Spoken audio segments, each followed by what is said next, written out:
Hello everyone and welcome to Laurence Plays Factorio Space Age. I know it's at about a minute left, but it's half past, so clearly I didn't get the timer quite right today. So, welcome back. What are we going to be doing today? Well, top of the list. I mean, I kind of just want to leave Gleba alone now because we've been glebing for far too long, and it's time to head off somewhere else to the freezer.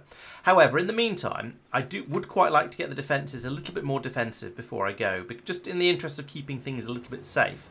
So I'm going to scamper over here and grab some of the whole 21 landfill. That's pathetic. How are you doing? Have you done any better? 84, okay. That's about 100, and I need another 400 of it almost, so it's not going brilliantly. But anyway, if we can get a little bit more landfill together and ready for the bots, then maybe we can get some more of these turrets placed, and we'll be a little bit more defended, and hopefully there won't be an absolute crisis the instant I leave. So maybe if I just come along here like this, and we'll be a little bit selective about where we spend the landfill. And just get it down in places where I kind of want to get it in order to get these turrets out and primed and ready and all of that sort of stuff. I seem to have missed out one of these things that I need to go in here as well. Like that. Yes, Peter. I had every intention of heading off, but you know what Gleba's like. So yeah, it may be a little while until I actually do. But yes, it's very much on the old to-do list, shall we say? So, yeah, every time I try and leave, something else explodes, and I go, oh, wait a minute. Actually, that's not quite true. The next thing on the to-do list is going to be starting to build a ship, which is slightly different. So we'll see how that goes. But there we go. Now we've got the inserter dance running merrily along here as we load up all of these turrets with rockets, and that should keep the western and northern flanks nicely defended. What's that bot doing? Ooh. That said. Oh, it's Norvis. That's less bad.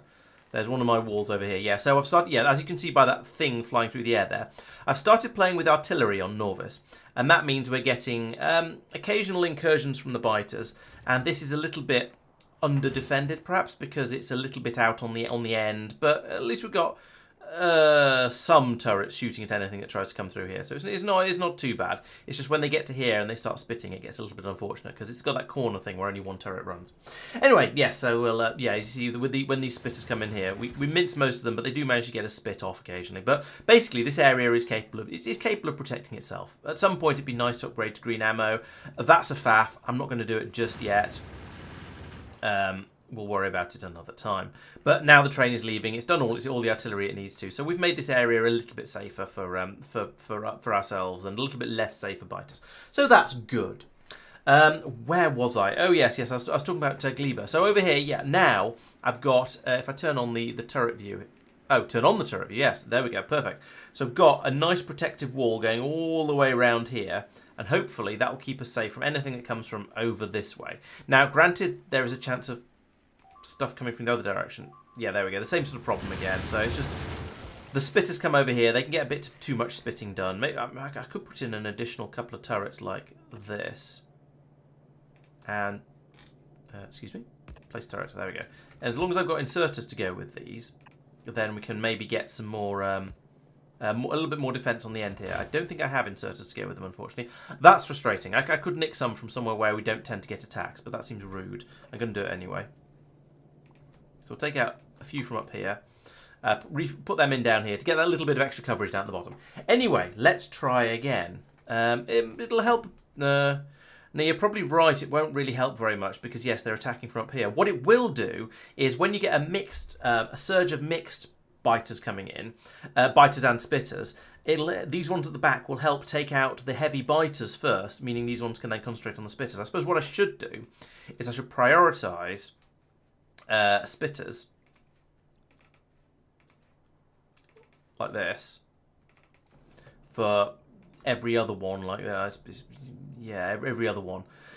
Probably, and then they'll concentrate on killing off the spitters as quickly as possible. What I actually need to do is, yes, ideally I'd like some slightly better range on these, which would mean replacing them with probably higher quality ones, I believe. If I take a quick look in the Factoriopedia, we'll see that over here, if I look at the gun turrets, yes, it's the range that will be increased. So actually that's an easy, useful place to use a legendary gun turret, but never mind. They probably just get destroyed anyway.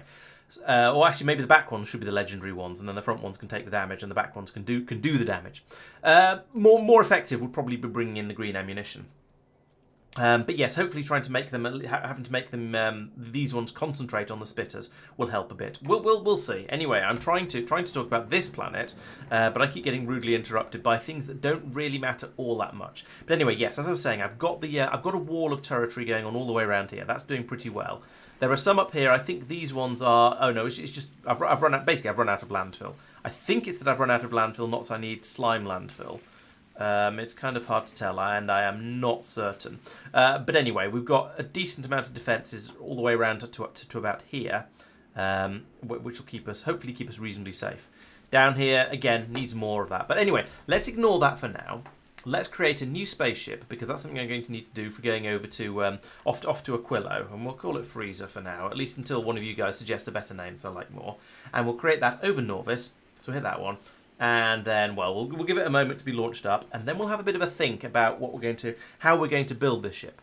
So this is going to be one that's going to go, rather than just doing this sort of the relatively local, easy flights around here, where we're only getting the small to medium rocks, and so the machine gun turrets with yellow ammo were doing okay until I made a ship that went a bit faster, and then I had to upgrade it to a faster belt, but still only yellow ammo, and it was still okay.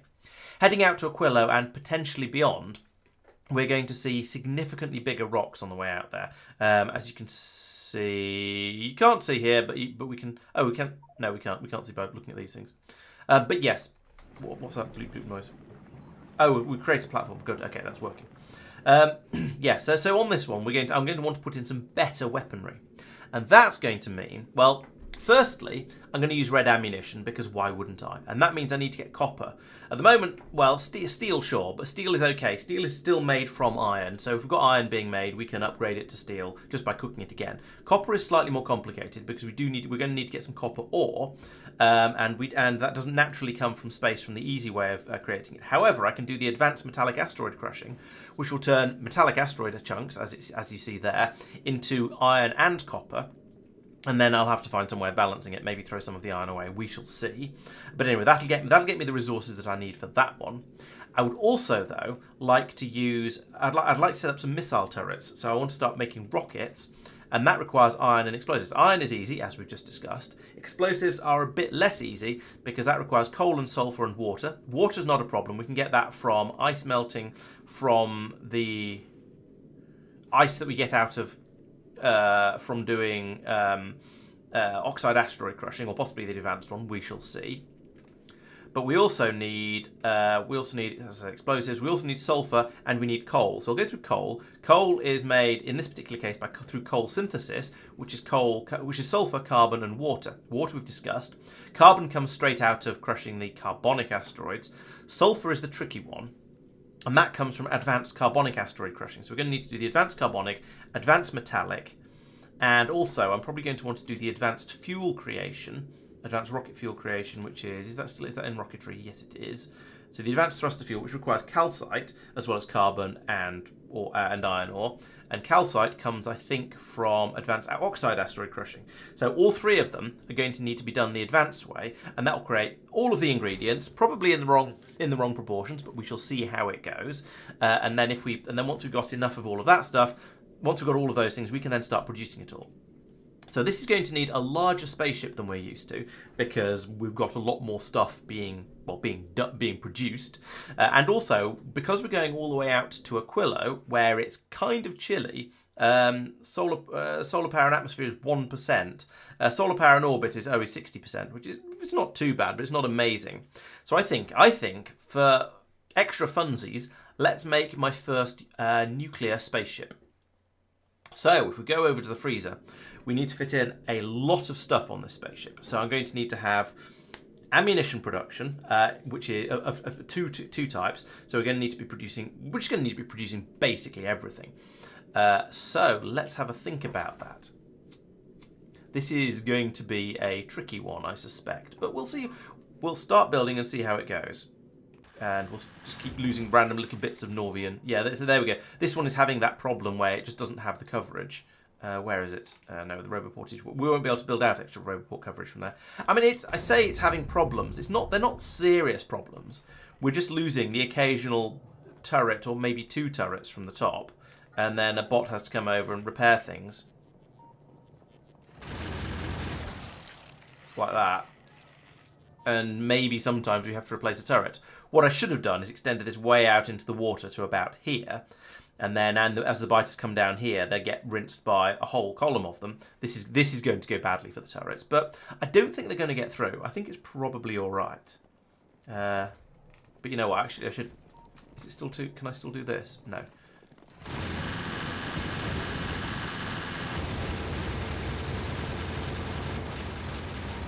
Yeah, because you see, there's only basically only one turret attacking the spitters when they're right up at the end there, which is why we lose the occasional turret, which is a shame and a slight cost. But to be honest, the cost of replacing the turrets is probably less than the cost of the ammunition they get through killing all the biters. So I'm not too bothered.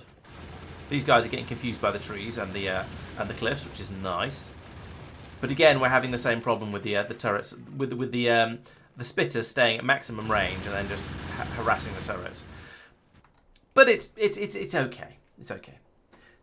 Hello, Jose. I'm sorry, I missed you a couple of moments ago when you came in. And yes, Peter, I think it is a nice way of doing it. It keeps things a little bit safer. So I'm going to need some rock crushing to start with. Let's start off with that. And because I suspect I'm probably going to want to end up with more than one machine doing each type of crushing. Let's do it like this. So we'll do that, and that'll get both of these types onto there. We'll set some filters on. In fact, let's set the filters now. So when you use filters, I'd like you to think about specifically. Let's go metallic and carbonic first, just because they're there, and then we can extend this belt out this way a little bit. We can put in some crushers. I'm going to put them in this way round, I think. No, let's put them this way round for compactness. And we'll load them like this. I'm going to put in 2 of each, just for funsies. And then we can unload at the top, or the outside as well, like this. I'm building on a fairly large scale at this point, but I think that's probably okay. We'll bring this in here. I don't know if we'll... No, like that. I don't know if we'll actually use, well, this area. I don't know if we may well use this for other inputs as well. We'll see how it goes. And then over here, we'll have that coming in like this. I'm going to run this all the way up here, I think. Not there. In fact, better idea. I'd be better off having this coming in like this.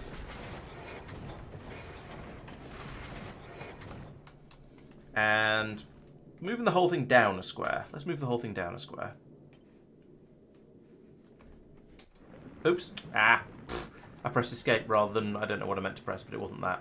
Back to the freezer. Paste. All of it. Oh, I don't want to put it there. Fine. No, what I actually want to do is take out that bit and put it there. There we go. No, I didn't. Try it again, get it in the right place, put it there. 3rd time lucky. Then we can have an inserter there and there. And an exerter there and a belt there. No, not there. More of these here and here and here. Belt coming out to here. In, out, in, out. Machines are all about. Okay. Yes, this will eventually be my Aquilo ship. For now, it is goodness knows what it is, but it will eventually be an Aquilo ship. You know, let's fill in all these gaps because it's causing difficulties. I'm trying to make it. The game thinks I'm trying to make a donut, even though I'm not actually trying to make a donut. I just haven't specified everywhere where I want to put scaffolding. There we go. Right, so you guys are going to be doing. Let's start from the top. We'll do advanced metallic, which is that one. We'll do advanced carbonic, which is that one, because we reckon as I went through, I counted. We need we need the advanced versions of everything.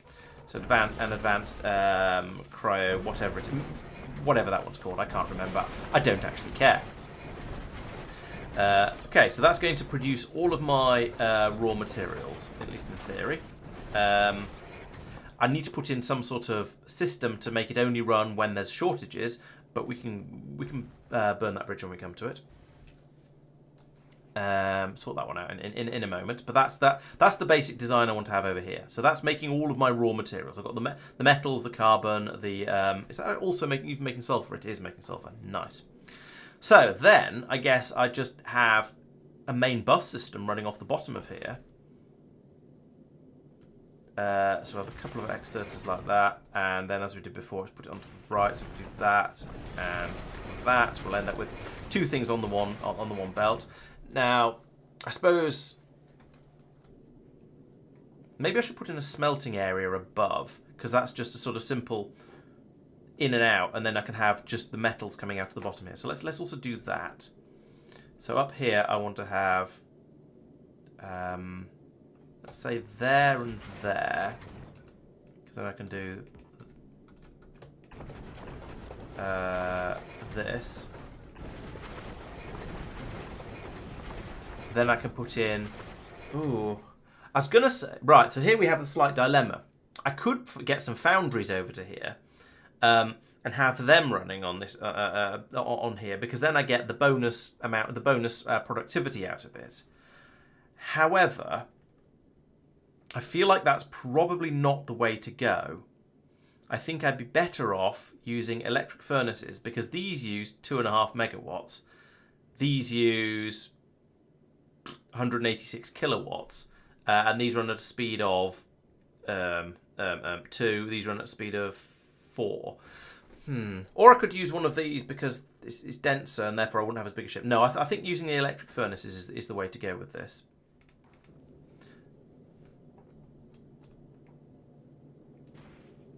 Hey Pelu, welcome, or Pel Zero, however you like to be called. Yes, as Jose says, this is my Aquilo system that I'm putting together at the moment, and fingers crossed it'll all go nicely. Yeah, do consider yourself welcome to come along and join the Discord. It'd be good to have you along. The more the messier. And right, so how many of these do I have on my normal ships? Like the one, like let's look at the Kirk, because that's one of the best ones, I think. That's the fast one. Here I'm using 1, 2, 3, 4. Let's make the computer do the counting. Let's make the computer do the counting for me and drag properly. 15 of them. Jeez. Okay. That is honestly more than I was expecting. Okay, so back at the freezer. Maybe I won't do 2 different outputs up here, because I'm going to need enormous quantities of iron by the sounds of it.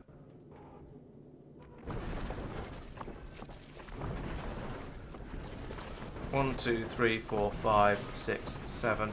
Actually, I'm not going to need quite as much iron as I thought I was, because I'm going to be making better ammunition and therefore not getting through as much. But also, I'm going to be using it for a lot more things. So let's make just as many. 1, 2, 3, 4, 5, 6, 7, 8. 1, 2, 3, 4, 5, 6, 7. This is going to be a very tall ship, but I'm okay with that. Okay, so that's the output rather. There's my, yeah, the both directions is. And this is going to be taking out iron ore. Like so. Chonk, builder. And I might as well fill in all these gaps, because we're going to be making the ship bigger than this, and we can't go donutting, because donutting isn't allowed. There we go. Right, so that's my iron smeltery. It's turned out to be quite a lot bigger than I intended.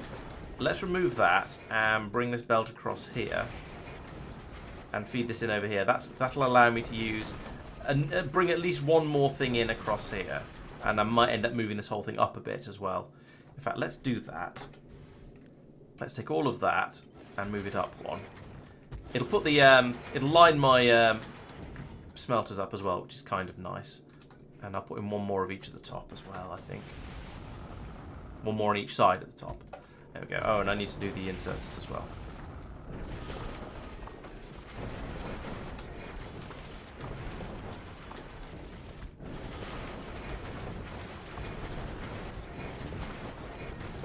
and flip horizontally, and come down the other side as well.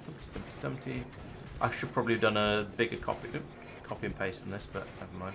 Let's not do that. Even though it doesn't matter, let's keep the pattern consistent. Right, so that's my iron smeltery.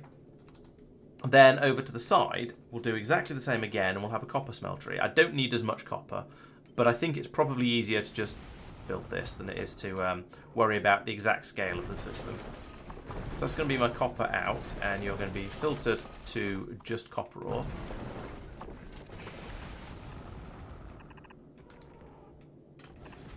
Like that. And I can come across to here. It doesn't really matter exactly where. I might as well just put that there, unless I end up moving the whole thing up because I need more space for stuff. Right, okay, there's a rather oversized smeltery, but it'll do. Next thing, I suppose, I guess the next thing is to think about the nuclear power system, because I'm going to need some of that. And then I can think about making missiles and ammunition, and that can all be done down here and then put onto a belt that just goes all the way around as we've seen before.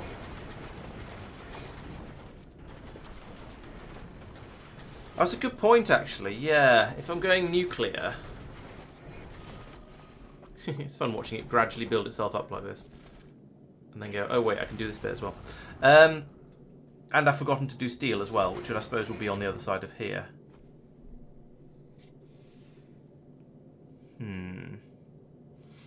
True.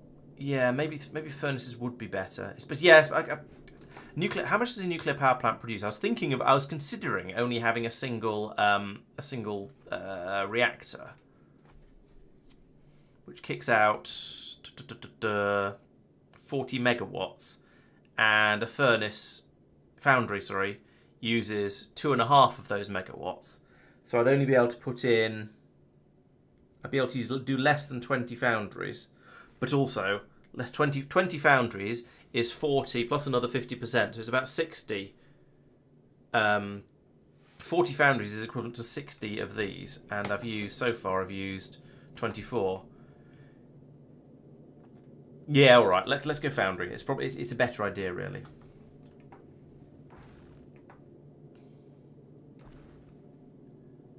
So I remove all of that. And at least with space platform, it's really, really quick and easy to rip out massive chunks of it like this, and rip out and redesign stuff. I approve of that.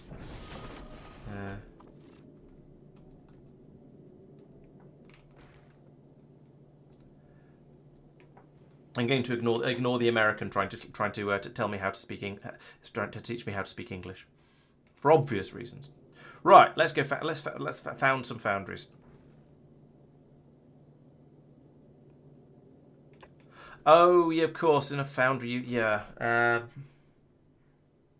you do. It's a different recipe in a foundry as well, isn't it? So it's not just a foundry is a better smelter. So this is going to make feeding the inputs a little bit more complicated as well, but that's probably okay. I expect I can handle that, and I do have all the bits and pieces I need. But let me check the check how it's done anyway, because I can't remember exactly. I do know it requires calcite somewhere. So alternative recipe is casting iron, which is 2 iron. Molten iron turns into iron plate. Yep, fine. But another foundry turns iron ore into calcite. Iron ore and calcite into molten iron. So I'm going to feed that up and then have a. Okay, so we need molten iron and calcite coming in here. So this is actually going to be that and that, and not this. So that's going to be iron ore and calcite coming out here. Calcite, that one. Go away. There we go. Right, there we go. Iron and calcite coming up here. Fed in here. And then piped out. So we're doing molten iron, making molten iron. Where is it? Molten iron from lava, casting iron. Is it in here? Nope.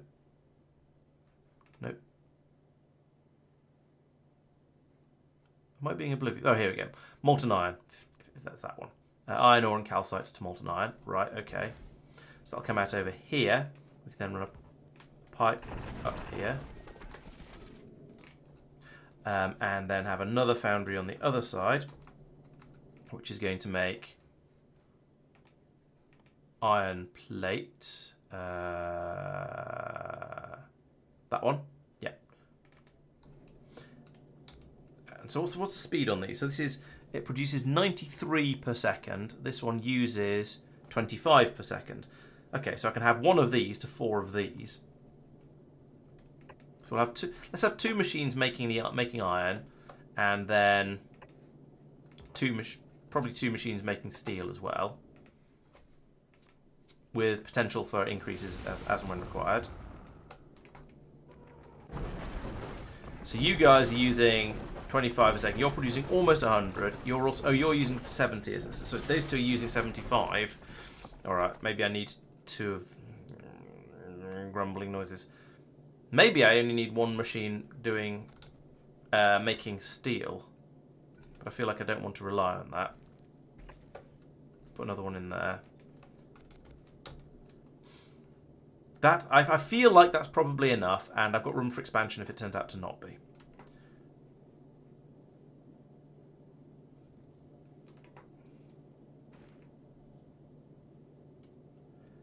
Yeah, I'm going to ignore that, Peter, because yeah, it feels like a spoiler. Then let's do this again with the copper. I'm just going to put in I'm just going to copy this to here, I think. Like that, and have 2 inserters bringing calcite out. I don't care. That's fine.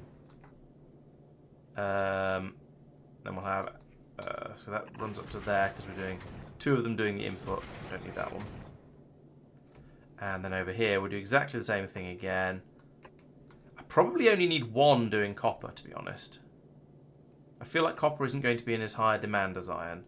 So let's have 1 machine doing making molten copper from ore and calcite, yes. And then 2 machines making copper plates. There we go. And then here, I'll have 1 machine doing bringing output out. 1 belt bringing the output away, rather. And my plan is to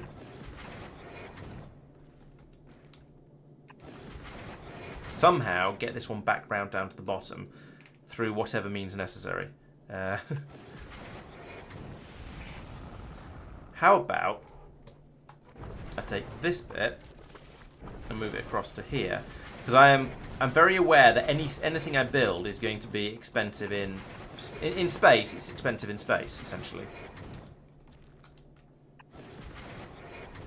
Ironically, yes, in space is expensive. That's what I'm trying to say. So if I bring that back down here, feed it all in at the bottom, and then I control whether these machines run based on the amount of whatever we've got in here. So rather than having a steady stream and having a full belt and just relying on that to stop it overflowing, although absolutely everything is going to be flowing down the same side of the belt here, which is a bit silly. Maybe better off putting in a splitter here, like that.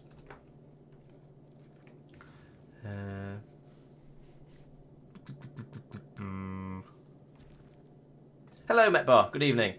Cost of bringing up nuclear fuel cells, irrelevant, I think. There is going to be a cost, but I'm not going to care about it too much. You can get 10 in a rocket. That's not very many, but c'est la vie. I shall put in a system for making sure that I only put them in when the temperature is low in the thing. Just to make sure I don't overdo it.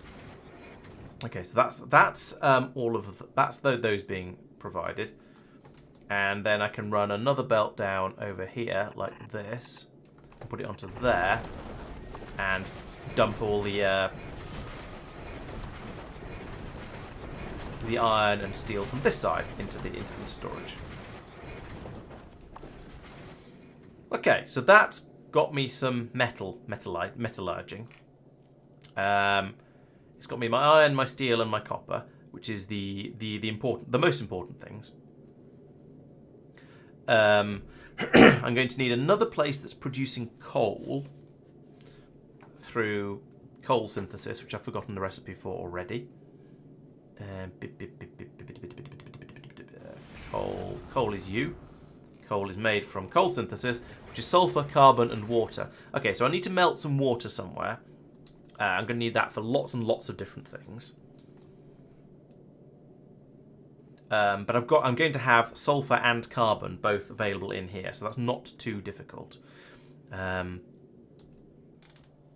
flip you around and call you. I was going to say you're going to do the nuclear fuel. I should probably even do the uranium reprocessing, shouldn't I? But I'm not sure I can be bothered on here. Maybe I'll just dump it down to Norvis and let the Planet Coat deal with it whenever the ship ends up there. Because I do intend this ship is going to have to be travelling from time to time, because otherwise it's going to run out of nuclear fuel. So we can't just have it sit on Norvis. Sorry, you can't have it sit out at Aquilo because it'll run out of fuel and then everything will stop working. So that would be bad. But if I put in a nuclear reactor, that's not there. Nuclear reactor in. Yeah, I could put it there. Oh, we're going to need water for this as well. Oh, damn it. I forgot about that. Never mind. I mean, it's not a serious problem. It's just an... Oh, I forgot about that.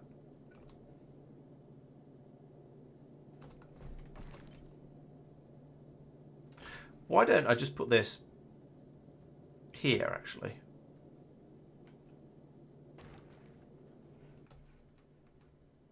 Put you here. And we're going to have that feed to...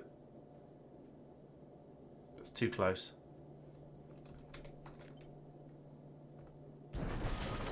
Actually, no, I could probably wiggle that round.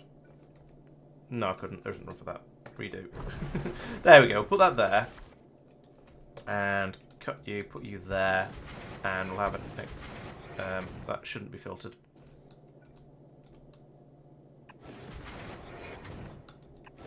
There we go. Right, so that's going to be my nuclear fueling system, and I'll set up some logic on this thing in a minute. I'm doing the logic afterwards because at the moment I'm just trying to get them up, basically trying to get the basic ideas sketched out and up and potentially operational. Well, not actually operational, but sketched out and ready to start working. So that's going to be producing 40 megawatts of power, of heat. And I'm going to need to whack that into a heat exchanger. Each heat exchanger is good for 10 megawatts, so I'm going to need 4 heat exchangers. How am I best putting those in? Each heat exchanger does 10 megawatts. Each steam turbine does produces 103 per second.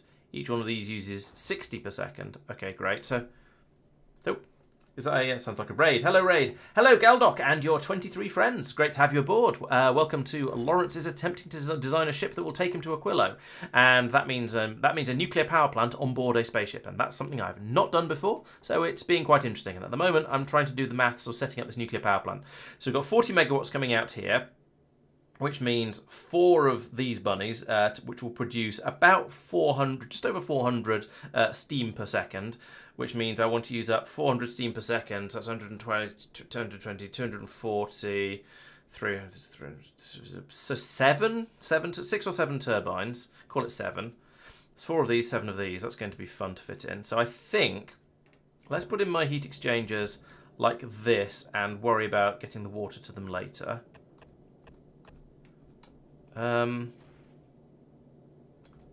Or should I actually move all of this across a bit and then I could move this down and have these out to the side of it? That might be quite a lot nicer, actually. We'll think about that. We'll think about that in a moment. In fact, actually, that would mean because then I could put these sort of straight up the side of it like this, which is a bit nice. Oh, I can't. They don't fit nicely with the heat pipes against the reactor. So I'll put it there. And then I'll run my heat pipes straight up the side like this. So they're all heated. And then connect the steam outputs together, just because then I can have my 7 turbines. 7 is a silly number. 1, 2, 3, 4, 5, 6, 7. I may decide to rotate this, actually. That might make things a little bit nicer. If I rotate it, then they'd stick out sideways like this to about the same point. Okay, Galdoc. Well, thanks for bringing the raid in anyway. 32 people is fantastic. Although I'm not sure how many of them have hit just yet. There seems to still be slightly fewer than 32 people watching, but I hope they will stop by and have a good look. I'm sort of trying to ignore Gleba at the moment, where I've just recently built up all of my some defensive walls around the outside, and it's kind of doing okay, but I'm again trying to kind of ignore it. Okay, so that's the module that's going to be producing the power. As I say, might shift these around a bit later, but having things in approximately the right place is a good starting point. The next thing is going to be making the water, and that's done in a chemical plant, because we're going to have a load of ice coming out from down here, and that I can feed into a chem plant, if I can find, there it is.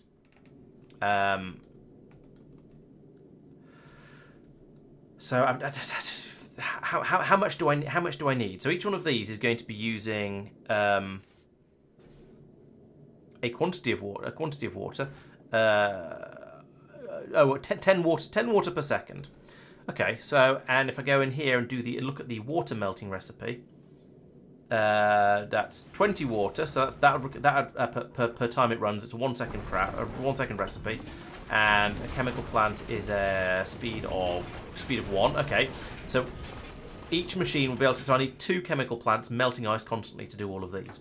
That's not too bad, and then more to do for the rest of the ship. So let's have 2 chemical plants purely for power generation. We'll put you guys in. I guess here and here, and then I can put in a piece of pipe like this to get that in, and then we have a belt coming out like this with the water, with the ice on it, and we'll have another 2 down here producing for the rest of the factory. So you guys are going to need some of that. I will put in the fill in the gaps as well, so we don't donut. There we go. That should work quite nicely. That'll produce me my water. So we need to unload some ice over here, like this. Where I got to? Right. So that's power, which is valuable. I'm not getting half the stuff I need for this. I'm going to need to give the abomination a poke to make some more turbines and make. Oh no! At the moment I'm sort of flooring. But anyway, to make some nuclear reactors and possibly make some heat pipes. I'm surprised I'm short of that. Make more of each of those anyway. Right. So that's that step done. Next is I need to make the ammunition now and the fuel to keep the ship safe and running. So that's going to be.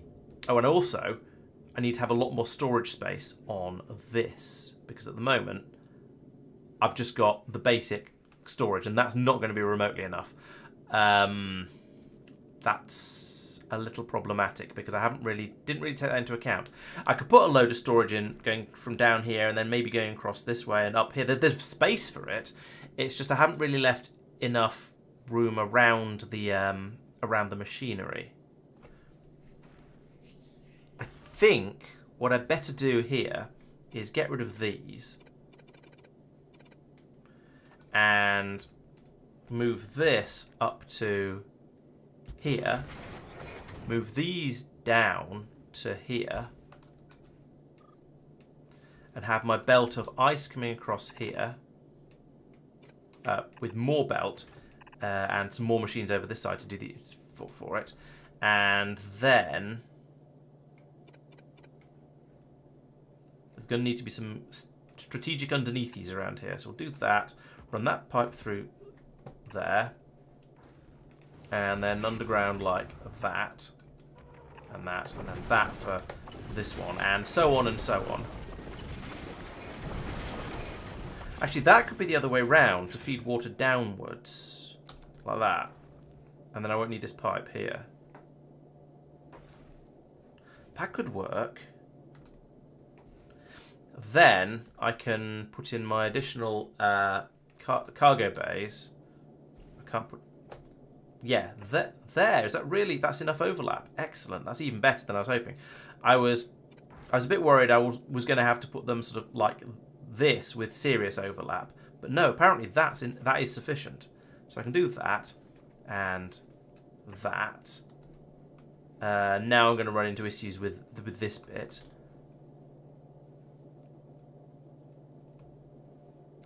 Could rotate that up and bring the pipe belt across here.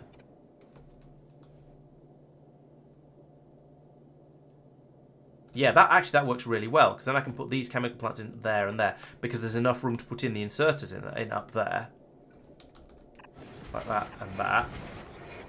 There we go. Yeah, this is starting to look fairly promising. And I can put more of these in, at least out to there, and probably across the bottom of here as well. That's a decent amount of storage space. It's not displayed yet, but that will be a decent amount of storage space. Okay, that's pretty good, I think. I'm trying to be reasonably efficient with my usage of the outside of this of the hub, because there's a very limited amount of how much space you've got to put stuff in and out of it, which makes things a little bit tricky. But I think this is looking fairly promising. So if over here we just do water, and I can have a pipe going across here like this as well for my water output. This seems like it should work. Now down here I'm going to have to set up some sort of bus system. I'm not sure how many different things we're going to have coming out of here, but it's definitely going to be, at the very least, we're going to have iron, copper, steel, carbon, and sulfur.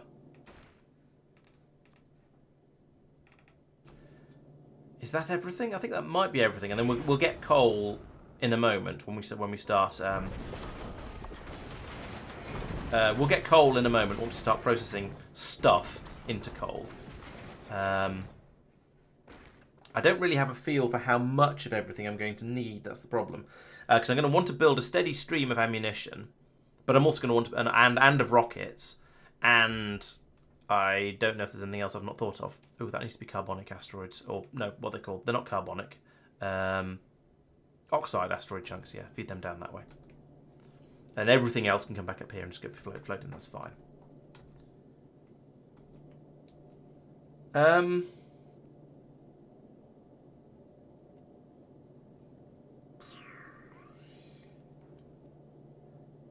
One rocket launch is enough for 33 minutes of operation of a reactor. Okay, that's not too bad. We can launch several of them. That's fine.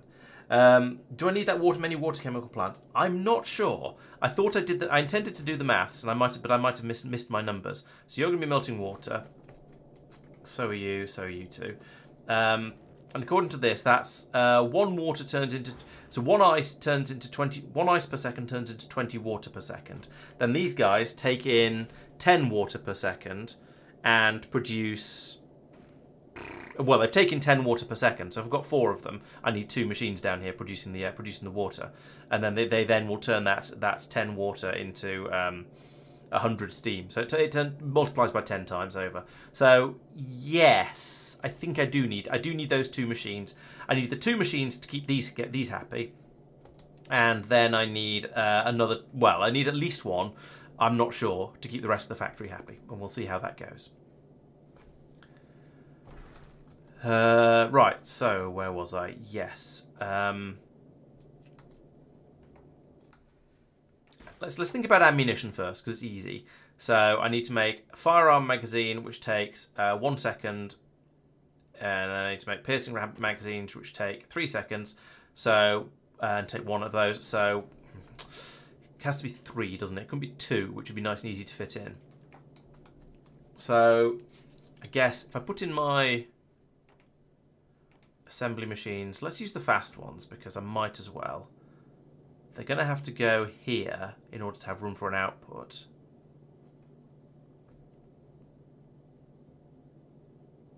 I think. If I put that there, then this belt can go 1, 2, 3. Yes, there's room to get all 3 across here. That's nice. I approve of that.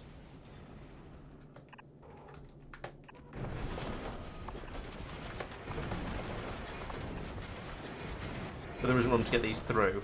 Ah, that's annoying. All right, I might have to move that down again. There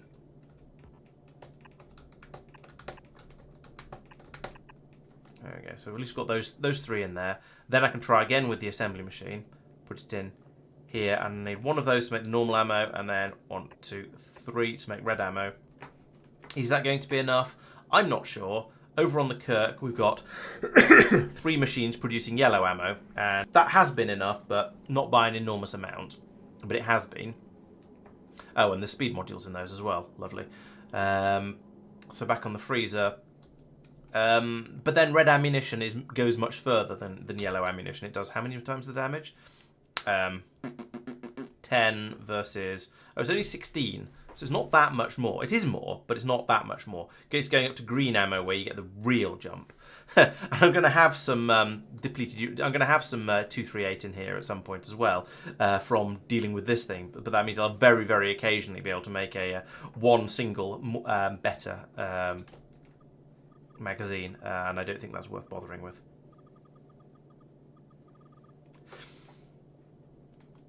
So, down here, you're going to make the yellow ammo. You guys are going to make red. Like that. I'm going to need another belt down the side here to pass the ammunition between them. In fact, if I put it on there and then...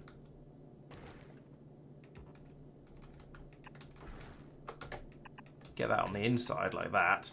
Then we can use the same belt and have the red ammo coming off down the bottom here, and then that'll be fed straight out onto the ammunition belt for the spaceship for the ship, which is fine. Down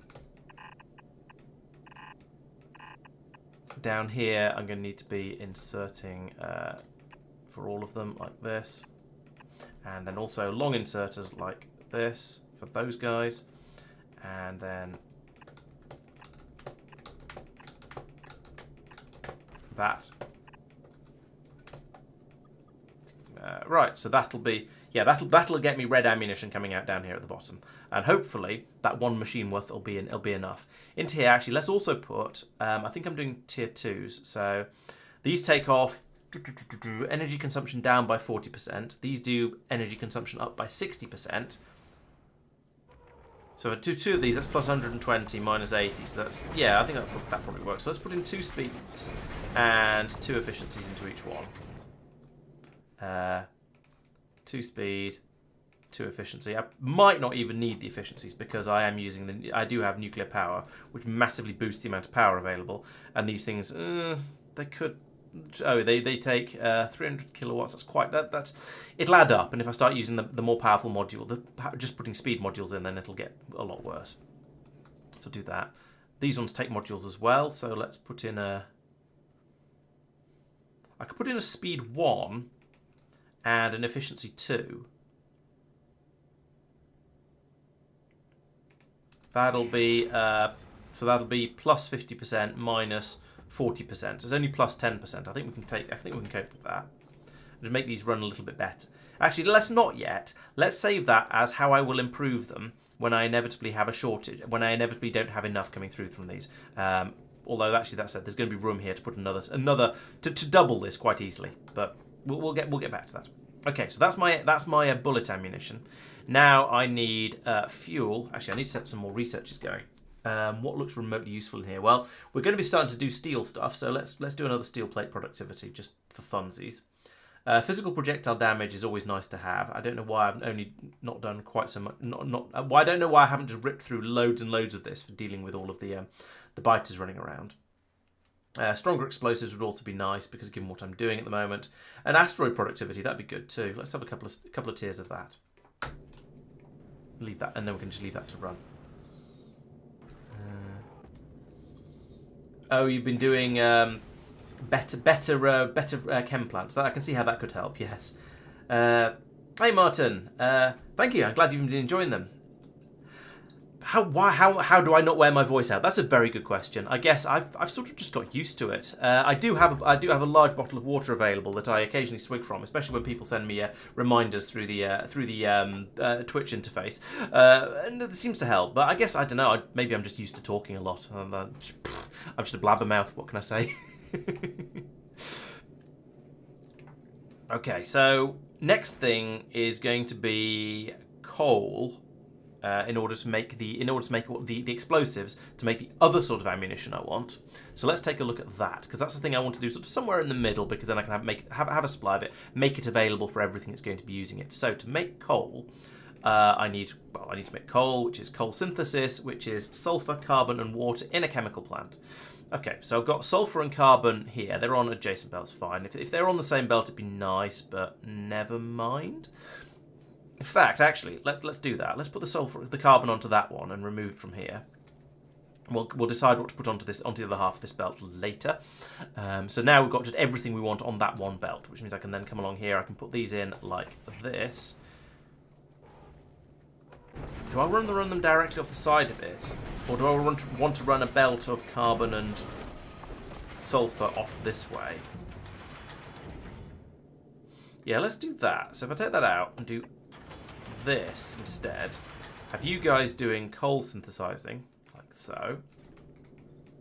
We're going to need a pipe coming down here, of course. But that's fine. I'll do the standard trick of, well, that, which isn't going to work because I have inputs and outputs to deal with here. Crap. All right. In that case, lose that. Lose all of this. Try again the other way up. If I put these in here, it takes up slightly more space. But then I can just run this pipe down here and across here. And then that's everything I need. Put in a splitter here and a belt across like that. I can take in like this. Doop, doop, doop, doop. And unload the coal like this.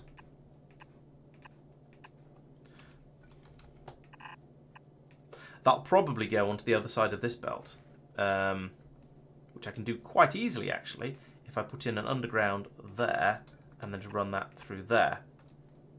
Nice. So you guys are going to be doing the coal synthesis, which is fairly straightforward. That's going to be a supply of coal will come out of there now. And that means now I can start doing even more weird things. So how do I make rockets? How do I make actually no? Ooh, maybe I don't. No, I don't. I don't put the coal back in like that. I probably just make explosives here, because I want to make these rockets, which is iron and explosives. I've got the iron already, so let's just make explosives, which is coal, sulfur, and water again. It's just up there. Sulfur is here. Coal is here. Water. I'll just bring the water round, I think. So if I put in another row of chemical plants down here like this, making explosives. What ratio did I use on Gleba? There's my third pronunciation of Gleba to wind people up. So that was two coal machines and two explosive machines. Okay.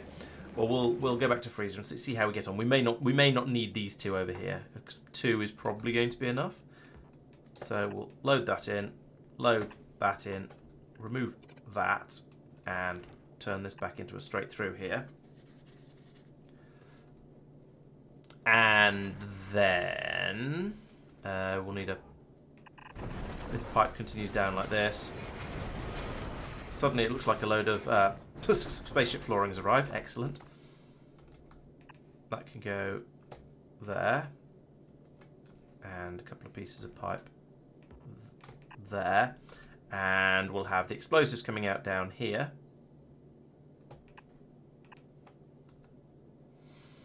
I suppose if we got iron out from here, we could bring the iron along this belt as well. And then we'd have explosives and iron. And then we could have machines making rockets here. Oh, 1 coal to 2 explosive. 1 coal to 2 explosive. No, I've got it the other way around. I've got 2 coal to 1 explosive. That's a good point. Let's actually look at the numbers. That would make sense, wouldn't it? So half a coal per second, and we're using 1/4 of a coal per second. So yeah, actually this should be the other way around. We should get rid of that and put in that. In which case I'm going to have to rejig the pipes along here.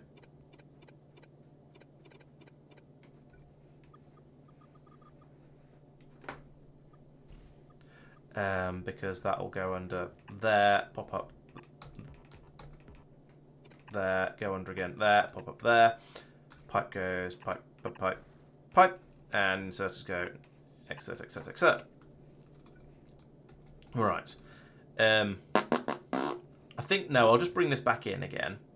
Because I feel like explosives are one of those things that you might use elsewhere. They're just always useful, you know. In fact, ooh, here's potential.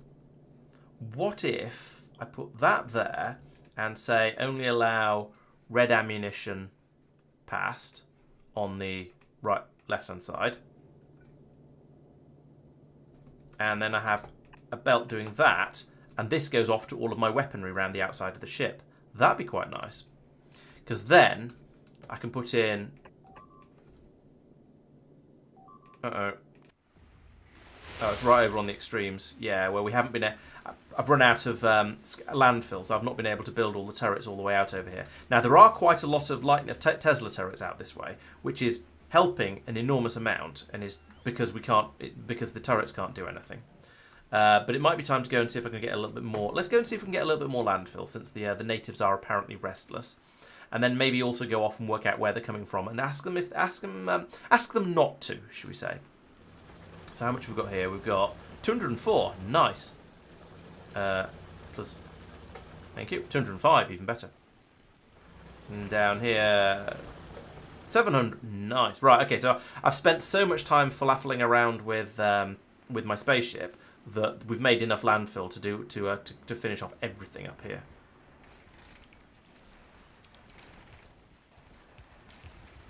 Build all of the things.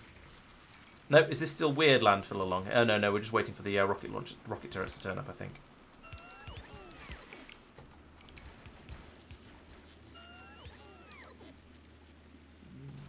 Whatever.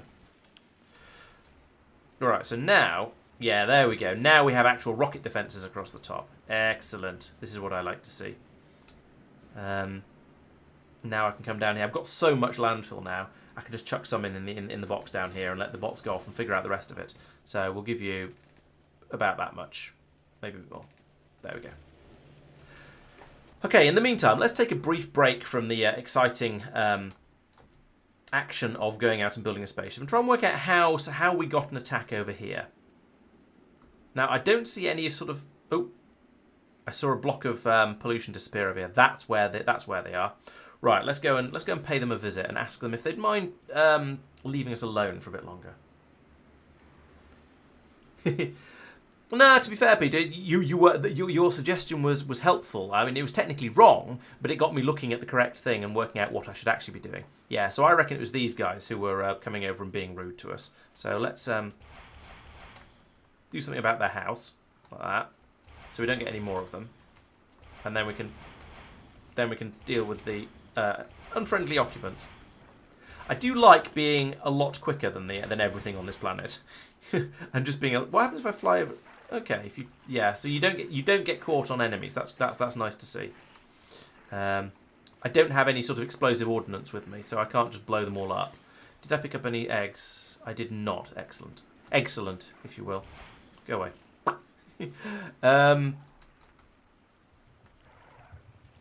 These guys are all just going to go squish in a moment, which is why I'm ignoring them. Because you may notice their health bars are gradually dropping just as they run around. Because they're not, I don't know, they're premature Glebians or something like that. Oh, I missed one. Splat.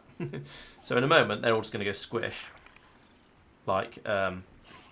There we go. And I'm just being followed around by some of the slightly tougher ones and the ones that spawned in a little bit later. Maybe I'll just do this with some of these guys. The ones that couldn't take a hint. Right, there we go. I think I did pick up some eggs then. No, I didn't. Oh, no, they're all in my trash slots. So let's take them back out. We'll just leave these on the floor out here because I don't want them. If I carry them around, something unfortunate will happen. I'll end up having to use... Do I have PLDs yet? No, I still haven't made any PLDs. I should do that. Make some of the personal laser defenses to make things a little bit more defensive. And you know what? Let's go down and check these guys out down here. Now, they don't look... That doesn't... I don't know. The radar looks slightly odd. But I think it'd be nice to go in and check because these are the next ones that are going to cause me trouble.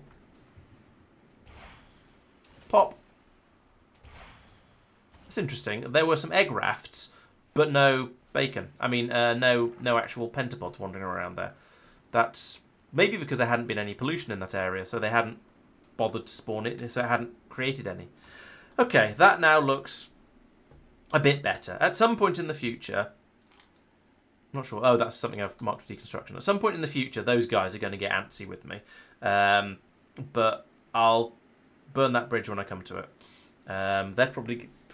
Which way are they going to path in? They're either going to come straight in like this, where there are no defences, and just destroy my towers over here. I should extend my turrets even more down this way, I think. Or they're going to path towards these ones, and they're going to come in, and they're going to clip... They might clip these turrets, they might not. These are going up to the edge of the deep water, at least that's the theory.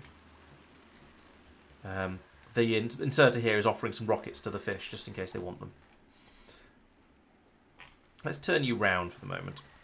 There we go. You can put them back in that turret. There we go. Right, so I think it would be a good idea to extend this a bit further, more towards the south. I don't think they're going to still be in my pace buffer, unfortunately, because I've done quite a lot of stuff since. No, that's bullet turrets.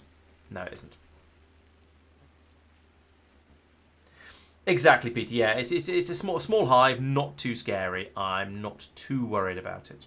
So, and yeah, as you say, close to the spawn point. Right, so if I take this and put it here.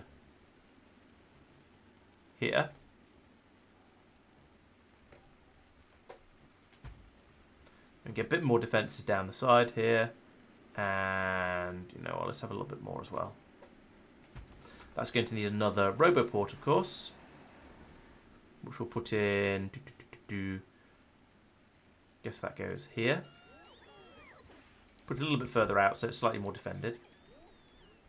And then probably another one that I can't see yet because that one hasn't been placed.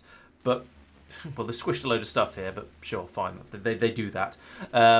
We'll let that build up. So that will now at least protect my spawners here.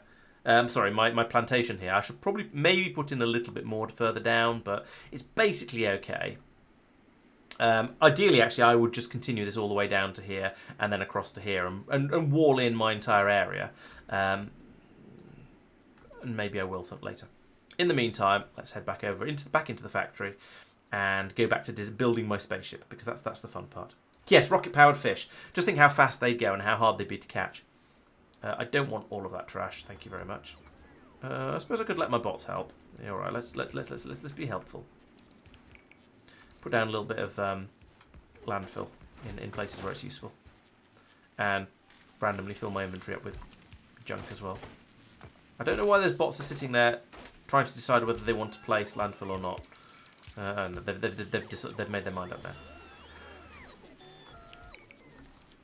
Okay, so we'll get a few more of these placed, and then we can do the inserter dance once again, and we should be okay. Have I run out of used up all my landfill? Yes, I have. Okay, let's go put in some more landfill, and then I'll go back to the spaceship design.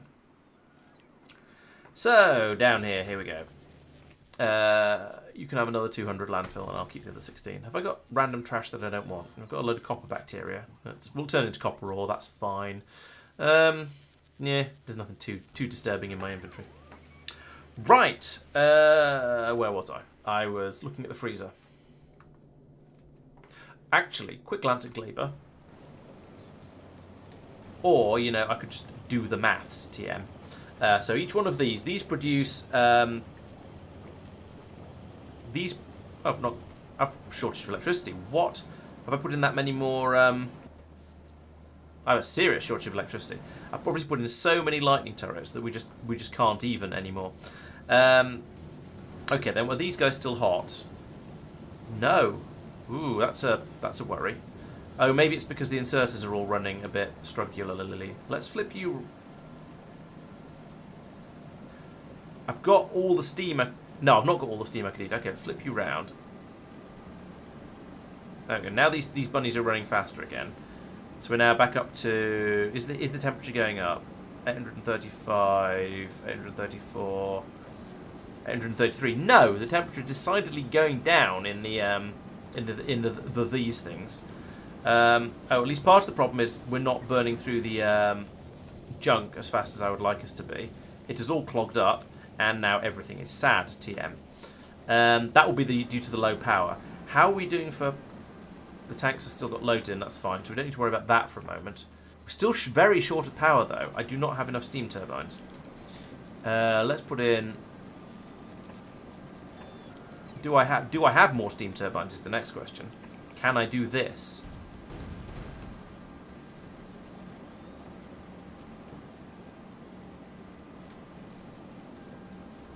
Our survey says maybe? No, I suspect steam turbines are not a thing I have spares of. Okay. Also, part of the problem down here is that, as you might notice, we're not getting the... we're waiting for the chest upon chest upon chest of bio thing to cook off. So there's things are problematic. We've got a lot of bioflux, that's what it's called, that we're just struggling to anything with. So if I stand here and grab this as it comes through, I can at least then chuck some of that in there. I can't chuck this in there, it doesn't burn, but these do. So I'll put some of those in that one, and in that one, and in that one. That's going to help a little bit. We're still, yeah, the problem we've got is all of that clogging up the system here. Now there we go. Now it's starting to pull things that we can actually burn into it. So all of these are now kicking in again. How is the temperature doing? 877. Yeah, it's going up again now. So as long as we don't clog up, things are reasonably reasonable. Yeah. But there's still a lot of bioflux coming through that we're not able to... The problem is the bioflux needs to decay, and it doesn't decay fast enough for us to churn through it at a reasonable speed. It has to sit around for a long time. Look at this. This has got an hour and 14 minutes before it goes off. So we end up with just massive quantities of bioflux that we can't get rid of because we're just waiting for it to go off. That's not a bad idea. Ooh, I had one in my pockets. That's interesting. How are we doing for power now? Okay, now we've got enough power. And by quite a lot. This is... Now, how are we doing if I do that? Pulling all the steam straight back out again. Is this an I don't have enough heat exchangers problem? Could be.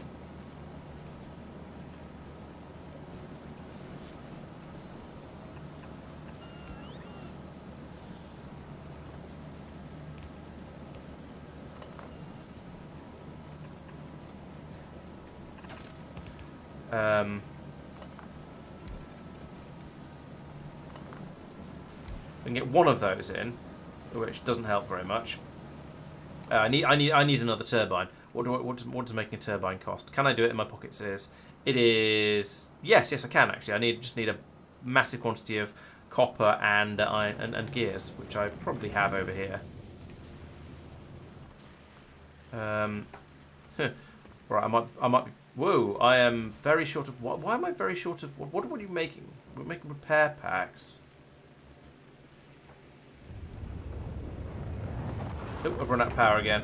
Alright, let's flick the pump around. Boink. There we go. Yeah, so I need to get that other... I want to get that other heat exchanger hooked up and exchanging heats. So grab some of that. Grab some of that. No, maybe I can't grab some of that. I can give you all of my copper ore and plates. No, not plates. Don't give it copper plates. Give it... Oh, the copper bacteria is already gone, because of course it has. That's how this whole system works. Right, so I wanted to get some copper, of which there is plenty up here. Until I can... Yeah, there we go. There's my new turbine. So I can whack that in down here. Like, okay, it's going to take a while, but eventually I can put this in here. We'll make that, we'll join that up, and then hopefully we'll have another heat exchanger creating steam, and hopefully that'll be sufficient. Now that pump has stopped. The steam level here is going down, but not too quickly, which makes me cautiously optimistic that we're going to be all right when I put that in like that. Yeah, now the steam level is going back up again. So we now have enough steam to keep everything happy. The temperature here is going down slowly though. So now I don't have enough fuel being fed through. Now that we've sort of cleared out the massive backlog. Yes, having an emergency supply of rocket fuel down here is an excellent idea. Especially as I have loads of rocket fuel. Rocket fuel is not a problem. Well, not a serious problem. We are creating it fast. We've got quite a bit there. So being able to feed that down and occasionally insert it into possibly this one is here only to deal with eggs. But then it might start burning that instead of eggs. So yeah, I don't know. Maybe what I should be doing down here is putting in a blue chest. Putting in a blue chest down here to put some rocket fuel into. Probably here. And then having a blue inserter here. And linking that to there. Reading temperature. Read temperature. There we go. Temperature T. Enable when T is less than 800. You request rocket fuel.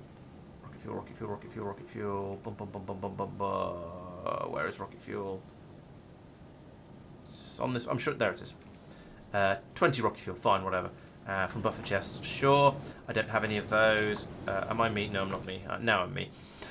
Now I can make that blue chest like so. Oh, I need to make a red circuit first, apparently. And then up here, I can put in a... No, don't put a yellow chest. I'd rather have a green chest there because I've got green chest. It should really be a red chest, but I don't think I'm making reds. Go away. I think I'm only making green chests. Yes, I'm only making green logistics chests at the moment. So really it should be a red chest, but using a green chest is fine too.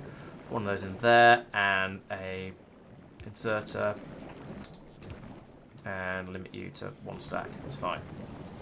Then down here, where was I? Oh yes, the other thing I wanted to do with this guy was override stack size to 1. So as soon as it dips below 800, it will immediately pass a rocket fuel through, which will start burning, and then hopefully that'll bring the temperature back up to 800 again. Minimum temperature for these things is 500 degrees, so I need to make sure I keep it above 500. So I could lower that down a little bit further, but yeah, we'll see. Oh, can't place landfill on swamp trees. Fair enough. Need to remove the trees. Yes. So I've just done what Martin was saying. It was sort of his suggestion. But yeah, this thing over here is my emergency fix. Problem is, if I try, we're not producing enough extra steam fast enough. Well, actually, we might be now because we're just feeding the heat exchanger straight into the turbines. So we'll see how that goes. Whether this pipe being empty is a problem or not. Shouldn't be, I think. Put that blue chest down, thank you. Alright, and there we go. There's my... Okay, it's loaded quite a lot of rocket fuel in here. Because the temperature is below 800. Let's stop you for the moment.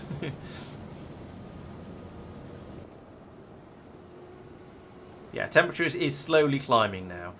The problem is my factory, as is borderline on the limit of what I can generate from this system, and so that's a little bit problematic. But yeah, it'll probably be, it might be all right. We shall see. There we go. So there we go. We've nearly run out of fuel in there now. Temperature's 804 degrees. It's dropping quickly. Gets to 799. It's stable. Oh, no, it's going down again. That'll get to 799. There we go. And we put in the rocket fuel, and then this one kicks in again. So that's running as I would expect it to now. It's basically running off the trash as much as possible, being given an occasional little nudge by the rocket fuel one there as and when it's needed. If I put any more of these in, then I think I'll need to put in an additional burner that is doing the same sort of thing off the rocket fuel. Right. Yeah, minimum temperature 500 degrees for these, so 800 gives me a bit of headroom.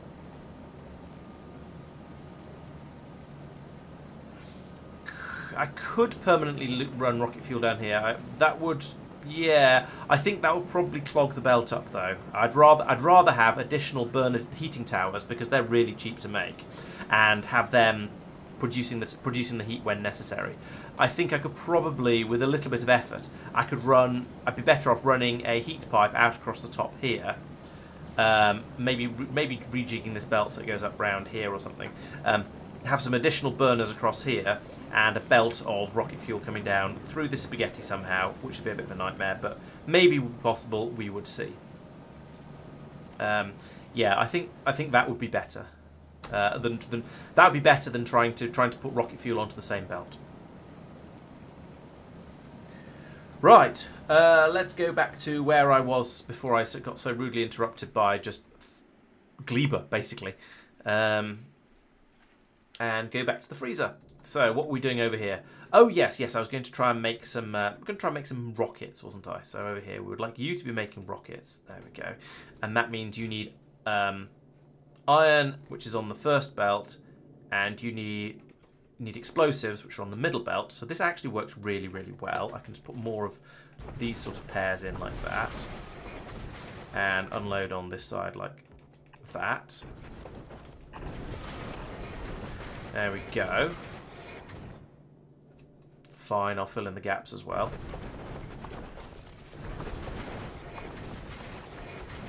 And how many of these do I need? So these take in 0.3 explosives per second. These produce 0.5. So I could have almost have 8 of them. Okay, well we'll go for a bit more than we've got at the moment, because I think more is more, and we like more. And I've copied a bit of the wrong belt there, but never mind. In fact, I've copied a lot of wrong. Ooh, that's got very, very wrong. Let's just copy that much. I'll go, boom, boom. There we go, 6.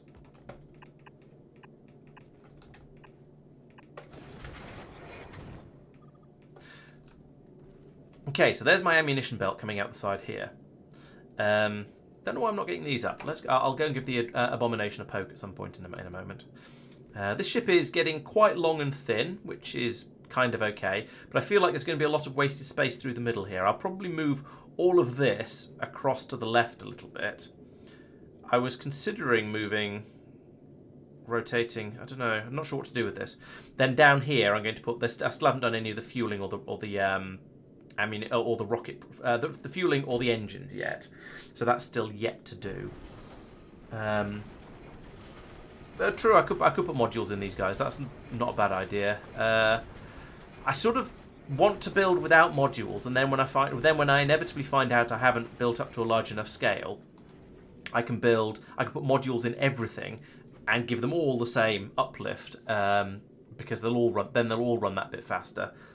That feels better somehow. I can't really put my finger on exactly why, but it kind of feels better. Oh heck! I've just realised that I've not got a system for getting the asteroid parts into the central storage bunker.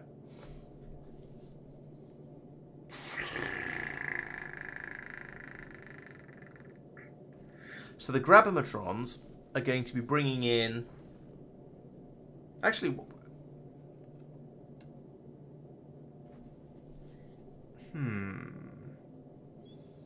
I was just thinking, why am I feeding the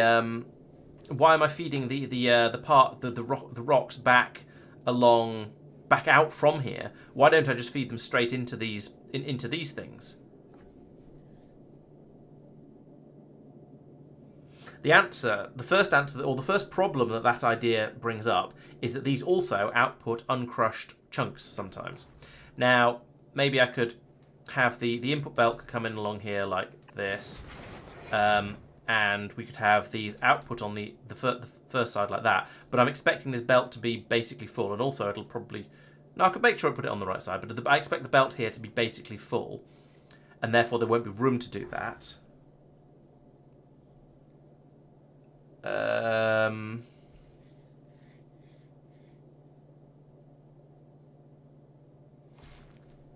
could have them flow into here and then unload them all and chuck them away, or chuck them back onto the out. Ooh, that's a better idea. Yes, let's do that.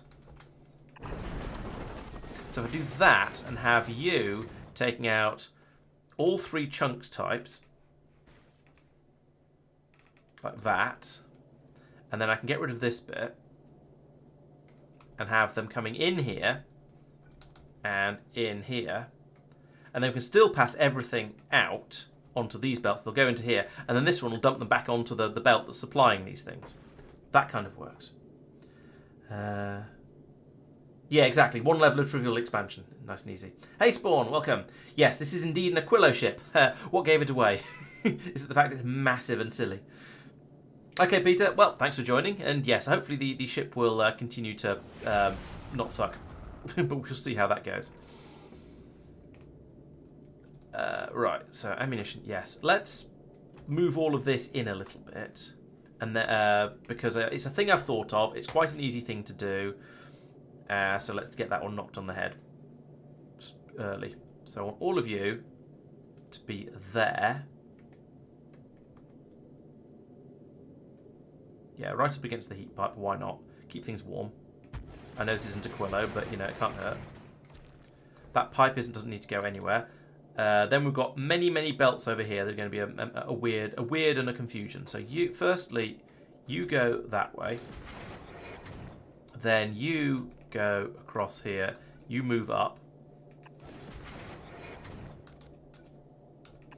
That fits in there. Excellent. And then I get rid of this bit. This then goes underneath that.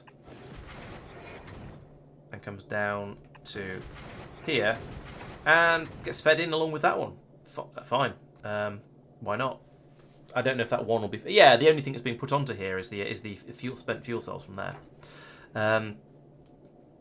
In fact, let's move all of that across one like that, just because I can.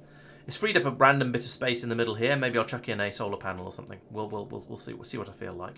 Or actually, I could put this up here, then have this belt carry on along the top and go in there, and then that frees up a bit of space there for I don't know what, but it's a bit of freed up space. I could probably move all of this in, but then it's right up against the side of the hub, and that's silly. There's no point in putting things up against. You don't want to put things up against the side of the hub. You want the side of the hub to be basically inserters. In fact, all of this, maybe this should be moved somewhere else. I need 1 belt going in, 1 belt coming out. I don't really have a good place to move it to, though. I could flip it horizontally, but I don't think that would help. No, I think this is probably in about the best place it could be. And actually, I haven't run out of room for stuff yet, so I think this is probably all right. So the next thing I'm trying to work out is that we will have a belt of ammunition going all the way around the outside of the ship, which I'm going to put like this to start with, and a belt of rocks going around the outside of the ship. I can't use 1 belt for both of them anymore. That's not an option since the modifications of since trying to use 2 types of ammunition. So, but that's fine. So this belt comes along here. We feed this one onto it.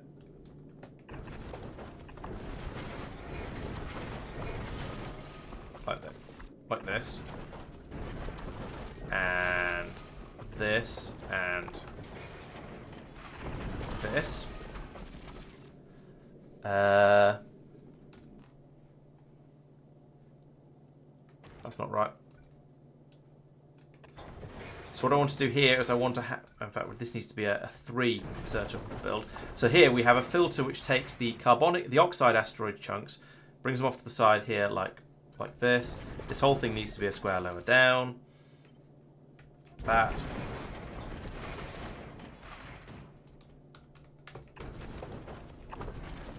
There we go. So carbonic go out to this side. They'll flow down here as much as they can. When it's full, they'll then go this way. That's fine. That's what I want. Then up here, we do it all again. Here. And here. Why is there not one there? Right, like that.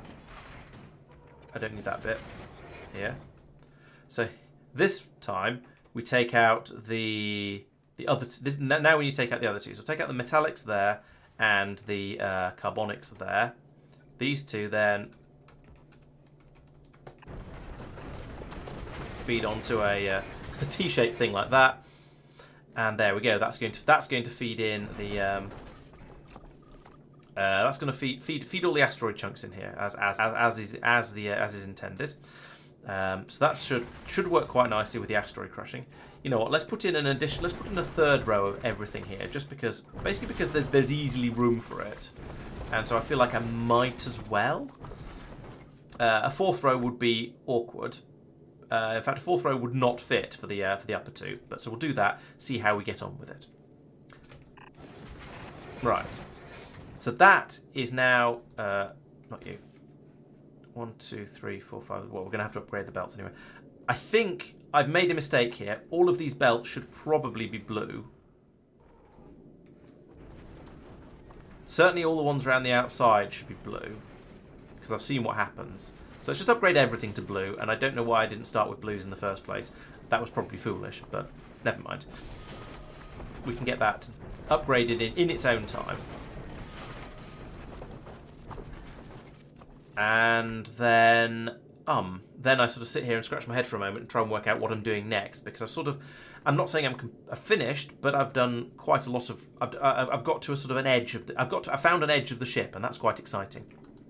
I think the next thing to do is to look at fueling, because that's quite a major and an important thing. So making the fuel the complicated way is not a thing I can do in my pockets, so I'm going to have to look in the Encyclopedia Matron. Space. Right, here we go. These two, the advanced thruster fuel recipe and an oxidizer recipes. So we're going to need carbon calcite. Calcite is a thing we haven't got being brought out yet, apart from up here. Right.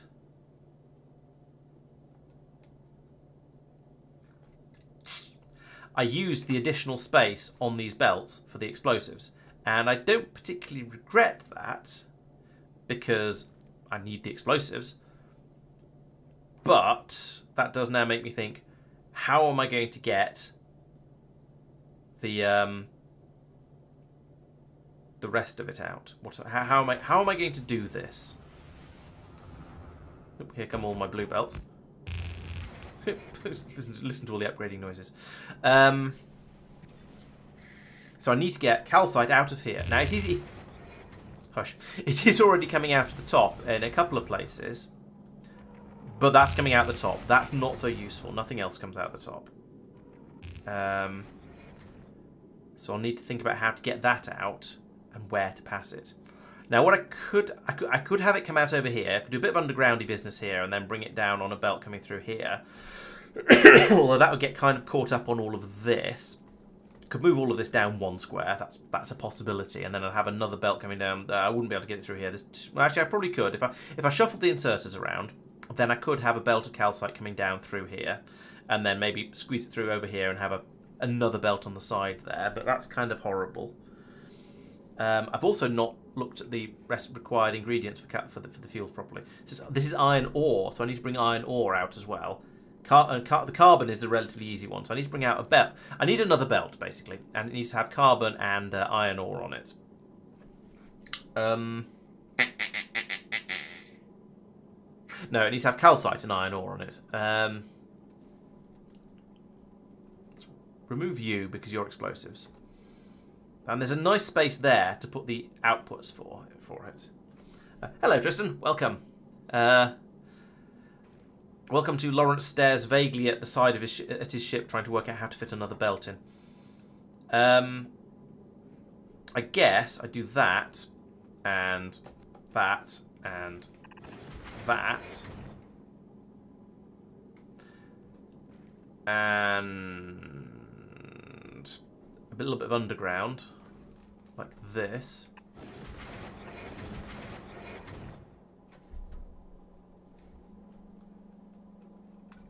Maybe this. And probably this. Oh, this is turning into a spaghetti nightmare, as is traditional.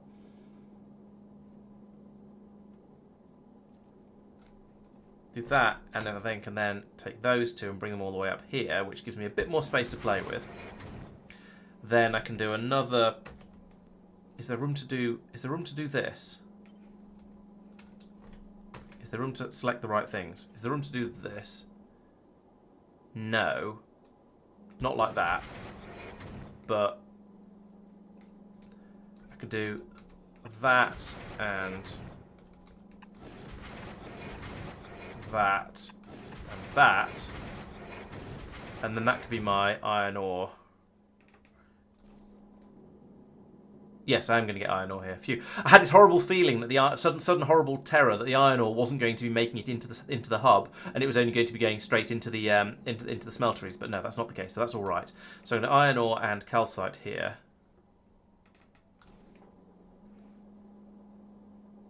Yes, they are the same side. You're quite right.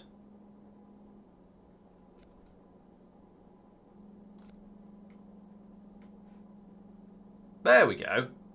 Maybe. That definitely works. It's kind of weird and ugly, but it works.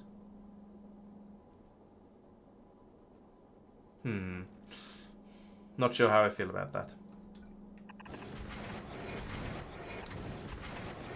And run this down over here.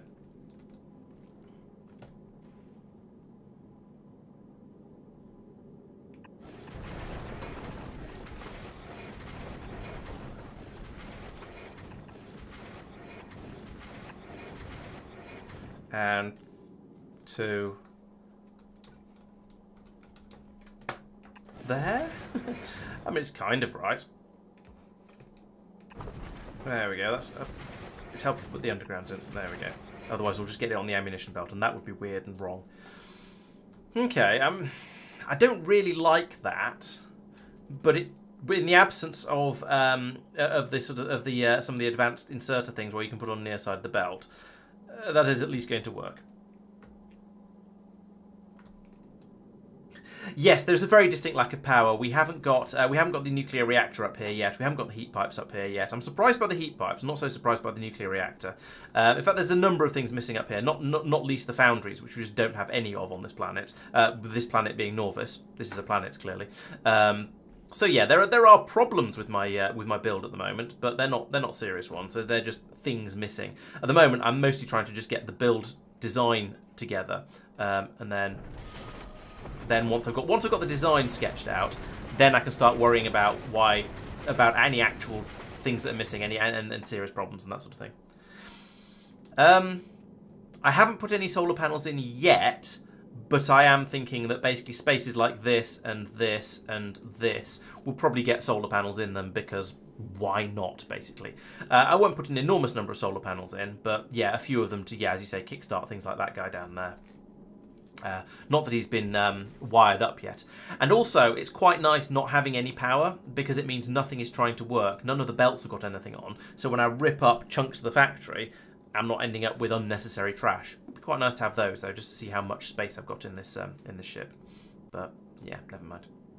Could I put another one? Yes, I could put that there if I needed to. So if I need more storage space in the ship, then I can put it basically. I can put one there, and then I can put another one about there, and then loads more along the side here. So there is potential for more storage. That's good.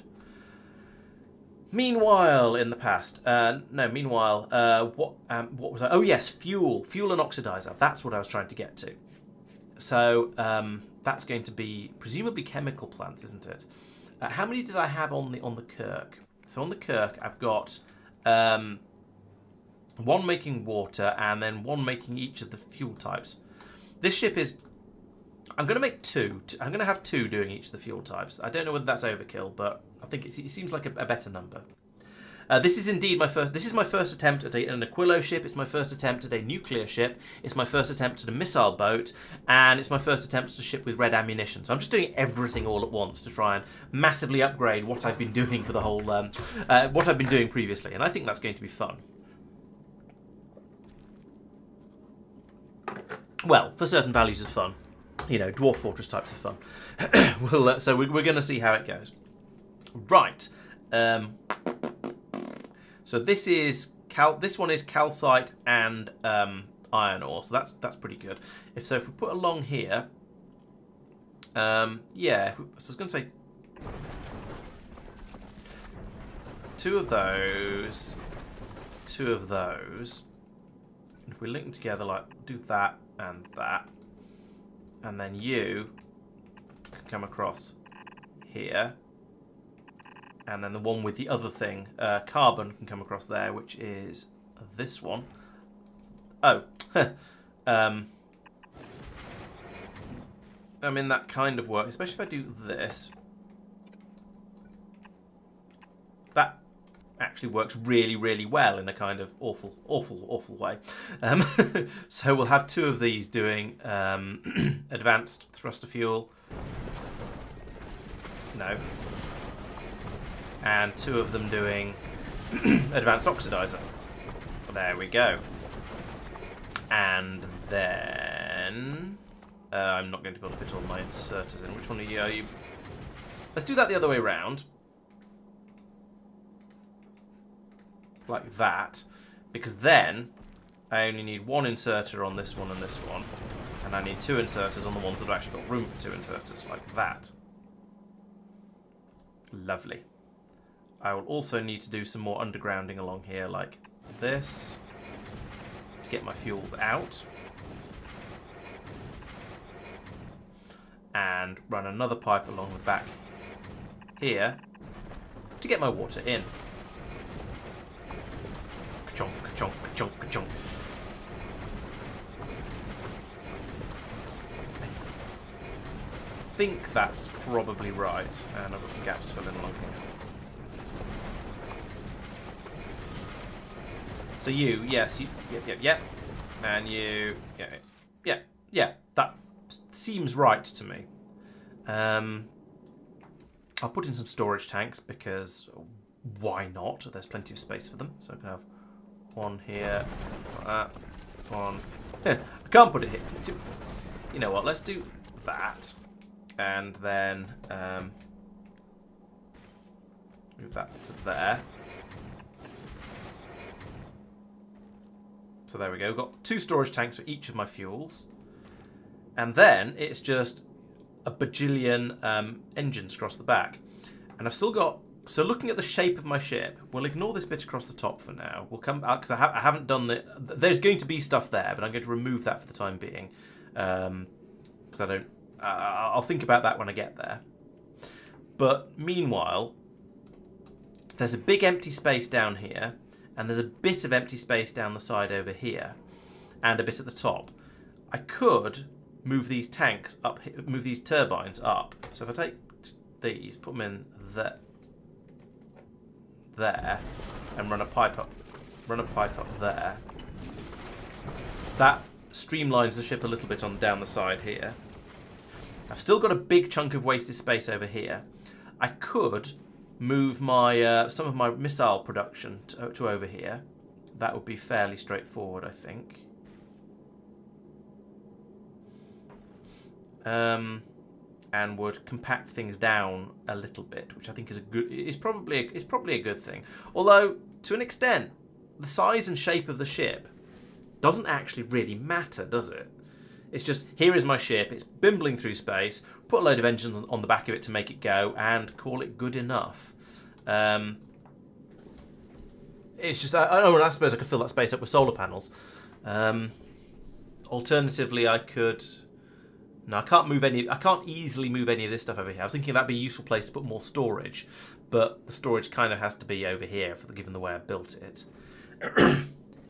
If I needed more storage, I could move or alternatively, if I needed more storage, I could move all of this down to make this bottom end flat across here, and then put more storage in up there. That might be useful. Let's get the parts up to finish the ship off, because at the moment I don't really have a good feel for how big my ship is. What's going on down here? I've only got 14 heat pipes, but there's a load more in here, and they're not being unloaded for some passed across for some reason. Fine, I was 20. What's a stack of heat pipes? Stack of heat pipes is 50. No point in making less than a stack of anything. We're making centrifuges. I don't care about centrifuges. It's Nuclear reactors are a bit of a funny one, aren't they?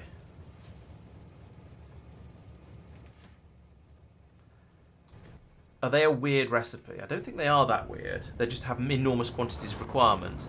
Yeah. Oh, we're still trying to make heating towers. Okay, we've got a shortage of heating towers. That's slightly annoying. Because we can't make heating towers due to silly reasons. Actually, I could put that there. Tell you to make stone furnaces. There's probably some stone in the out there somewhere. See, heating towers are a silly one because they don't. They're too many. They are a too many step recipe, and therefore the abomination can't make them. You need to make stone furnaces to make the boilers in order to make the heating towers. However, if I do this, if we get this inserter, then I can make some of those. We can clear out all of the requirements.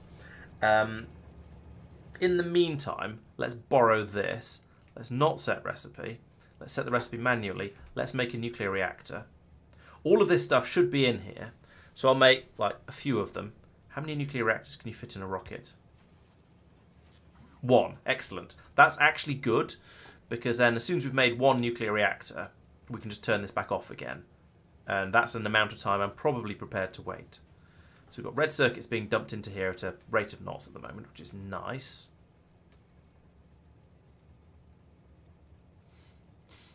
And copper, in theory. Eventually, we'll get all the stuff we need in. It looks like concrete is going to be the difficult one, although there's no concrete in here. Why is there no concrete in here? More to the point, if there's no concrete in here, why is none being fed in? We'll have a look in a minute. Oh, thanks for the resub, Doopy. Much appreciated. 22 months. Nice. Wow, that's a lot. Thank you. Thank you very much. So we've got some concrete down here. It's just not being fed through because everything else is being fed through in such quantity. All right. Yeah, that's true. I haven't managed to sink the spaceship yet. That's quite nice. Carbon belt. I'll check the carbon belt in a minute. I'm just trying to make a nuclear reactor at the moment, and that's always fun. So we've got enough copper now. We've got enough red circuits. It's still putting more in because it's trying to build for the second one it's going to make as well. Maybe we'll let it make a second or a third, or I don't know, but a couple of them at least. But I need it to make at least 1 nuclear reactor so we can ship it out in the ship. Which means actually I need to set a request over here as well for maybe. How many I just select? Oh, 1. Let's set that to 3. And I'll clear that once it's done as well.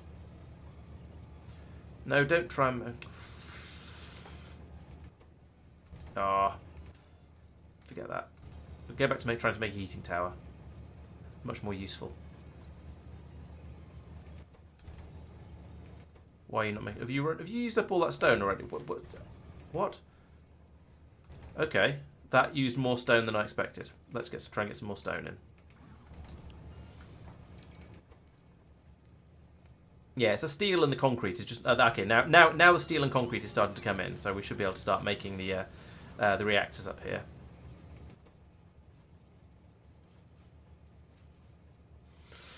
Eventually. All right, I'll come back to it. So up here, yeah, I think this should. Oh, hang on, I've screwed up the belt here. Oh, right, this is meant to go underground sooner, like that, I think. Yeah, so we've got the explosives being brought out and put onto this middle belt. This one with the carbon and the sulfur is supposed to pop through here and come out along. Yeah, along here. So this is carbon and sulfur on the bottom belt. So we're getting carbon, and then the calcite and the iron ore should be on the top belt, the one that snakes around in like a horrible spaghetti thing. So these two machines, because they've got the long and short inserters, should be able to get everything. So yes, you're right. Yeah, was that what you were pointing out, King? Because I think that's the that does seem to be the bit. Well, it looked like the bit. It's a bit where I've seen I went wrong anyway. So yes, if that was what you spotted, well spotted.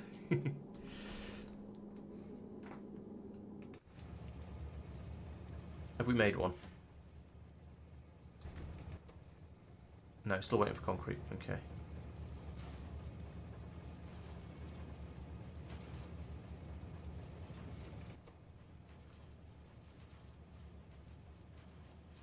So little concrete. Right, so why are we not getting any of the ship holders being... the ship storage things being shipped up? I thought they were on the shopping list here. Yes, there they are, cargo bays. So we're asking for 10. And we've got a rocket capacity of 10, and the rocket capacity is 10. If we look in here, we see none. If we look in the logistics network, we see that there's 5. Okay, why are we not making them then? We'll look into that in a moment. At the moment, oh, there we go. There's a reactor. Right, now let's go back to set recipe, and we'll just dump all that straight back into the wagon, and it'll probably overflow, and then we'll cry. We'll take that out, and then it can be put somewhere else. So, oh, we're probably not making those because we're still busily trying very, very hard to make these things. But nothing's making the heat pipes because everything's trying very, very hard just to make lots and lots of stone furnaces. Have they all gone into... So have you been making... Right, okay, so we're making boilers now. Oh, there we go. So we've made some more boilers. We can now make those. Excellent. So that's now working. We've got enough of everything. Making the... Yeah, this seems to be kind of working now. We are at least making the heat plants. As long as we can make these... As long as we can make enough stone furnaces, and it seems to take quite a lot of stone in order to do so, then we should be all right. We'll eventually get to the point where... What are we even feeding into these things?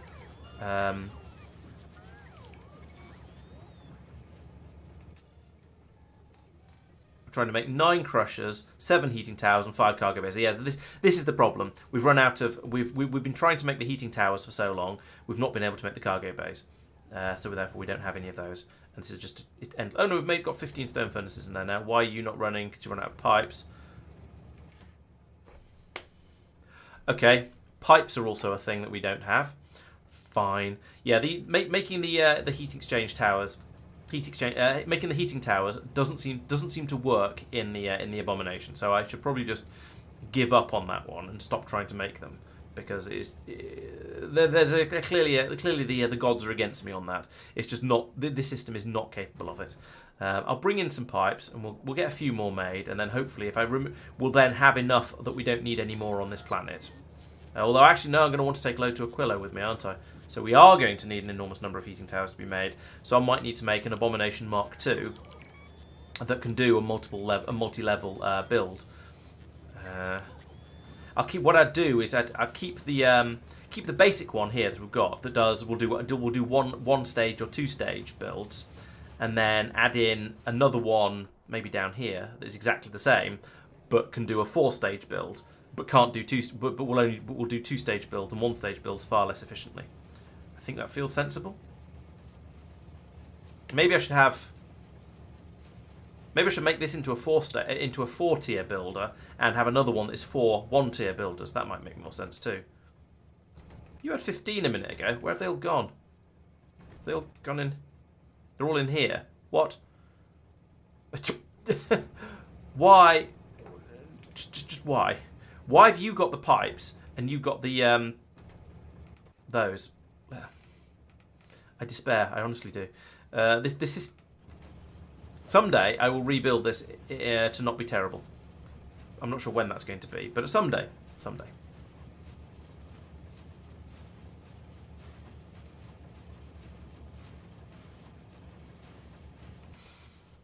Right, stop it. Set recipe. There we go. Also, stop making heating towers. It doesn't work. Right, what are we going to do now? There we go. Cargo bays. Just what I wanted. And yeah, this is clearly only doing 2-stage builds.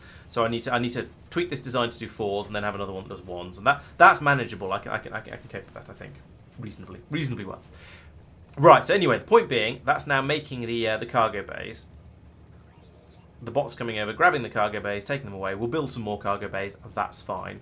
We can then also do the crushers, and then hopefully we'll get to a point where we just have everything we need.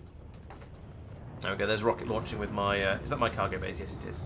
So now if we go back up to the freezer, we'll get that built. I can see how big that is. I need to send a ship over to Vulcanus in order to stock up on these things, the foundries, That shouldn't be too difficult.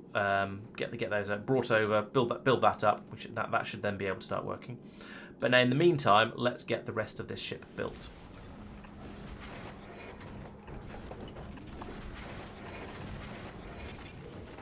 There we go. Now we have some storage. How do we feel about this quantity of storage? Fairly good, to be honest. I'm not going to be storing any significant quantity of chunks in here, so that's going to keep this a bit saner than it would otherwise be on a different ship. I'm going to be keeping a load of iron and copper and steel and sulfur and carbon and ice in here, but again, it's sort of like 2 stacks of each, so that's not very much. I think that's probably enough storage space. What if I could put another one of these in here, just give myself that little bit extra since I've got the space for it, and then use an underground pipe to go from there to there. Remove that one. There we. Yeah, that does link. So that's a little bit more space, and also that means if I have an emergency, I can always build out like this and into this sort of area over here. Okay. I feel like that's basically everything. So let's start building the actual outside of the ship now. Now I did a really nice design of engines on over here on the back of this ship. So let's take a copy of that. Possibly without the belts going through. I don't know. I don't care too much about that. Let's just copy this bit. I'm planning to use it initially for personal transport. In the long run, what I've done with every other ship I've made, I've used it for personal transport to get me out there, and then I've ended up using it typically to bring the science packs back as well. So I may end up, yeah, it'll probably end up being used for both. But we shall see. No promises yet. Right, so that wants to be about there. Actually, you know what I'm going to do first? I am going to bend this round and put it up over here. So let's take that and put it. I could just do it the easy way. Put that here. He says eyeballing where the belts are going to go. Yeah, I think that's the way to do it.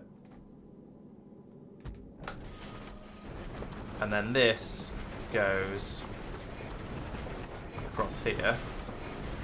This goes across here. And this goes across here. Like that. There we go. Then I fill in this gap here because gap. There we go. Fill all of that in. And then this goes underground from here to... Oh, come on. How long can you be? Oh, I don't actually know at this point. Great. In that case, let's pull up some of this so I've got enough to... Come on. What are we missing here? Why are we not building this? Okay, there we go. I found the offending hole. So we'll give that a moment to build. And then I hope I can put that in there like that and it'll reach. We'll find out in a minute. There we go. Yes, it does. Excellent. And then that can come out into this belt. I'll need a little thing as this belt comes in, it'll have to go out and do that and merge like that.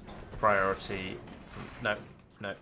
Input priority from the right, and this one can go underneath, but that's fine. We're okay with that.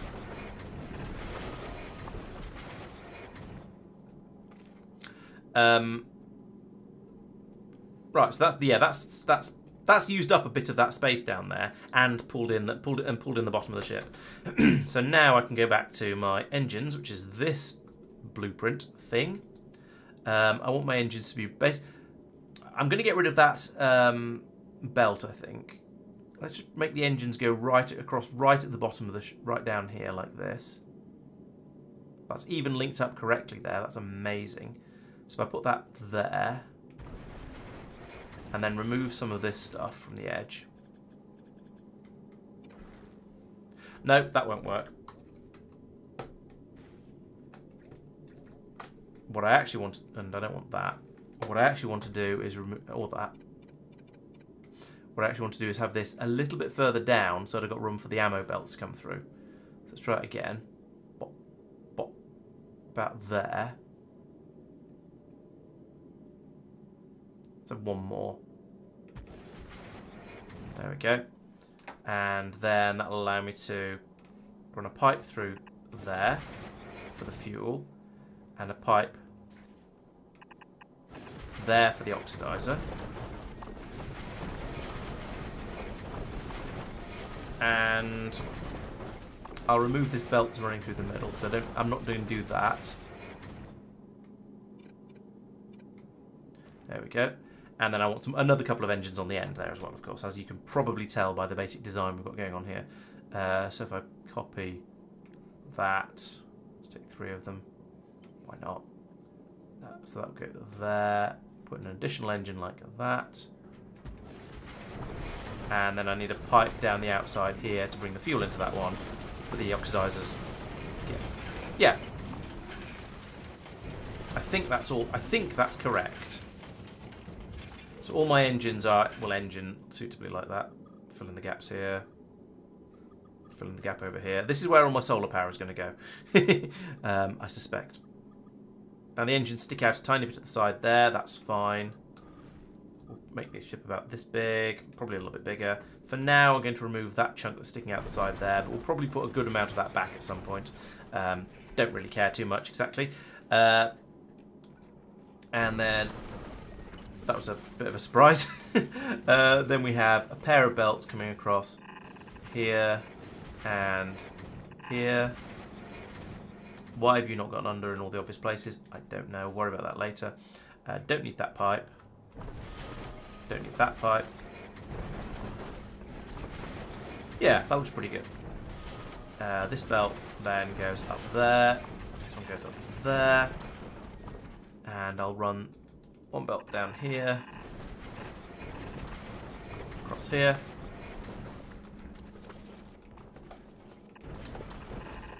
one up here,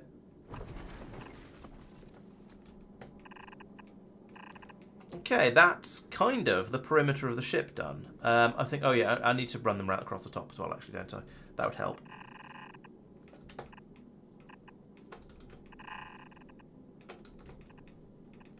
Right. Nice. Bit more filling in to do.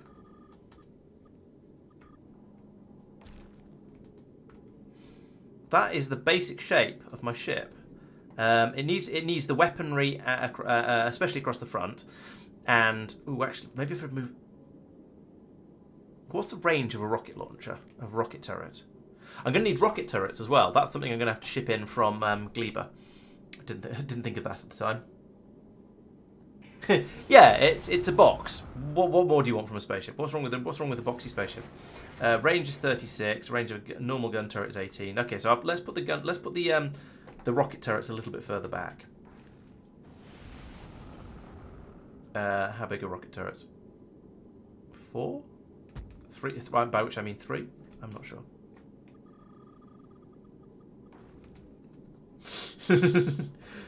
I think you need to work on your simulations.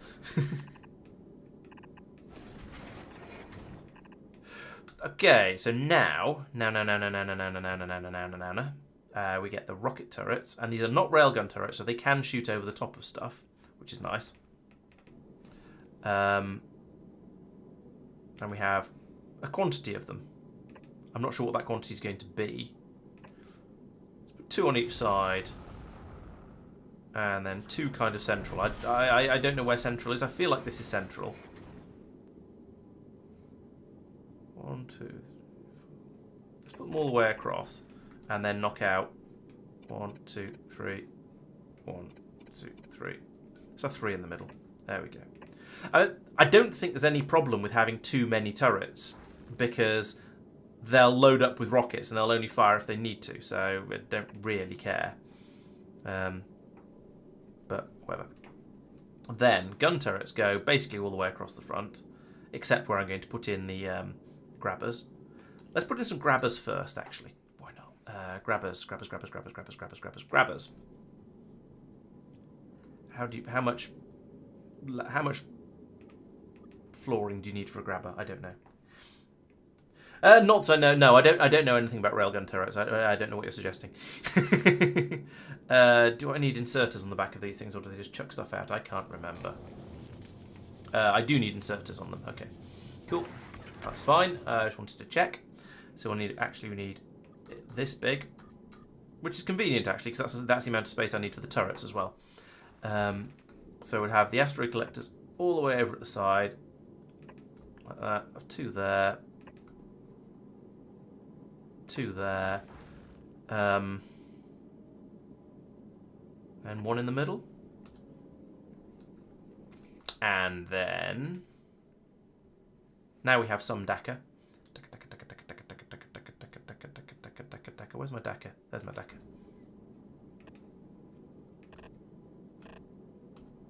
That's upsetting.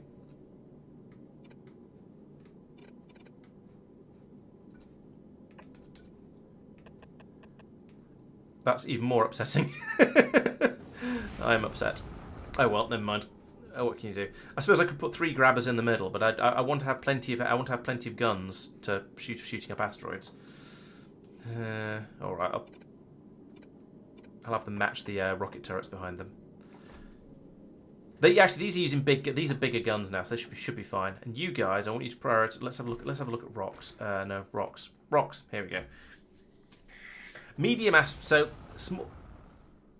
What are the ones we face in normal flight through space? There's the small ones. Medium ones are the ones that my guns are mincing happily on the way out to normal planets. So I want big and very big, I suspect, for all of them. And we'll let the small guns do the no, not that one. And we'll let the small guns do the we'll let the bullet guns do the small asteroids. So there we go. Take that. And we'll ignore the unlisted targets. Which one was it? I just let you.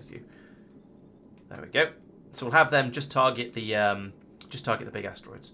Right. We need inserters for all of these. Like that, and that, and we need inserters for the gun turrets, like this.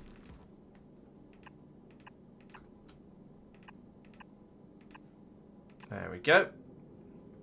I'm going to put some gun turrets down the sides as well, which I suppose means actually the ship is going to be wider than I've designed it so far. So actually I guess it's going to be another 3 squares, so I could move all of this could expand by 3 squares. So I might be able to do something a bit better in the middle here. We'll see in a moment.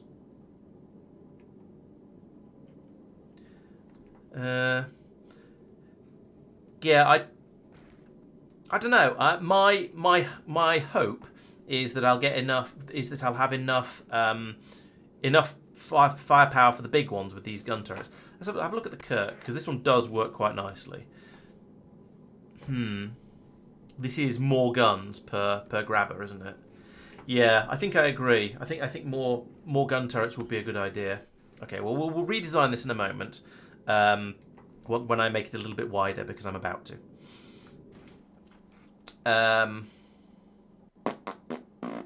I can only move these out 2, or they're not going to be able to unload.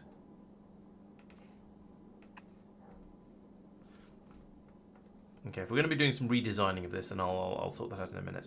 So yeah, we've got the outer belt for rocks, inner belt for ammunition. So that's basically that design is basically good. But as I was saying, this is going to need to be 3 wider in order to take some guns turrets down the side. I don't need all of this. I don't need it to stick out this far all the way. I will probably get rid of some of this later and turn it into just sort of gun emplacements down the side of it, rather than being a full-on rectangle. But I do want to have this level of coverage, so we'll move you out to actually move you from there to there. Same on this side, because I can't go any further out. I can put a gun turret there and there to provide a bit more covering fire.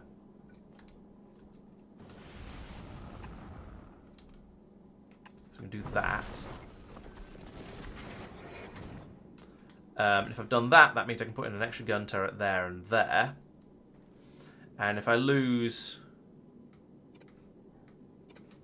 I could lose those, But now I'm down to only 3 grabbers. I don't think that 3 grabbers is enough.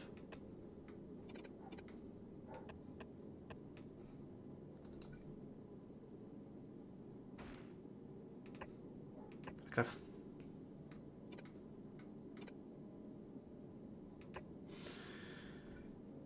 This is going to be ugly no matter what I do. There's going to be a... I mean, unless I put in an excessive number of grabbers. Let's spread these out a little bit more.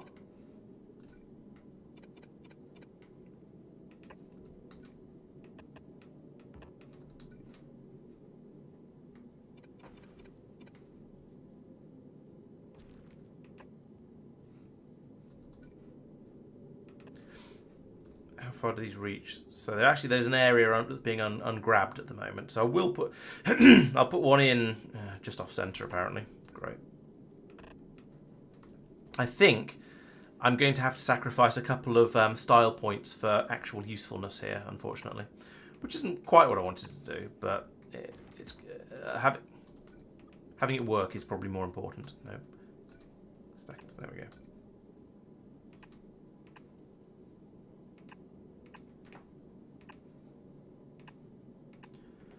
Right, so that's all armed, all somewhat dangerous. I've got a range of that far, so let's put another one in at the bottom of this one's range, so about there. And therefore also same on the other side, there.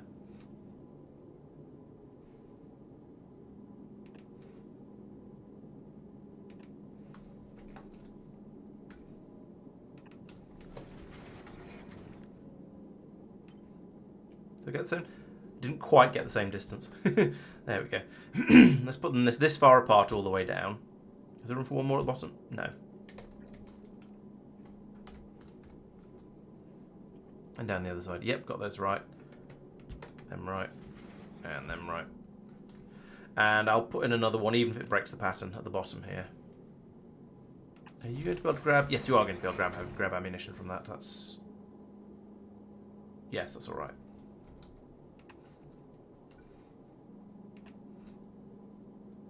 Oh, hello, Sophia. I am building, so kind of neither.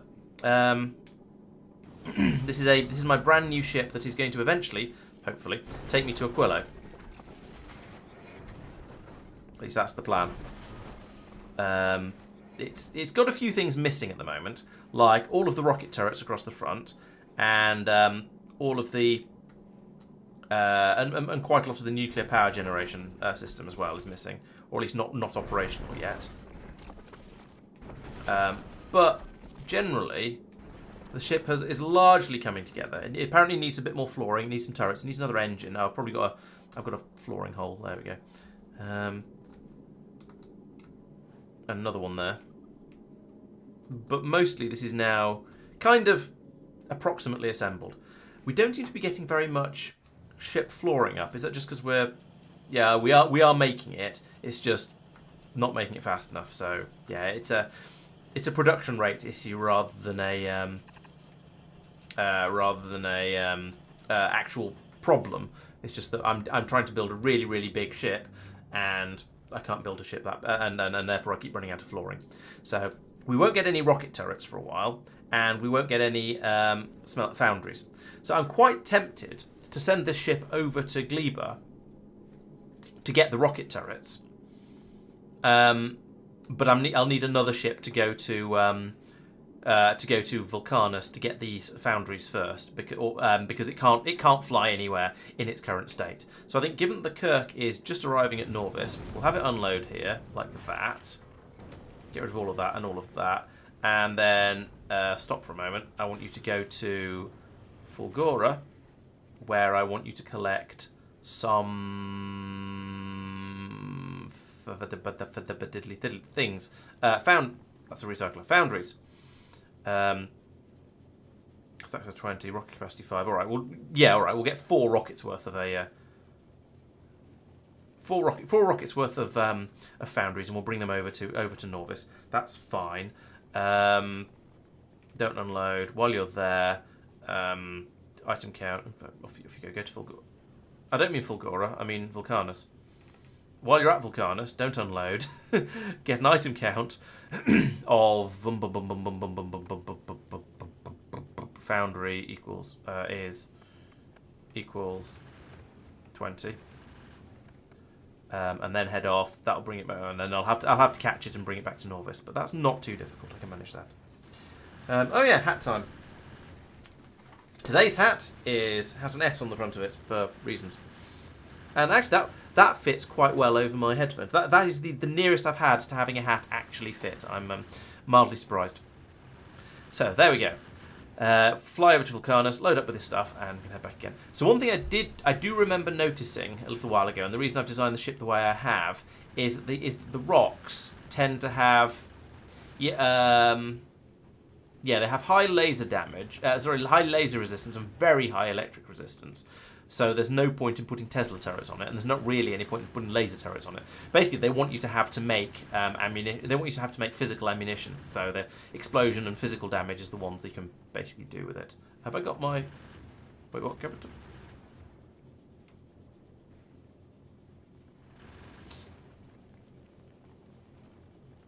Why are you at Gleba? How did you get to Gleba without me noticing? I'm supposed to be at Vulcanus.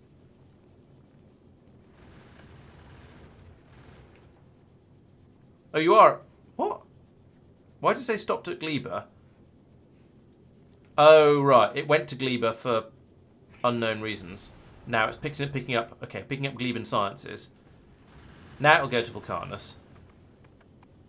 And... Or has it already got those and I just can't see them? No, it hasn't got them. It's got 0 of those. Right. I don't know why it didn't go to Vulcanus. I must have misclicked on something. I'm not sure.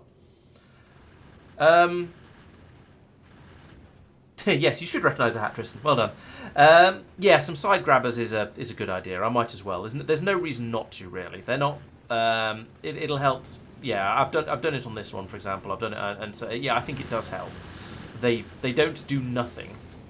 So having a little bit of extra grabbery, we might as well. Oh, what's sad? Oh, it's Norvis. It's just a bot. I don't care. Yeah, the side grabbers are doing a bit. What I'd probably quite like to do is try and build some quality grabbers up, so I can get them grabbing a little bit more quickly and effectively. I wonder how it phrases this in here. Grabber.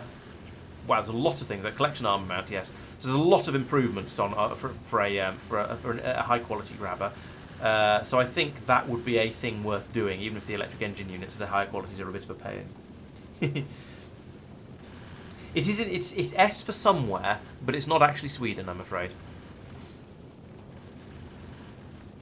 Right, so now we've arrived at Vulcanus, and we should get some rockets sooner or later. Yes, there we go. We've got a yellow highlight appearing there, so the rockets are on their way up. There's 61 foundries available on the planet. That's pretty good. I also need to tell the freezer ship to request some what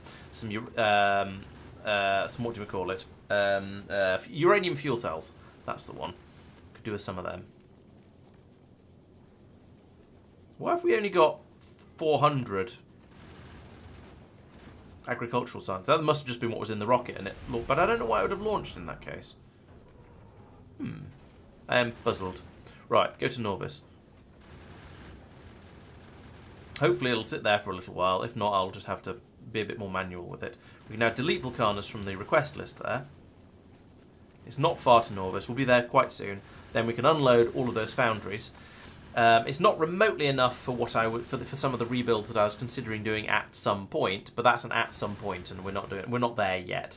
That's for when I get absolutely frustrated with whatever planet I'm trying to mess around with, and decide, right, I'm going to go off to Norvis. I'm going to rebuild my circuit production. I'm going to with the EM plant, and I'm going to rebuild my metal production with foundries, because this is all absolute nonsense, and I've had enough of Aquilo or wherever it is I'm messing around with at the time.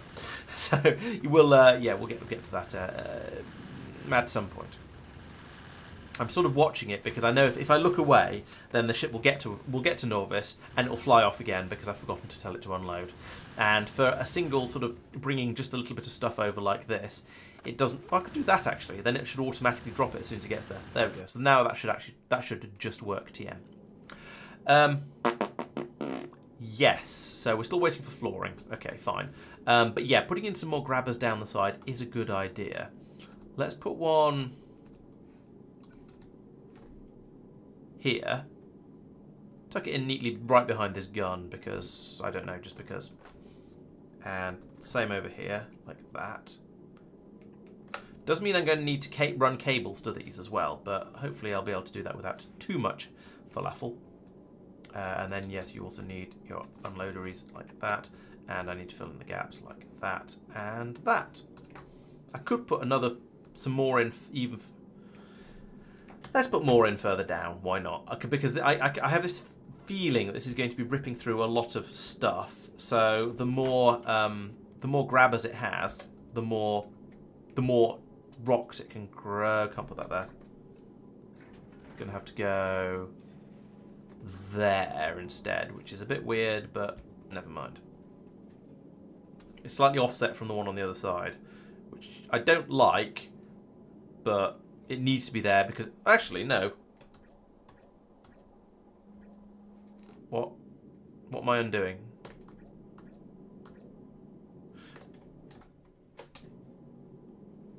I could still put it there and just move the inserter. That's less bad. There we go. I prefer that solution. Thank you, Tristan. Yeah, I sort of worked that one out, or guessed that should be possible slightly before you said, but thank you. Okay, over here, I also want to request a large quantity of uranium fuel cell. 50 is a number. How many do we fit in a rocket? 10. 50 will last a while. Let's ask for 100. 2 stacks. That seems like a number. Right. Now, I need to wire everything up. So, simple things first. You connect to there, and I want you to read your temperature, and I want to override the stack size to 1, and I want you to trigger whenever... I'm going to assume temperature is T and maybe check it again in a moment. Whenever T is less than 550.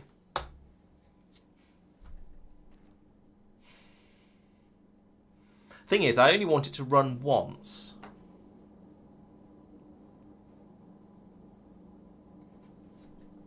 When temperature is less than 550.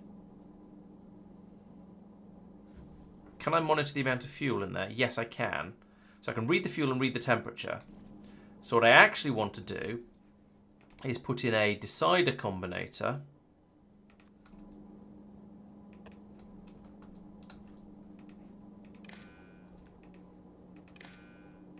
Like that. And I want you to say when T is less than 550 and fuel cell equals 0, then output 1 green square. And I want you to run when green square is greater than 0. Right, there we go. So yeah, I've got two conditions now. So it'll only trigger to put another fuel cell in when this both has no fuel in it and it's getting a bit chilly.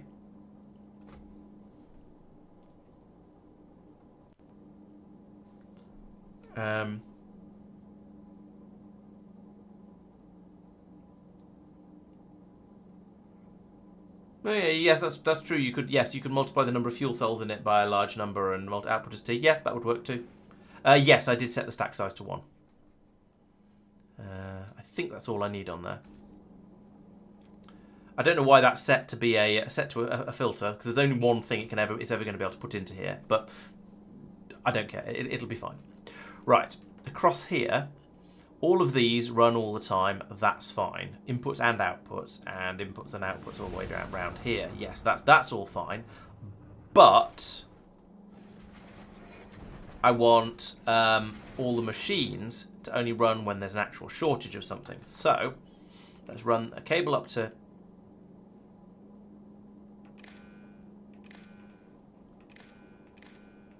I'm just going to connect it to all of them because I can.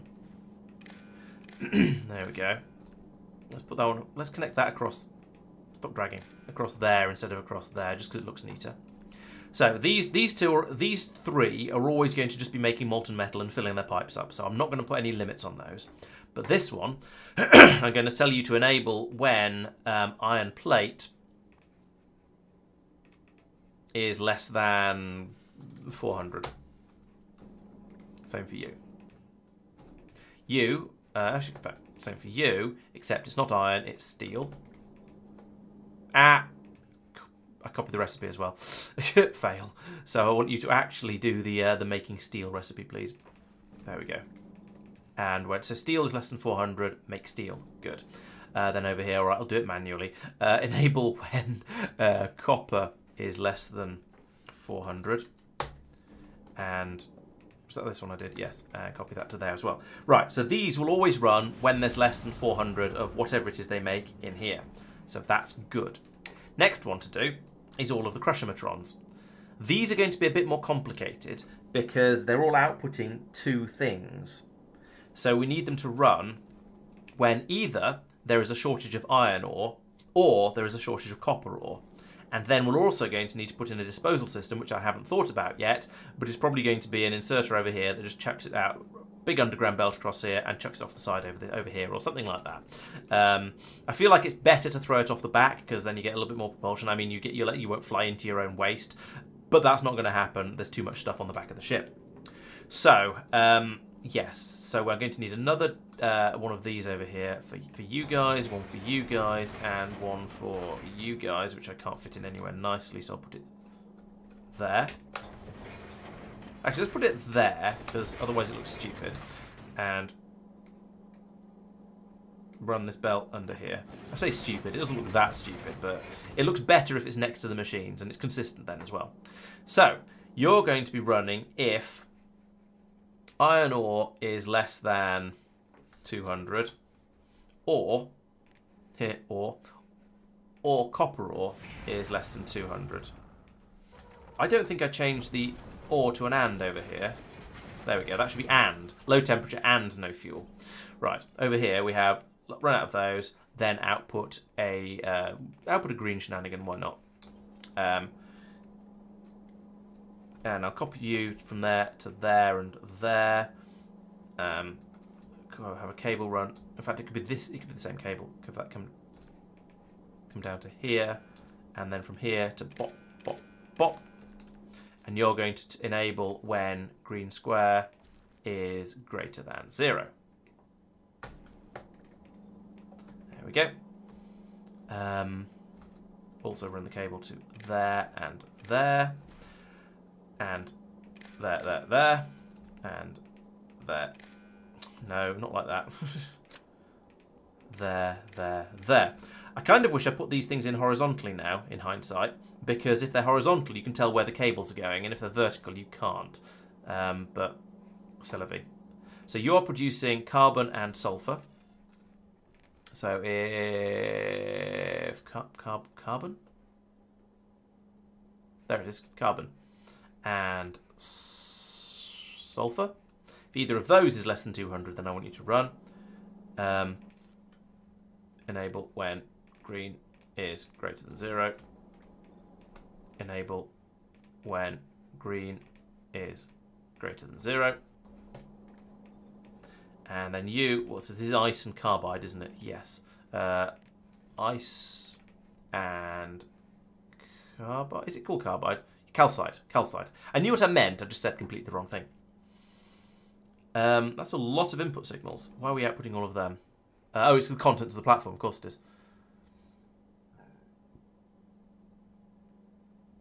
Okay, fine. Speed and damage taken. Okay.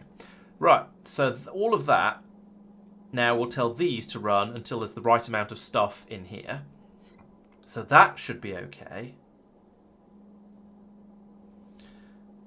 I haven't hooked up the grabbers. That's the next thing that needs to be connected to tell them when to run and when not to run. So I want to let's use a green cable for this one because reasons. And that's going to be going to the outer belt. In fact, I could do this on each. I could just run this on each one. So if we say here, read all belts, And that, well, if we ever manage to build all of this, that's going to get everything except this fiddly little bit in the middle here. So it's going to be close enough to getting everything. So I think I'm probably okay with that.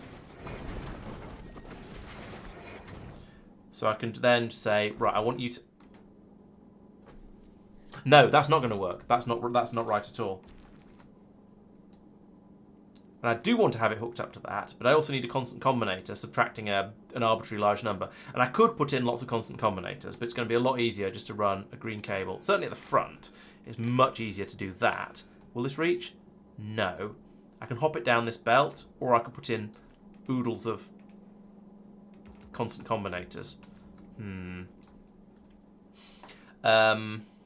Anyway, yes, I need a constant combinator up here. So we'll put that in, like this. And this is a pretty long belt. This can take a lot of stuff. So how many do you think we should go for of each one? The length of it is about, let's measure this side because that doesn't have nonsense along it. 67, and the width is 37. 35 technically, so 70. It's almost 200. It's almost 200 all the way round. So if we go for 50 of each one, yeah. So actually, I don't want that going from there to there. I also want to put in an arithmetic combinator. Yeah, let's do this separately. Let's do this down here.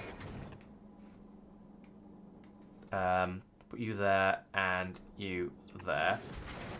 So I would like to have 50 of each type. 50 metallic. Put the number in, Laurence. That's a good chap. 50 metallic.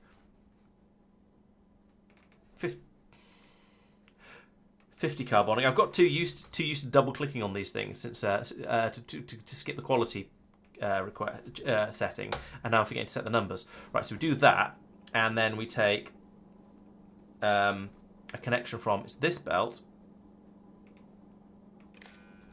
And we say we want to read all belts. And then we want to, for all inputs, we want to multiply by -1 and output all. So that'll take in 50 minus whatever's on the belt, and then we feed that to all the chompometrons. And that's a mildly complicated thing to calculate, so I am just going to skip down the belt for these. How far can I go? There and not there.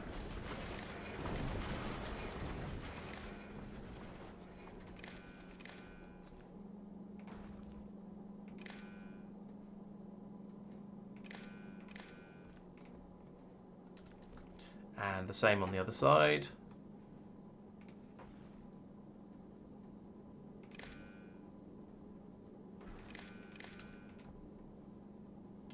Run this all the way down here. And then for each one of these we want to set filters. And they're currently filtered to trying to capture everything, which is good. That's what we would expect at this stage.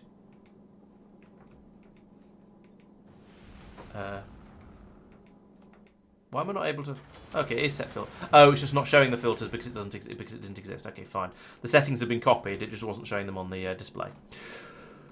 Right, that has taken me a couple of hours to build, but I think this is a pretty. Have I forgotten anything? Are there any inputs that might go crazy?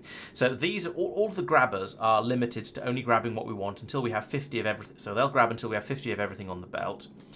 We should see that, well, if and when we finally build all of these belts, we should see that everything should be correct there.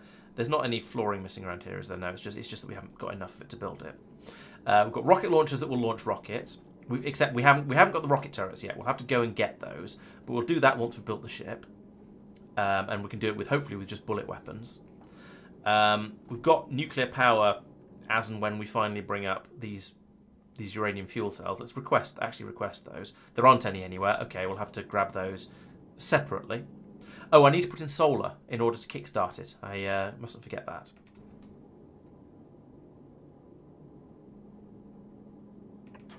Put in a couple of panels here. A few along there. A couple up there. And there. I could replace all the missile turrets with solar panels for the time being, but I'm not going to. Oh, yeah, then I can put loading down here. There we go. Now we have power, and things are kind of working. I mean, I'm sure I don't have enough power. How comically bad is it? Actually, I do. The ship is actually fully satisfied. We are producing enough power from what we have here. Now, that is almost entirely because nothing is running at the moment. But it's still kind of amusing that apparently this tiny handful of solar panels is doing what I need. 50 for these things. Yes, it is actually. It's a quarter of what I wanted because I went on number of pieces of belt, not number of. Oh, here we go. Some more flooring's arrived. Not quite enough flooring. Oh, we've completed the. No, we haven't quite completed the belt. We just need some. Oh, I think there's a gap here. There we go.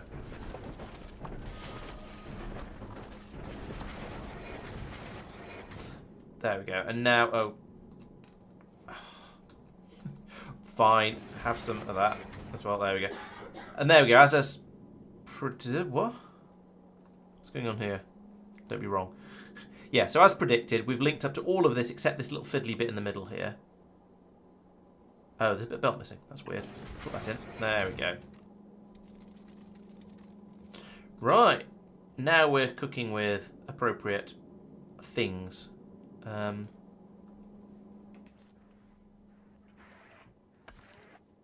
Oh, it needs to pull in more chunks before it can start actually processing it. Fair enough. So, yeah, this is nominally kind of sort of working. We're obviously not going to have enough power to run the whole system. Oh, yeah, as Madman was saying, yes, we... Oh, yeah, second belt has the same pipe as you. Thank you. Sort that out as well. Excellent. I do like how quickly this gets built. Right, so we're not getting any nuclear fuel up, so that's a problem for... to be fixed momentarily. Why are you guys not running? Why are you not running?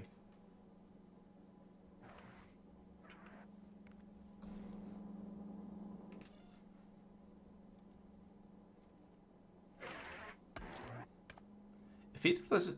What? Then output one green... Why is it not... Oh, input count. Right. There we go. Obvious problem reason. Obvious problem. There we go. Now things are working. And yeah, yes, those chunks are getting passed back out to go around and be put back into the system again. So that's working as expected. Yes, as Madman said, and I got distracted myself from about 4 times over. Yes, I put in 50 for each of these because that's how many pieces of belt there are. But you can fit multiple things on a belt. So actually, let's make these 200 each. I could make it like 400 each if I got it onto both sides of the belt, but I'm currently not. So we'll just make them 200 each. For the 4 things on each side of a belt, for each piece of belt. And then we can do lots and lots of grabbing of the basically no resources that are available in Norvis orbit. Okay. Yeah, nothing's going to happen here without nuclear fuel because now we're going to see, well, this.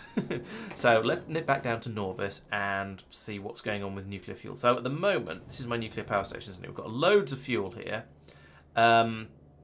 I guess I just also need to put it into a red chest and then it'll be available everywhere. So let's do that and that and that. 1, 2, 3, 4, 5. Yeah, that'll do. So we'll get some in there and then yeah, that'll dispose of it all. I see I still have a problem with coal up here, but c'est la vie.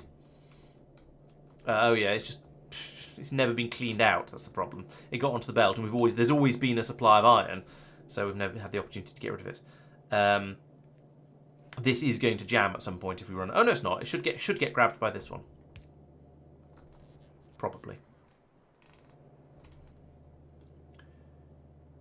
Right, there we go. That's going to get me some nuclear fuel cells. 24, 36. That's easily enough for a rocket, so we can start launching these up now.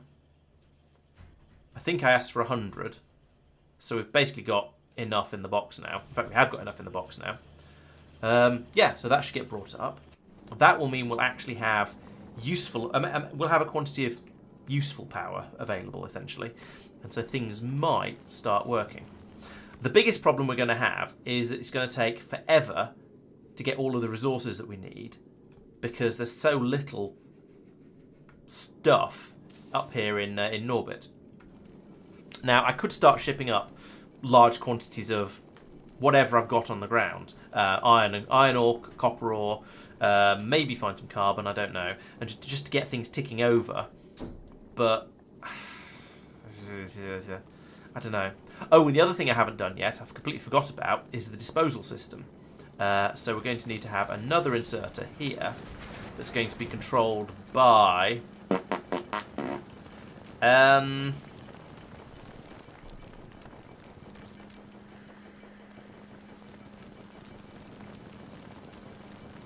essentially, we want to say if you have less than... No, if you have more than... say double what we're accounting to on all of these. So I'm trying to get 200. So any of the quantities. Yes. If I subtract, right. Let me think this one through. I need to subtract 400 from each of those numbers, and then feed any of those through into this. And if they're positive, it'll chuck them out. Yeah, that's not a bad idea, Madman. Yeah, just ship up a load of red ammo to it and get it going with that. There's no way of getting red ammo from in here out onto the belt, but I could come up with something if I needed to. That's true. Oh, here's my nuclear fuel, and this is now cooking with cooking up to about 50 degrees. That is an improvement, so we'll let that run with the combinator here. That should just work, but we'll see how that goes. At the moment we have approximately no water here, but that's because these are running very, very slowly. The bootstrapping and gradual kickstarting of this ship is going to take a very long time. We've got I take that back. We've got a decent amount of water in these, so as soon as we have enough temperature, and as soon as this gets up to 500 degrees, these will kick in. We'll get a load of steam, and then we'll have oodles of power. Oodles, I tell you. How much do we need? 2.9 megawatts, and it makes 4, I think. 40 megawatts. So yeah, we should be fine. But that's because I was going to say none of these have kicked in. It's because they're barely kicking in due to supply shortages. Fine, all fine. I don't care about power problems at the moment. I do care about doing the maths down here. So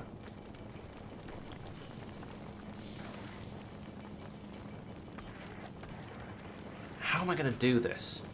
Because there's loads and loads of other stuff in here, and I don't want to just chuck it all away. I think the easiest way to do it might be to use a decider combinator. Or it might be to use a decider combinator for each of the... but there's 6 different things. Which is annoying. So I'm going to need 6 decider combinators. So for each one, we go and we say something like, if iron ore is greater than 400... then output 1 iron ore, and then we feed that into the inserter here and tell it to out-exert that iron ore. But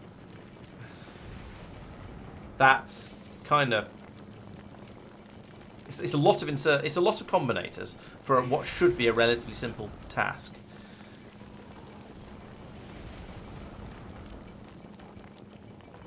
Oh, throw it out. No, yeah.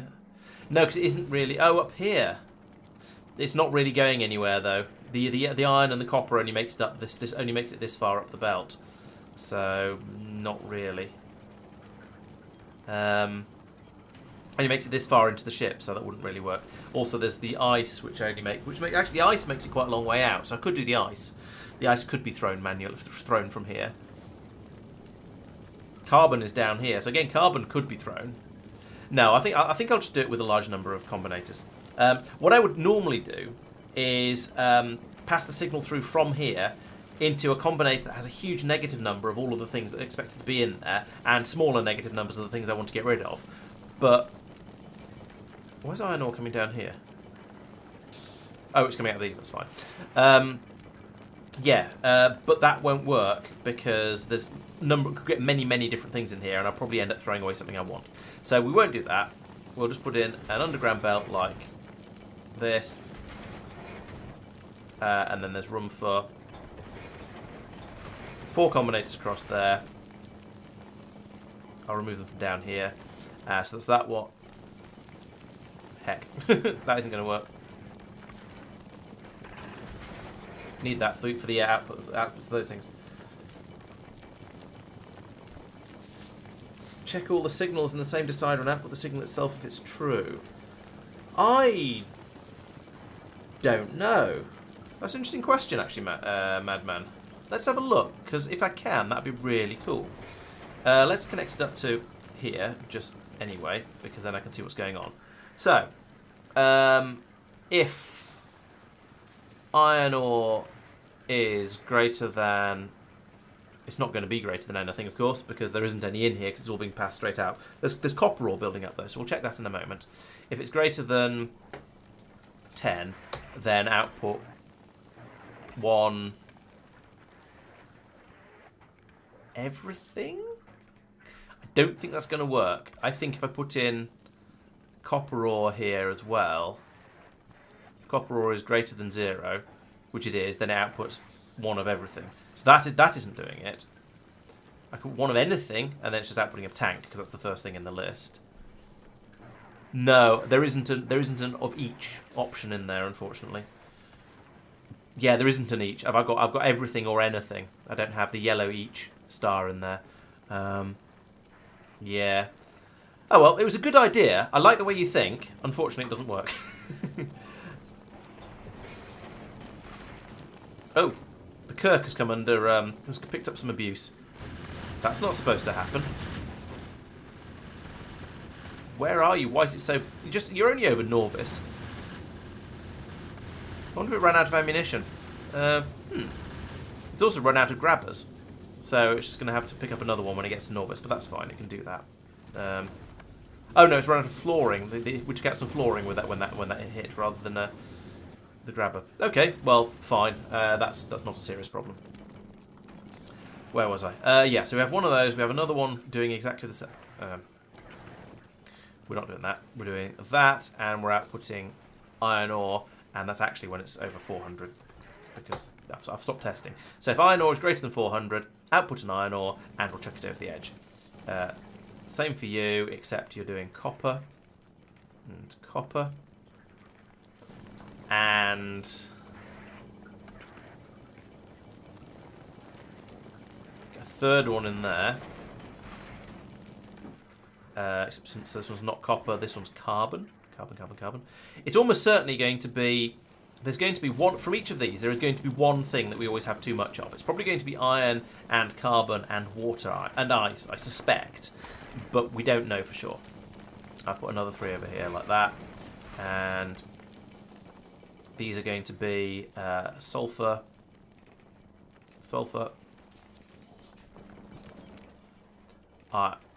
Ice, baby.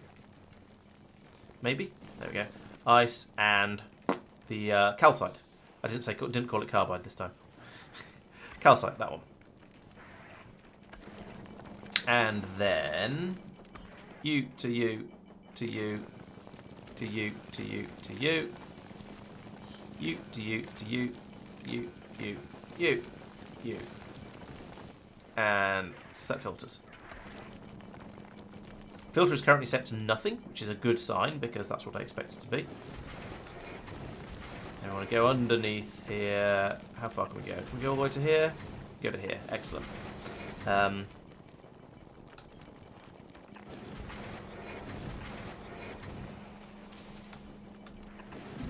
That, and then we'll just chuck stuff over the edge like that. There we go. So that's disposal of all the junk from there. So, someone a little while ago, where was it? Yeah, Tristan was saying my storage will have chunks in. It shouldn't have chunks in because there is an inserter here that takes them back out again, so they come back down here and they get looped around and back into the system. So that should be absolutely fine. We shouldn't get chunks building up in the storage container. I decided it was easier to do that than to try and sort what was coming out of the crushers. And try and feed that individually back to the input. I thought, let's just bring it all into here. Everything all that goes on these belts gets brought into here, and then we'll ship it back out again. You've not got fuel because you're hot enough, presumably. Yeah, 700 degrees. These are ticking over nicely. That's good. Yeah, this seems to all be working now, he says in tones of mild astonishment. We've got... we have a shortage of copper.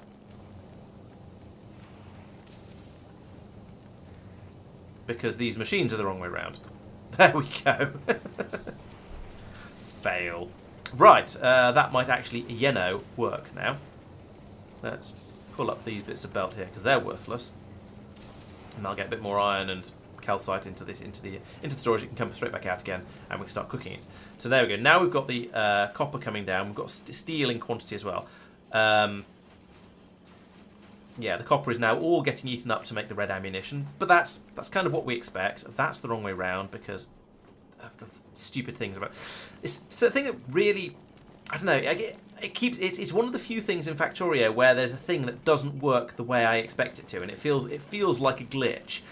It's that if you build a belt, if you put down a belt ghost, when the other end is still a ghost, or when you're putting it down on landfill or space fill or something like that, then it often points in the wrong direction.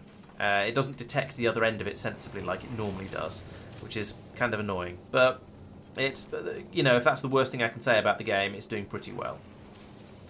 This is quite busy, and this inserter is struggling a little bit.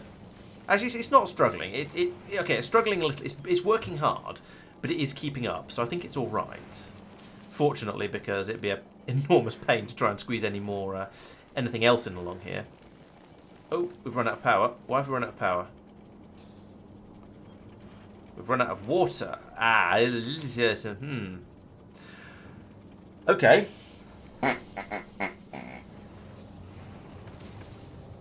We are not apparently producing ice quickly enough. That's on you guys down here, I'm afraid.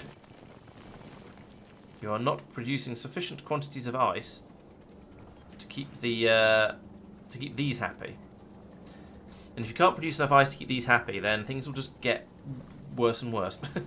Yeah, there's not enough carbide being... not enough oxide asteroid chunks being captured to keep the system running and happy. We've got a few coming in, yeah, sure, but it takes forever to crunch through all of that, and it's a little bit... Yeah. Yes, that is the technical term. Can I make ice on Norvis and just ship a buttload of it up to get the system working?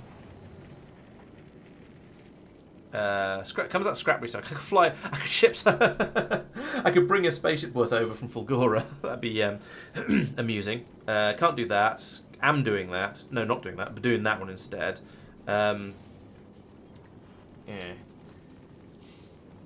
Yeah, Norvis Orbit just straight up doesn't have enough ice.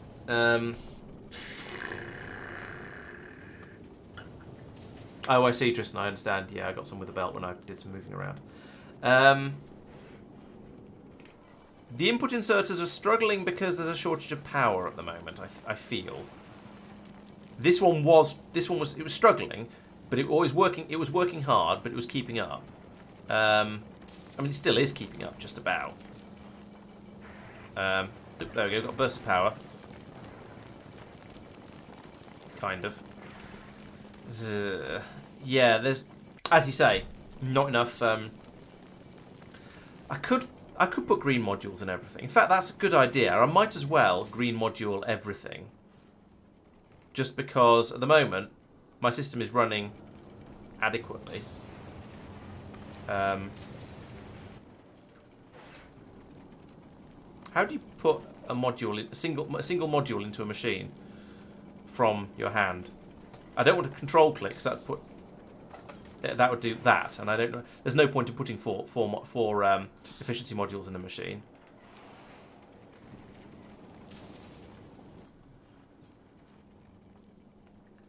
You can click on the slot, yes, but I was hoping to do it without opening all the machines up like this, because this is a lot. It is more clicks and more thinking about where, and I have to click in the right place. But yeah, true. It works, I suppose. I won't complain too much. What else uses power around here in quantities? Probably not these, really, but I'll give them some modules anyway, because I'm not giving them anything else. Upgrade planner, interesting. Okay, I'll try and remember that for future. That would be set up for every single building type though. Granted, there's only like 4 building types on the spaceship, but I'm kind of nearly there. I want the module inserter mod, I guess. That would be useful. Oops, put them in the funny slots, but never mind.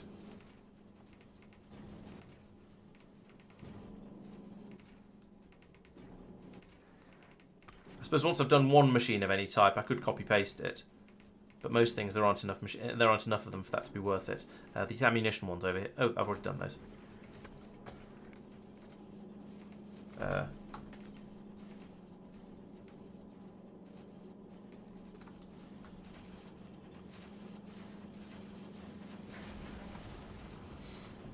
There's the modules, and boom! Suddenly the power consumption will presumably have dropped quite a bit. Yeah, it's gone from trying to spike up to 12 megawatts down to spiking up to 4 megawatts. That is significantly better. We're almost producing enough power with just the solar. Well, we're producing about a third of the power with the solar. That's quite good. Yeah, that was a good shout. That's going to make an enormous difference to the power consumption here. Z did not work, no. I was opening those when I was putting both modules in because I hadn't thought about it. I got into the habit of doing what I was doing and then just did it without thinking. Yeah. All right. I feel like I should have a water tank, particularly for this one. But I suppose that would go here with a little bit of shenanigan. No. Yeah, we'll take out 2 of these solar panels. I could put in a water tank up here. In fact, if I take out some of this belt here, I can put in at least 2 more solar panels up here as well. Can't quite put them in across the top unless I take out these rocket turrets, which don't exist. I could, if desperate, put more solar panels in here and here. We didn't use underground belts, and here as well. Actually, no, not quite there.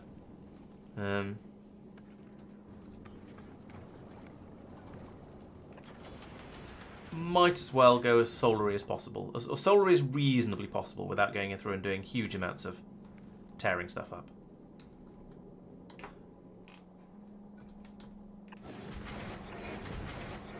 These aren't working because we don't have any ice. So that means we probably actually can't leave Norvis orbit. It is very tempting to send the Kirk off to Fulgora to get like 10 stacks of ice. If I could pass it from one ship to another without dropping it down to the ground and then having to launch it back up again, that'd be very, very tempted. Bottom. Oh yeah, you're right. Thank you. Let's do that instead. Red inserters are struggling with blue belts, but they can just about manage. They can manage well enough that they are getting some ammunition, and given infinite time, this belt should completely fill up with ammunition. Oh, I suppose I'm going to have to read the contents of this belt and send it back into here to be a signal for when to leave, because I'm no longer storing ammunition inside the hub. So that's going to be a thing to do. Where can I feed that in? Is there a direct connection to the hub anywhere near the ammo belt? Yes, up here. So if I do a red belt from there to there and tell that one to read all belts.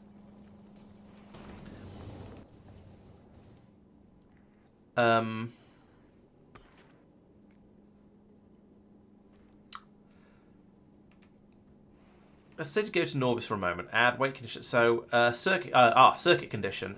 This should be the ammunition. Red ammunition. Yes, there we go. So that'll work. That'll allow me to operate based on that signal coming in. Good. I thought that would work, but I wanted to check before I got too excited. So my hope was that we're just going to gradually fill these up with water, and then we'd start pulling water out down here to make everything else. But that doesn't seem to have actually started happening yet. We aren't making the water is getting the ice is getting used up in order to make water in order to keep these running so fast that we're just not straight up not making any fuel. That's a problem. I'm not sure how to fix that. I don't know how to get more ice out of the sky. There's a couple coming in here, and we're going to grab them, and that's a start. But it's not what we need. Putting in all of these efficiency modules is going to have helped. It's going to make a big difference because we've now got a lot more. We're using a lot less power, therefore we're using less water, therefore there's a chance that we might start to fill up.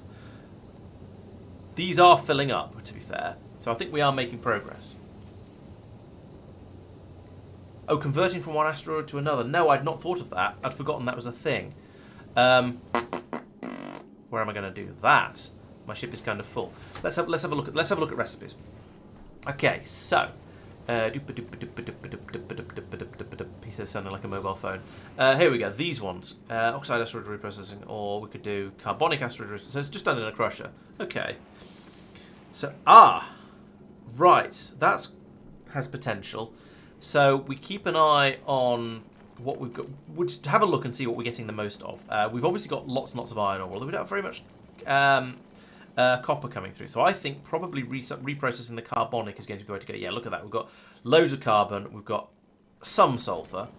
So if I come along to here and I tell you, actually, let's do something slightly different. I just forgot this was a thing. I said carbonic, didn't I? Yes, carbonic asteroid reprocessing. Could Kirk please stop flying into things?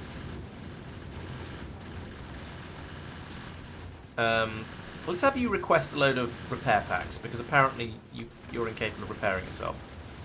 And then hopefully you'll just get those, yeah, from Norvis. Fine. Where was I? Back to the freezer. You're running whenever there's a shortage of either of those things. So actually we need to remove that red cable. And then you'll just run. And we can chuck all of that stuff back out onto here. That's absolutely fine. If we had some carbonic asteroid chunks coming in, that would make this a bit easier.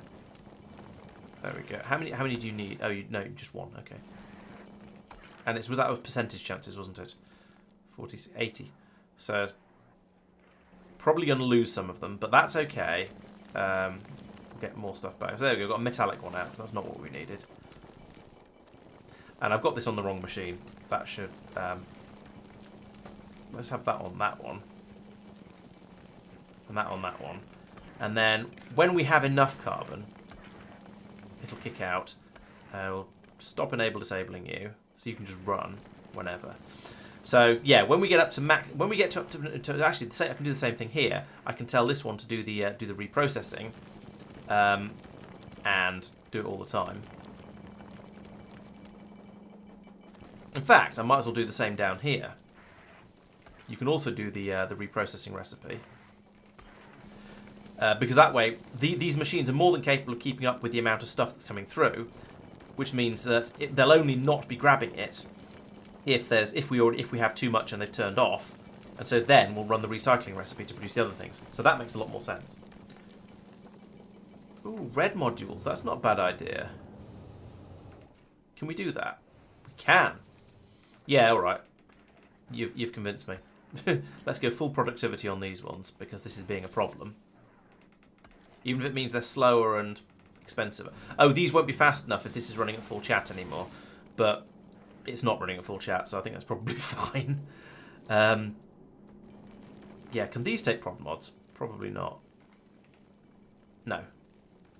Take quality modules, but not prod mods.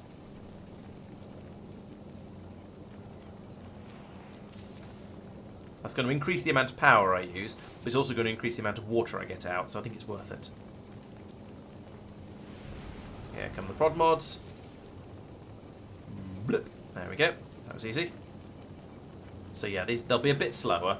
I may, if it turns out to be a problem, I'll put in a speed module as well and just deal with the increased energy usage, because a chemical plant doesn't use that much power anyway. So yeah, I think that's a very good suggestion, Metbar. Thank you. Appreciate it. How are we doing with having too much of things? So 200 of this would be, I feel like carbon doesn't need to be 200. Hang on, wait, what? Oh no, it's waiting until sulfur is 200. Which it isn't quite yet. The metals are getting used up. We've got a huge amount of carbon. Why is that not being thrown away? So you're saying, up here we're saying, if carbon is greater than 400, carbon is 0. Why is carbon? Oh, there's a cable missing. There we go. Now we're just getting rid of the excess carbon. This feels wasteful, but I kind of need the sulfur. So that's going to have to go. Because I can't turn carbon into water, which, you know, kind of makes sense. So we're just going to run this until we've got up to 50 sulfur in here. Then we can start to turn those asteroids into, hopefully, into water.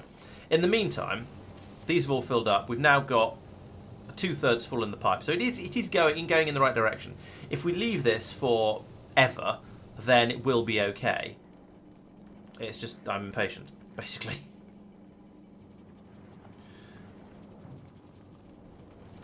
Yeah, the metals are getting used. Actually, the iron has stopped being ripped through in quite the same rate. So that, yeah, the iron is building up in here. So that's quite nice. These machines may eventually stop making iron plates, which is fine, which is good. Yeah, that's been disabled now because we've got more than 400 iron. Excellent. The copper is still being made and being flooded out here because we're still making red ammunition. The belt is filling up though, so you know that's again is a thing that is progressing and will eventually get to the point where it stops. Along here, these have stopped running now, so we're just passing the. So any carbonic asteroids that come in will be recycled and turned into probably more carbonic asteroid chunks, if we're being honest. But still, well, actually no, it's loading up the inputs first. But it'll eventually there we go. It'll start to reprocess them into, drum roll please, nothing. Well, that was underwhelming, wasn't it? But at least it's doing something with them. Crunch, crunch, crunch, crunch, crunch. Oh, there we go. A nice one came out. Lovely. So that goes in and comes back out again. Gets sent round the loop down here. It's a bit of a silly route, but then it does come in here. Oh, yeah. Output priority to the left. That would help.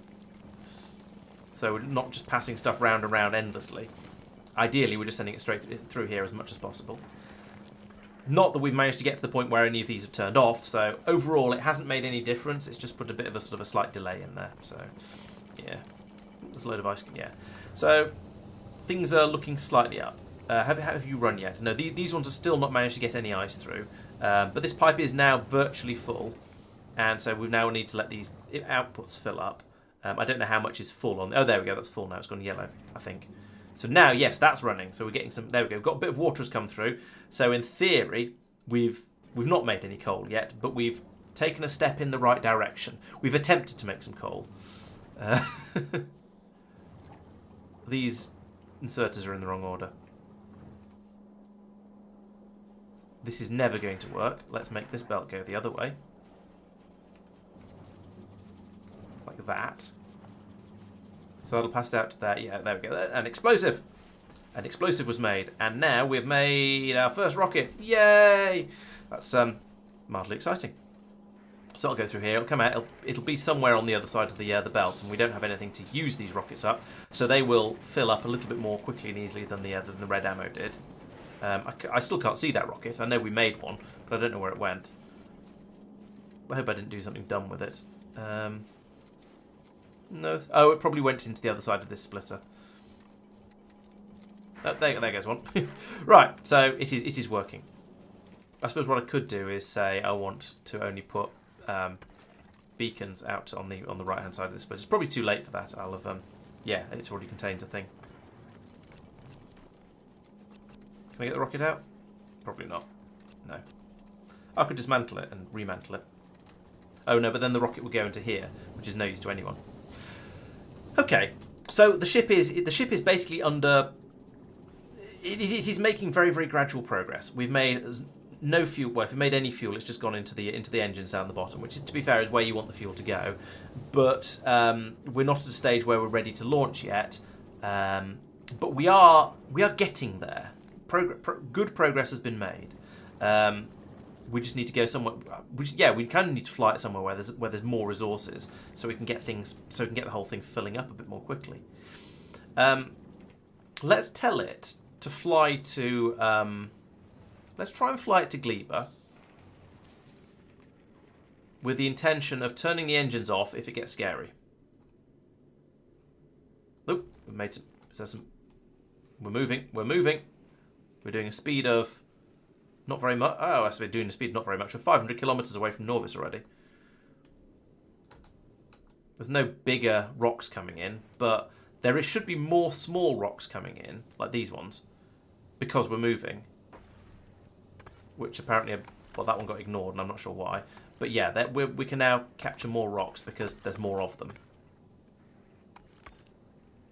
So this seems to be all right. These guns should be more than capable of dealing with the medium asteroids when they appear, or the small asteroids, whatever they are, the ones that we will see first. And we can just try and get to Gleba at whatever rate we can get there at, which is currently a bit feeble and pathetic. But it does seem to be. Seems so far we're okay. Oh, there's a. What are you? You're a medium. Okay, so what are the small ones then? We've not seen any small asteroids anywhere, I don't think. There's these ones, which are chunks, and then there's these ones that are mediums. But according to the Dubrepedia, according to the arming thing, small rocks are a thing. Yeah, small metallic asteroids, small carbonic and oxide. They apparently they do exist. We've just not seen. I've just never seen any. Yeah, no fuel, but I mean rocks drift in slowly towards us, so I'm okay with the ship just hanging here in space. Because here, the resources are at least as healthy as they are in Norbit. And if we can get that one, I don't know whether that's going to make it into the. No, we're probably going to shoot it, and then not be able to grab it. Oh no, actually, it exploded when it was shot. So this one should be able to grab some of that as it comes past. Like, come on, wake up! My grabbers are asleep. That doesn't help. Okay, well, we're moving a bit now. Here comes a medium rock. Can we deal with it? Yes. I'd say that's a resounding yes. I'm not too worried about us getting smacked on the nose by various rocks and things. We seem to be able to mince them quite easily with the red ammo and the gun turrets. I would like it if there were a few more oxide asteroids coming in. There are chunks, sure, but that one again is a bit further away than I would ideally like it to be. Although it's going to get in range of this gun, so we are going to mince it and then grab some of it. But I'd like, yeah, that's a good. Well, it's a good one, except it's drifting a little bit off to the left. I'd like some oxide asteroids to come straight up the middle. Maybe I should have made a bit of a hammerhead design. Oh yeah, the bullet turrets are set to shoot absolutely everything. That's okay. You're right, I am falling back to Norvis, but it's still moving kind of forwards. No, it's not actually moving forwards. We are drifting backwards very slowly, but we're getting occasional little nudges forwards into the more interesting rocks, which we can then do that to, and then as they drift past, we can grab bits of them. And there's another good one there. So I think we're throwing iron ore overboard now, and it's just drifting past. Fine, I'm okay with that.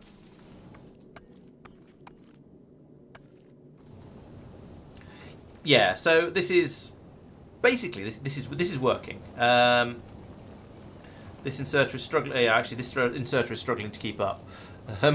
But oh well, c'est la vie.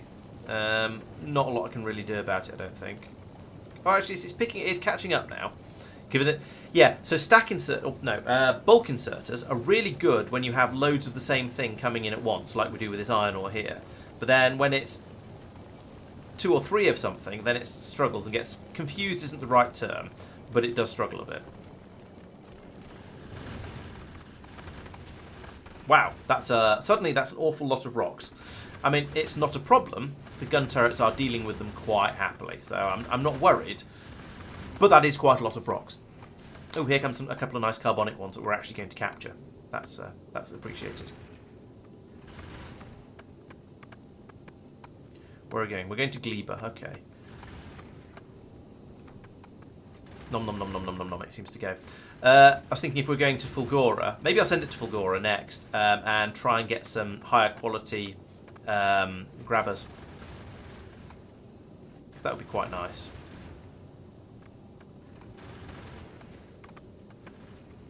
How far away are we? Not too bad. Nearly there.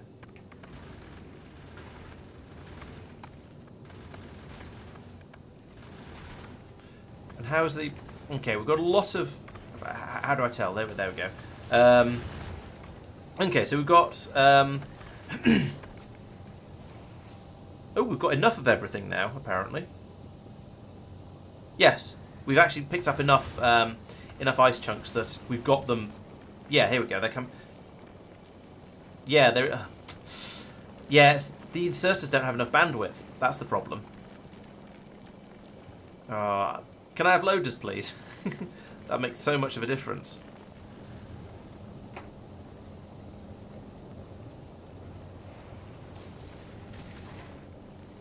Yeah, it was... Yeah, it was working okay before, but now we've got larger quantities of stuff coming through. It's struggling.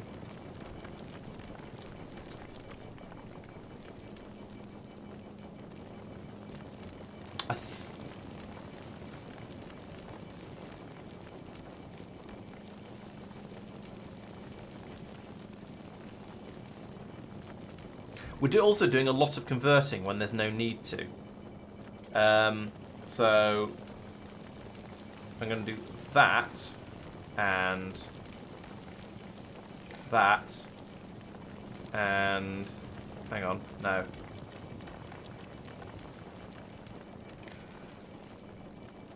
That. Read, hold. Read. Hold, because there's no point in converting if there's plenty, if there's enough stuff. So I want to say enable disable if I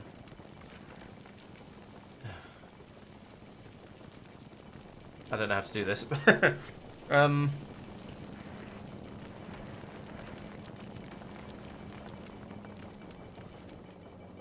Right, let's say if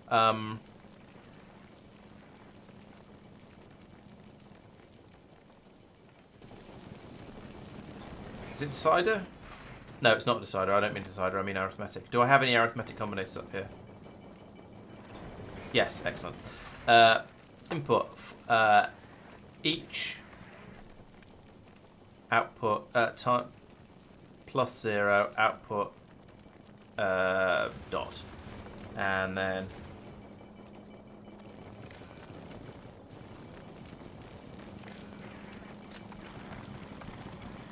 so that then needs to go up to, well, that's across to there, unlink that, link that to there.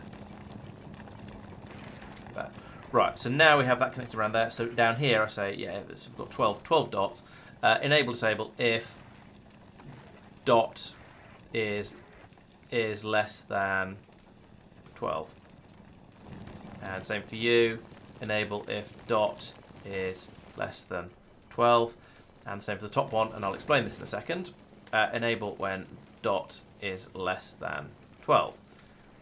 Right, so basically, if all of these are full, so if we've got enough of all three types of our asteroid, then there will be 12 as seen on here, because we're looking at everything. We're adding up what's on this belt and what's on this belt, and when it's all full, it'll be 12. If it isn't full, then no, wait, that's never going to start up again. It shouldn't be there. It should be there and there. Make it there, actually. Yeah, that one wouldn't have worked.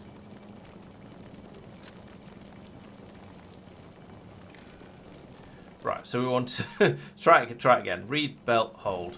Don't do anything. Don't do anything. Read, belt, hold. Right, so now it's watching here and here. If we've got 12 pieces of... If there's 12 pieces of asteroid on these, then that means we've got... They've all backed up and we don't need to make any more. If there isn't, then we might as well do some converting. and try and make more of whatever we need. This one shouldn't actually be running at the moment, but at the moment it is sort of a temporary thing. And if these machines have any, then it means they need to be running, because in theory, at least once this one's got through its buffer. There we go. Well, that was effective, wasn't it? Why? Oh, because yeah, this is jammed up. How's that? Is that better or worse than it was before? I feel like it's worse because when it gets a burst of something, then it can't pull them all through.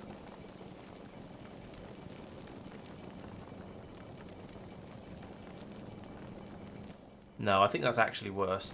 Yeah, this is indeed problematic. Whoever said it was problematic was not wrong.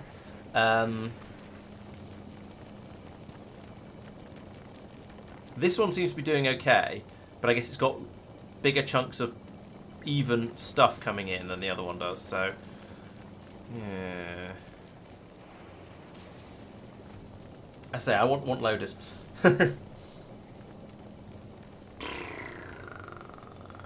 Skip centralized storage altogether. Yeah, I suppose that's a possibility. I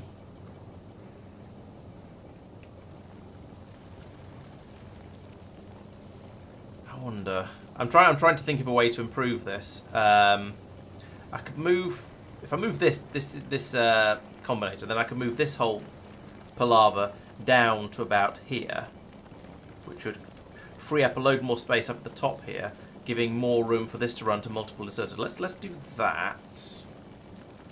So I want to move you. Actually, let's move you to there, and then move you to there. Then move you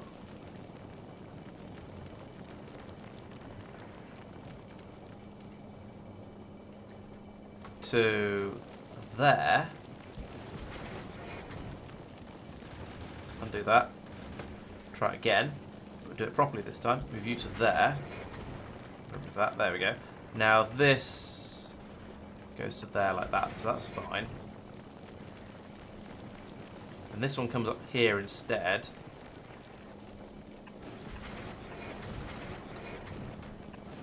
Goes through there.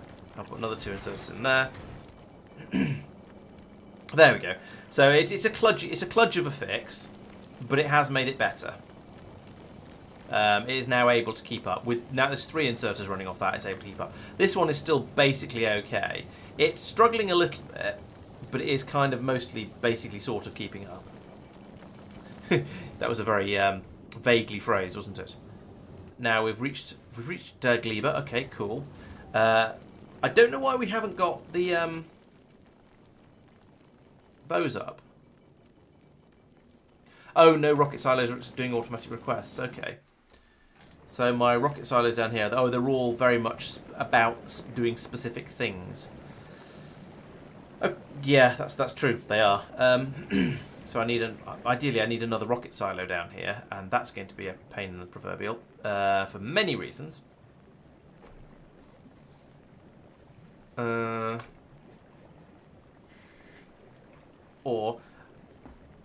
Okay, Mitba. Well, thanks for joining, and I'll catch you on Monday for the next video. Don't forget to check out the video. The next stream. Don't forget to check out the video that will come out on Friday. I could deprogram one of these temporarily and automate one of these. I don't know what I'll do with all of that bioflux, but let's go and do that. Why am I moving slowly? Turn my legs back on. Who's turned my legs off?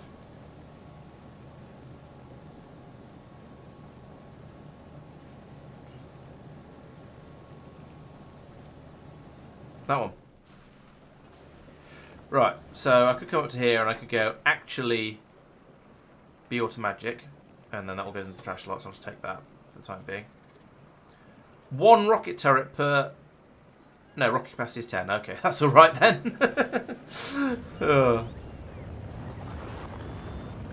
What are they flying around with at the moment?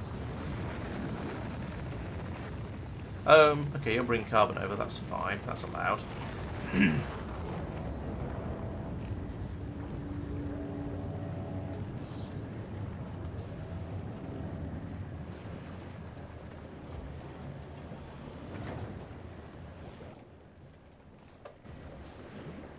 How's the carbon down here? Oh, there we go. That's a... Yes, that... No. Bioflux I put in here a little while ago has all turned into spoilage, which is kind of what I expect it to do. How are we doing for temperature as well down here? That's an important question. Yeah, we've got up to full temperature down here again. And once again, these are clogged up with bioflux. So we'll take all that out, put it in here to rot. I don't like how manual this is.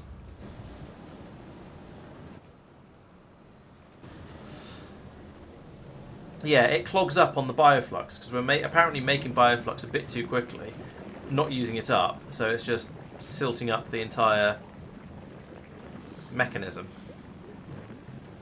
Which is a problem. It should not be doing that. But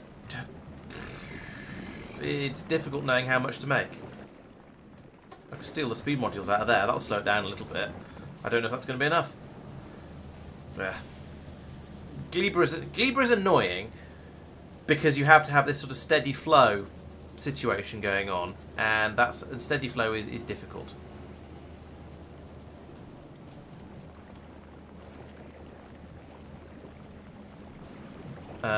Anyway, that's got me my rocket turrets up to the ship, which is what I currently care about.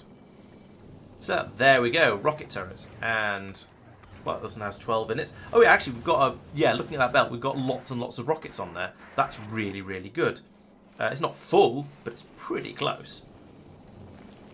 Okay, I am pretty pleased with the way this ship is going. It is now nearly it's now getting a little bit late, but I am quite tempted to try and fly off to go somewhere. Yeah, it's not the letting go of it. I mean, there's a bit of a problem with that psychologically, yes, but it's not really. That's not the main problem. The main problem is that the bioflux takes an hour and a half to rot. If it rotted as quickly as the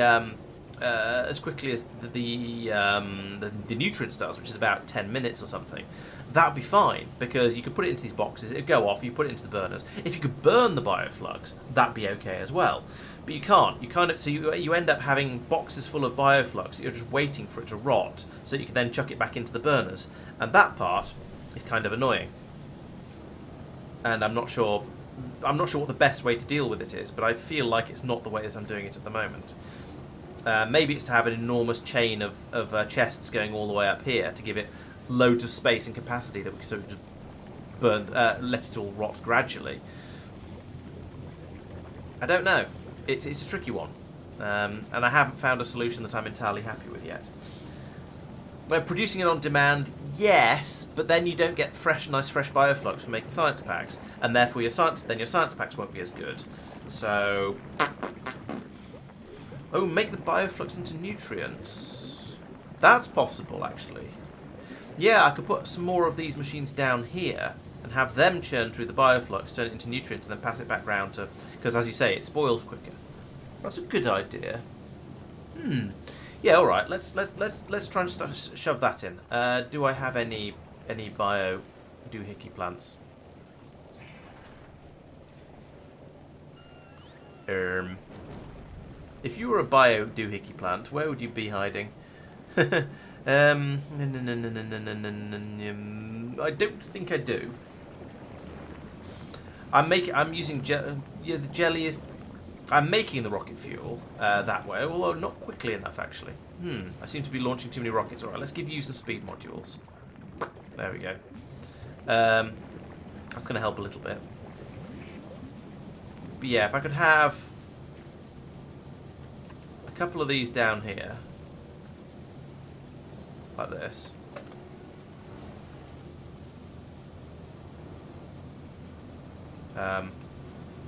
Power would actually be useful in this area. There we go.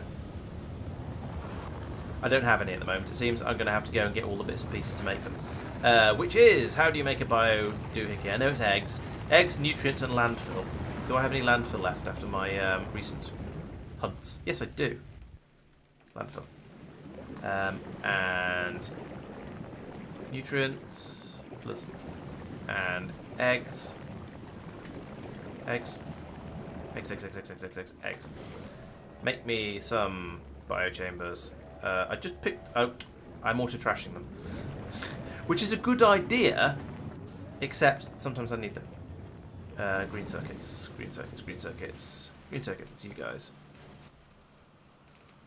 And iron plates, that's you. Get it closer, you.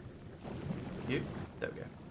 5. Right, that's used up all my eggs, which is important because eggs are bad news, TM.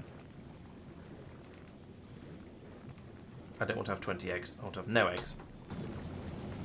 Right, so there we go, we've got that. We're not getting any nutrients down here though.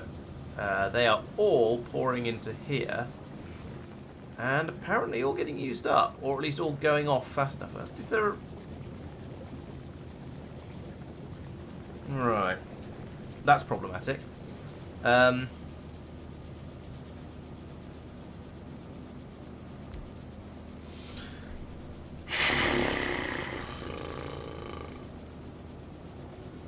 nutrients are also backing up, but I decided I didn't care about that because nutrients are fine.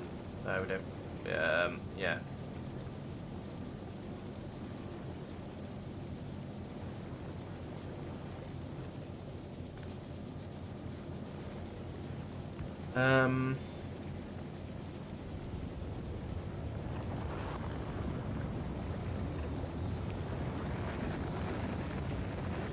I only want a small amount of nutrients down here.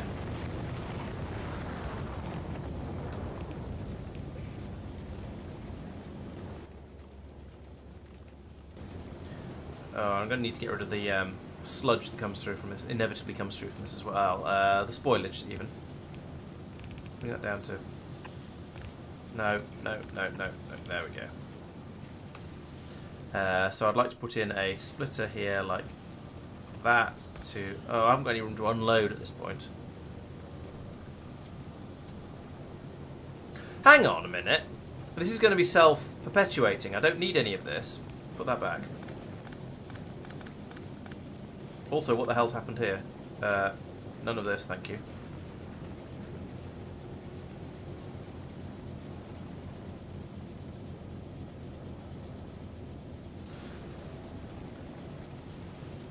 Where else? Oh, there and there, and then this.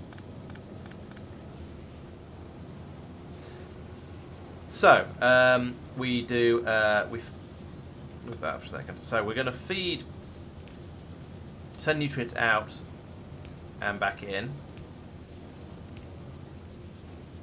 We're going to take in bioflux. You guys are going to do the bioflux to nutrients recipe, which is that one.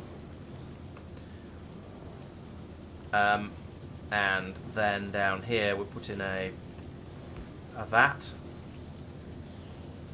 Let's run the belt the other way, which means I need to take the out down the bottom. There we go.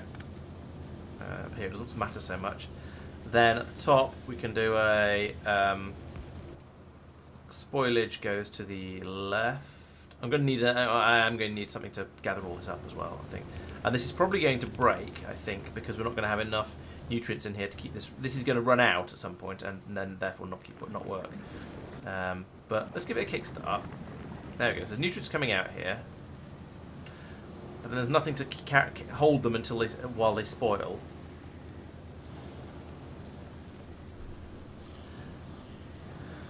And there isn't really room for this.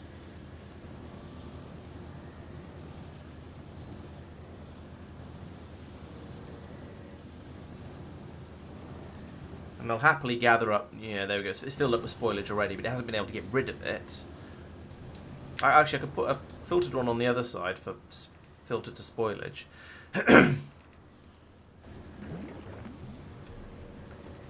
Like that.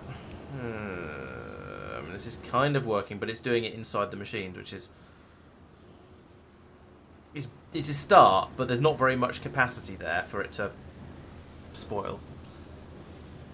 Why a splitter rather than a chest?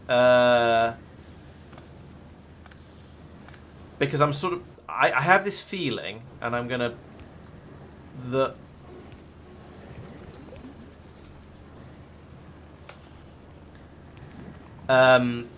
that we're going to end up with insufficient nutrients in these machines, because something will hiccup, and then we'll get all of this will spoil, and then we won't have any nutrients down here, and it'll need kick-starting again. But I might just be being pessimistic. I'm not sure.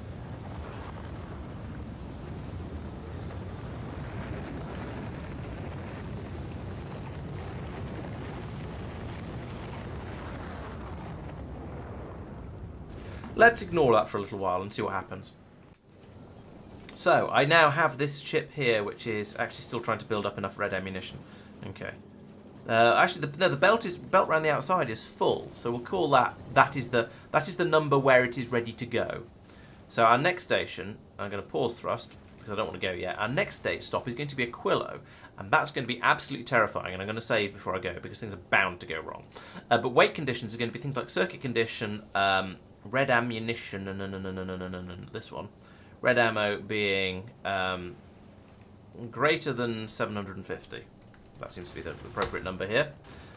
I do wonder if I should have an additional buffer for it as well, but this seems to be kind of okay. Would like to say there being a certain amount of ice as well, but we just don't seem to be able to fill up on ice, which is a bit sad. We are filling up these tanks, so that's... Yeah, maybe I should say when we have a certain amount of ice, because that means we are definitely ready to go. We've got a plentiful supply of plenties. I would also like to say when we have enough rockets as well, we should do that. So add circuit condition rockets is, I guess, 750 as well, because it's checking the same same piece of belt. So if there's 7, yeah, so that's presumably also okay. The rockets are really hard to see. They sort of blend in with the belt because they're either grey and yellow. Granted, it's a blue belt, but grey. Still, they kind of blend in and are hard to see. But yeah, we have a lot of rockets. That's backed up all the way along to here, so that's doing well. I would like to say also item count ice is greater than 100. What's blooping at me? Why are you blooping? Norvis, I'm losing bots and yeah, something like this. I bet the train came out here and the train came out here and you can see the train leaving by the red highlight. But yeah, we're going to be getting various inquisitive biters coming over and finding the corner of the base down here, like this. And then getting shredded. So as long as they come in one by one, we're absolutely fine. And even if they come in larger numbers, we're basically okay. We just might lose the odd bot or take some damage to walls and things. We seem to have got a new nest over here. I don't like that. That's a Spidertron. That's discharge defense. Artillery. No. Don't. Don't be... right click, isn't it? Don't be here, please. I don't appreciate it. That one, not quite so bad, but still a bit close for comfort. Let's do some strategic biter removal, because I don't want them to be that close to my walls. It's just rude. At some point, I'd like to go back to Norvis and sort out the power problems along here as well.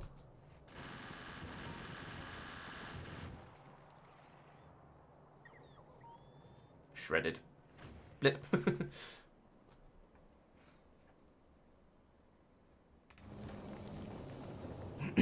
Okay, so we've got the ammunition is filled up, both types. We're just now, well, it's filled up to sufficiently far. We're stockpiling a bit more on the belt, but basically that's okay. Water, not so much okay. I mean, we've got enough for generating power, that's fine. But it'd be nice to actually have a supply of ice build up in here as well. So we're going to leave that and let that tick through and let it run. There are some blue asteroids here, aren't there? There are basically no blue asteroids here. Great. We've got plenty of fuel. We could probably get to Aquilo. I don't know, actually. We've got lots of fuel. Our tanks are virtually full. I don't know whether that means we get to Aquilo or not. Don't tell me if we could or not. I sort of want to find out. Yeah, the condenser turbines would be very, very nice. Although then I'd have to squeeze in some extra pipelines. But that would be okay. How's our rock collection going? I don't know. I don't have a good place to read it. I can see what's being output here. Okay, so we've got... Yes, we have virtually nothing on the belts, which is a bit weird.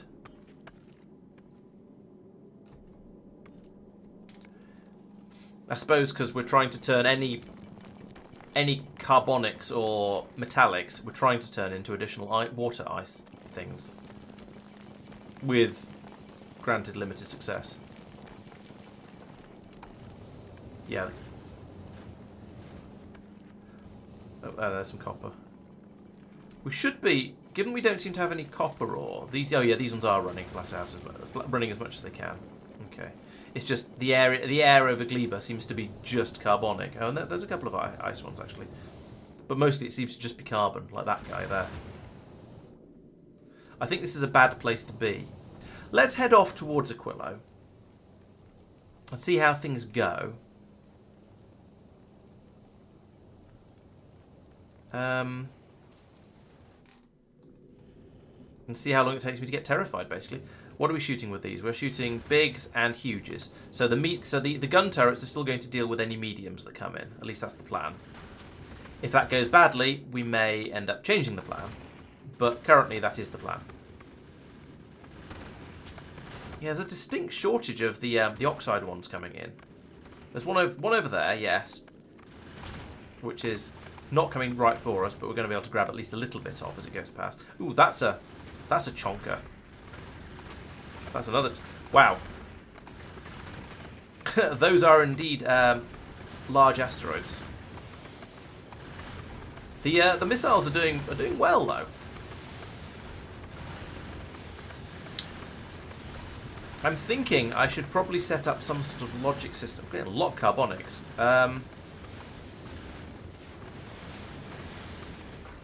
Lots of carbonics now. That's good. We can do with these. And we are actually most of the way to Aquilo already. It occurs to me I've sent the ship over without me in it. I probably should have gone and got in it while it was over Thingamawhat's place. Didn't think of that at all. But we'll merrily head over there, shredding all of these. We'll take a bit of a look at the planet at least, and then we'll send the ship back to go and get me. Because this is very much a let's send the ship over and find out whether it's safe to do so, whether it's capable of it. Then I'll probably send it back to Fulgora and make some better grabbers, as I was talking about. Although that said, we actually have more carbonic chunks than we know what to, no, more oxide chunks than we know what to do with. So we've got plenty of the water asteroid types now, and we are processing them at a rate. Not sure if it's a sufficient rate, but it is a rate. Ammunition seems to be holding up reasonably well. Missiles are doing very well, and bullet ammunition. There's still a chunk of it there. We've got through about half the ammunition, which is not quite what I'd like to see. And we've made barely a dent in the rockets, actually. So the rockets are fine. Maybe I should start using rockets for mediums as well. I don't know. It feels wasteful, but then given they're going so much further than the bullets, maybe it's not actually wasteful. I say going so much further. We're not using them on the mediums, so if I did start using them on the mediums, maybe we'd absolutely hammer through them. I don't know. But yeah, this seems to be... yeah, I completely forgot to save. But to be honest, I don't like save scumming. I know I did when I got glebed, particularly heavily glebed, but I don't like doing it. I try not to, really. I promise. Right. Okay. Well, out here there are only ice chunks, which makes a sort of sense because we're way out on the edge of the universe. But that is suddenly that feels like I've suddenly got a massive first world problem of too many ice asteroids and not enough of the other ones. But we'll see how that goes. We do have no copper at all. No, that's not quite true. We've got a bit coming through. We do have a bit coming through. I assume this is a these are the ones that are coming from. We're reprocessing these guys. You should be running. Oh no, we've got enough. We've got plenty of asteroid chunks at the moment, at least. Oh, because this is struggling over here. Yeah. Maybe this belt should go and join onto this one, and then we'll just have one that's trying to pull things into the system. I think that might be better. Let's try that while we're, while we're in orbit over Aquilo, and what could possibly go wrong.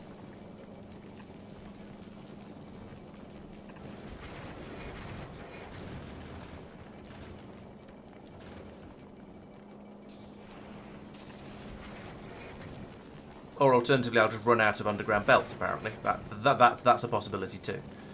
Ugh. Let's borrow you. There we go. Not ideal, but it'll... Well, we'll see. This will take a moment to sort through it all, because I've suddenly dumped a huge amount on these inserters. But I am cautiously optimistic that, yeah, there we go. Especially once we stop producing iron. We can start pulling things through in a slightly more ravenous way.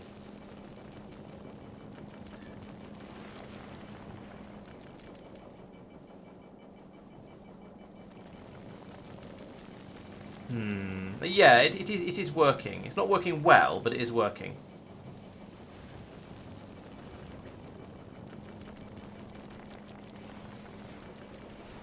Oh yeah, that's a good idea. Yeah, let's leave the iron and copper up here. That did seem to be working. Good shout. We've taken some of the load off this one by passing the iron and some of the steel down this way.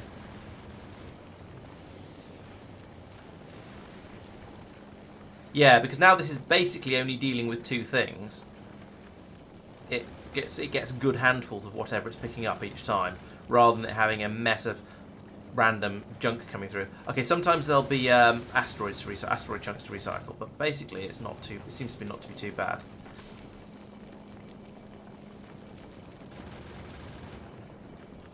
Okay, how's my ammunition going? So they've got 290. We'll come back and look at that in a moment, because yeah, we do have copper coming through, so it's kind of, yeah, it is kind of working, kind of. Oh, true. Yes, asteroids are less bad. That's a very good point. So we've got the big guys drifting slowly inwards. My concern, actually, now I think of it, is what's going to happen when a big asteroid comes in, just drifts in from behind, but it's going to be coming really, really slowly. So, like this that's a medium. This one. Okay, no, we've got the rocket launchers will fire over that way as well. Okay, that's fine then. But if one comes in down here, it could be a problem. But I think it'll be okay because the gun turrets will have loads of time to shoot it as it approaches. Right, we're okay on rockets again now. Water is...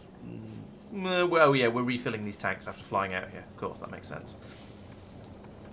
Interestingly, we now have a shortage of carbon, whereas we had an excess of carbon before. That's we've got some of that one trying to escape. I need more underground belts. It's frustrating that I just ran out of them. Are there any that aren't necessary? Yes, down here. We don't need all of this. Back there we go. I found some. Right, there we go. So now we can get rid of that iron ore and calcite again, because we have too much iron ore, but that's fine. Were you doing it to get the copper? Hey, stripy.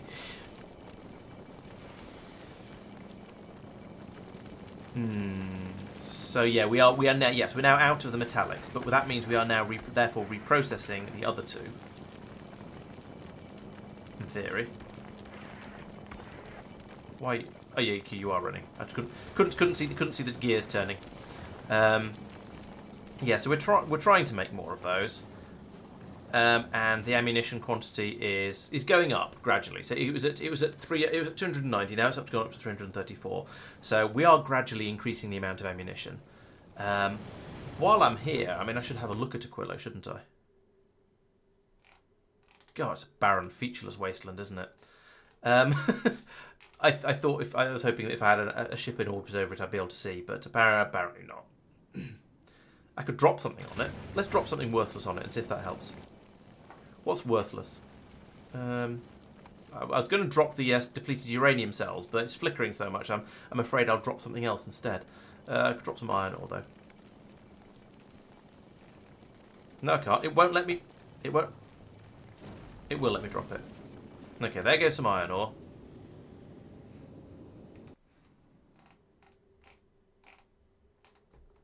Will that explore a little area for me?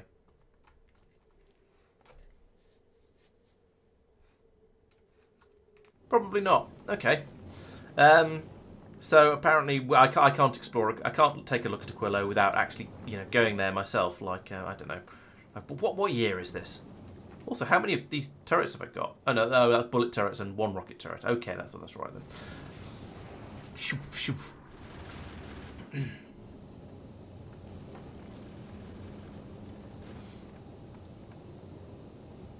Yeah, okay. There might not be much to see, but I still kind of want to take. I still want to take a look. It's somewhere new and exciting that I've flown a ship out to.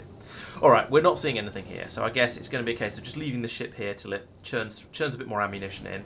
In the meantime, let's try something. Let's tell this to go after medium rocks as well. I don't know whether this is just going to be. I don't know actually. Why am I going for those two? Let's just tell it to go for the medium oxides as well. Was it you I programmed? Yes, it was.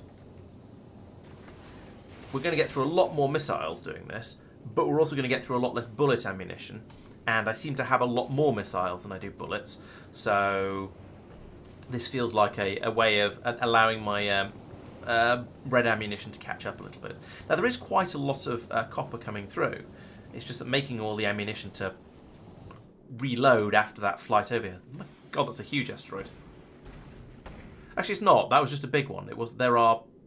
It's no bigger than the... Why have you stopped shooting? Oh, because it's a carbonic. I didn't tell you to shoot carbonics.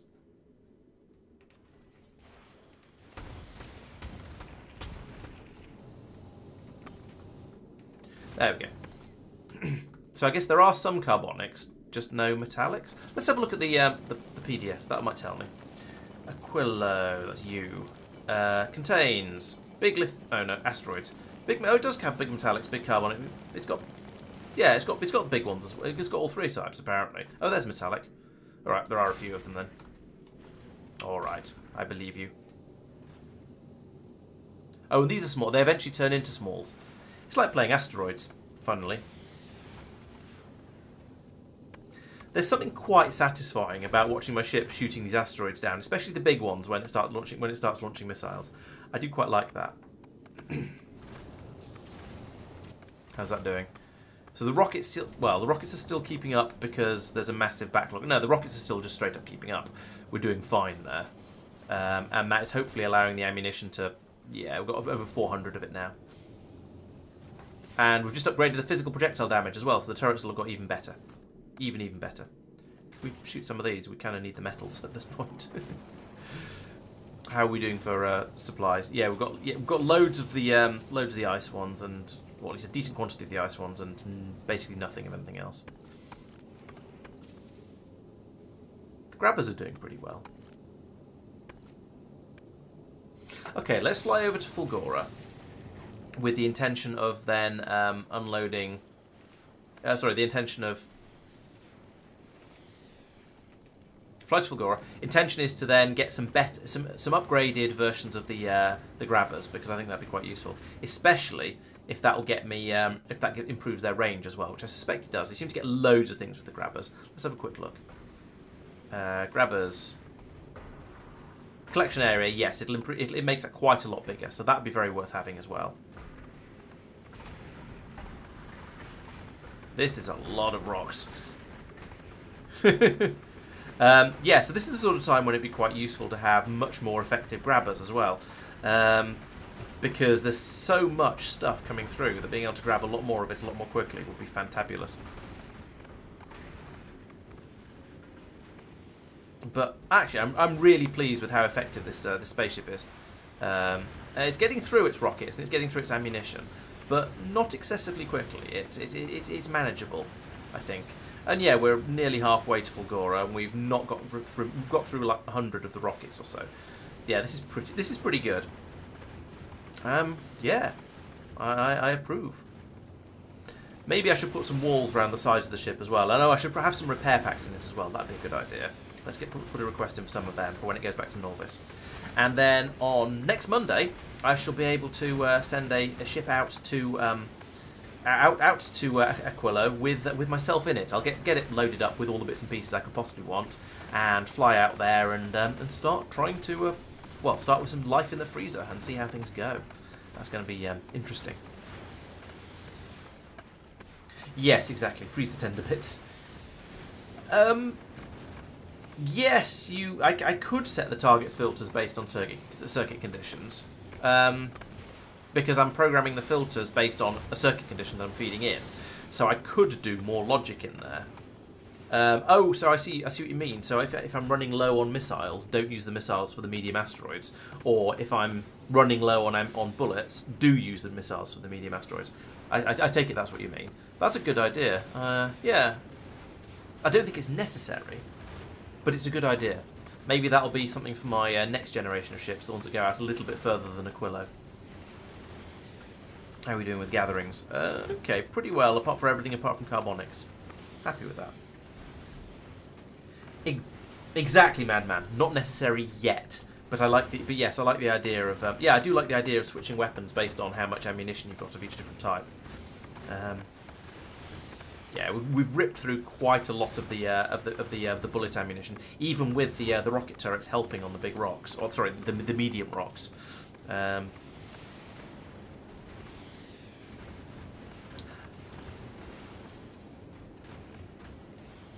Does seem to be, yeah. The bullet turrets do seem to be clearing up some of the. Those actually no, those are all smalls. Maybe I just can't tell the difference between smalls and mediums. Yeah, so I could have the rocket turrets cleaning up the smalls as well, and just have everything shoot everything.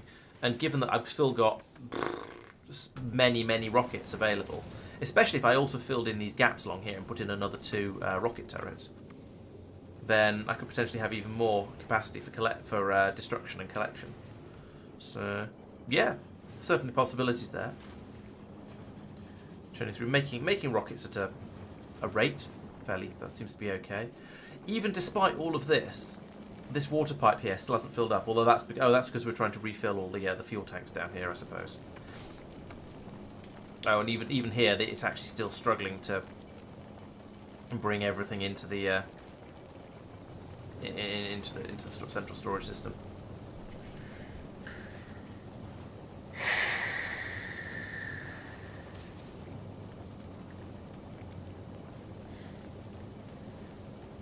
I'm trying to think of ways to improve this.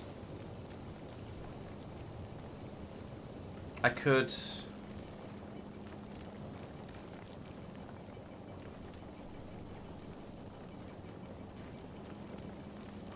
I could shuffle all of this across and then have these 2 coming out down here at the bottom. In fact, that would be a really sensible thing to do.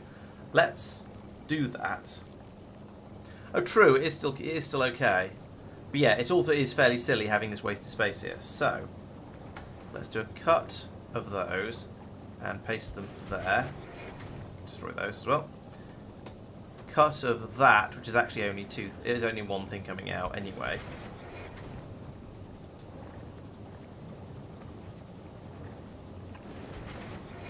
Oh, no. Oh, fail.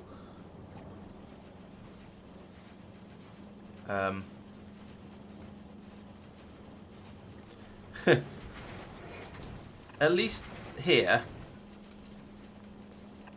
it's at least with things that go in and out of the same central place. Oh, I think I've just... No, I've put some explosives. I've probably put some explosives in the central storage. I could bring them out, actually. Let's tell you, filter out just explosives, because I think I probably picked some up. I wasn't being very careful. Oh no, I didn't. Okay, never mind. We'll leave that there anyway. All right, and now try and be a little bit more careful this time. So we'll put that there.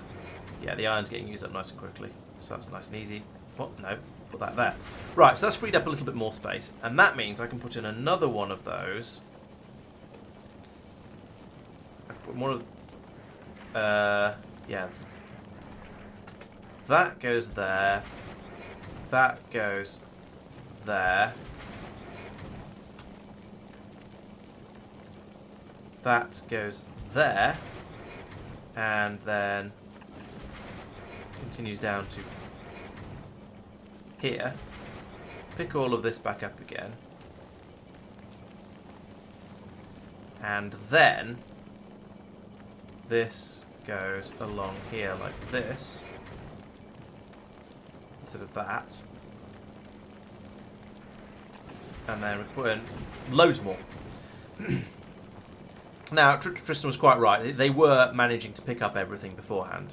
So you know what? Let's pull out this sort of silly bit around the top here, because that I may well use that for something else or something. There's a space up there to use for something else potentially in the future. Actually, let's be a little bit more sensible about this. And put that in there like that. Copy that to to there. Yeah, okay. Pull those up. Paste it in there. There we go. Get rid of that. There we go. And that's feeding out down the bottom. And an extra one in there. Right. That's a little bit nicer. I'm sort of... This is working. But it's sort of tempting to have just one output system and then feed it down here as well. But also, if it ain't broke, don't fix it. It struggles a smidge, but only a smidge, so I think that's probably all right. Okay, Jose. Well, I'm nearly done as well. So thank you for joining, and I hope you've enjoyed the stream. And look at that nice little cloud of iron ore being thrown away over there. Okay, so things are that's a little bit neater over here on the side. I've tidied things up a little bit. We've now got a nice, slightly more sensible bus. This is a little bit weird that the iron ore and calcite go down round the outside over here, but never mind. It's drastically improved. I mean, I suppose I could move all of this across a little bit, but I don't think it's worth it. I'm not gonna touch it because it is basically working, and I think it'd be silly to mess with it. Got only 418 ammo. That's actually no, that's gone up quite nicely because that was down to 200 when we arrived, so that's good. Ice still hasn't, but we're doing that as fast. We're icing that as fast as we can. In fact, actually, we're not. I could put another crusher in here. What I actually want to do is copy that one to there, so it gets the modules, and then do that and that.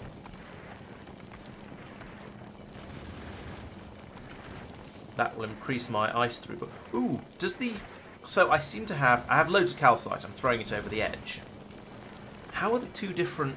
What's the efficiency of the two different recipes? So this one is one oxide makes 3 ice and 5% chance of getting it back. This one oxide it makes 5 ice. So if I drop this guy down to doing this guy because he's not controlled by others. I should link that across red cable like that. So that's now presumably enable disable on that. Right, you change the recipe. You do the basic ice processing because that way I get more ice out per chunk, and it might be quicker. I don't know. Underground belts didn't reach under cargo drop pod. I don't know where you mean.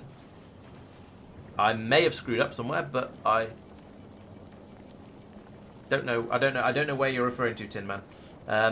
But if I've screwed up, which I probably have, I would appreciate it if you can see where. Then please do let me know. What's the speed on these, by the way? Half a second. 0.2 per second. Right. So this is actually a much faster recipe as well. In fact, let's look at it in here. We see that this one this is a 2-second craft to make 5 ice. This is a 5-second craft to make 3 ice. So yeah, this is going to be producing a lot more ice than we were doing before. And since we're chucking quite a lot of calcite away, that seems to be a good idea. In fact, I'm very tempted to switch over to having 2 machines doing that and see how it goes.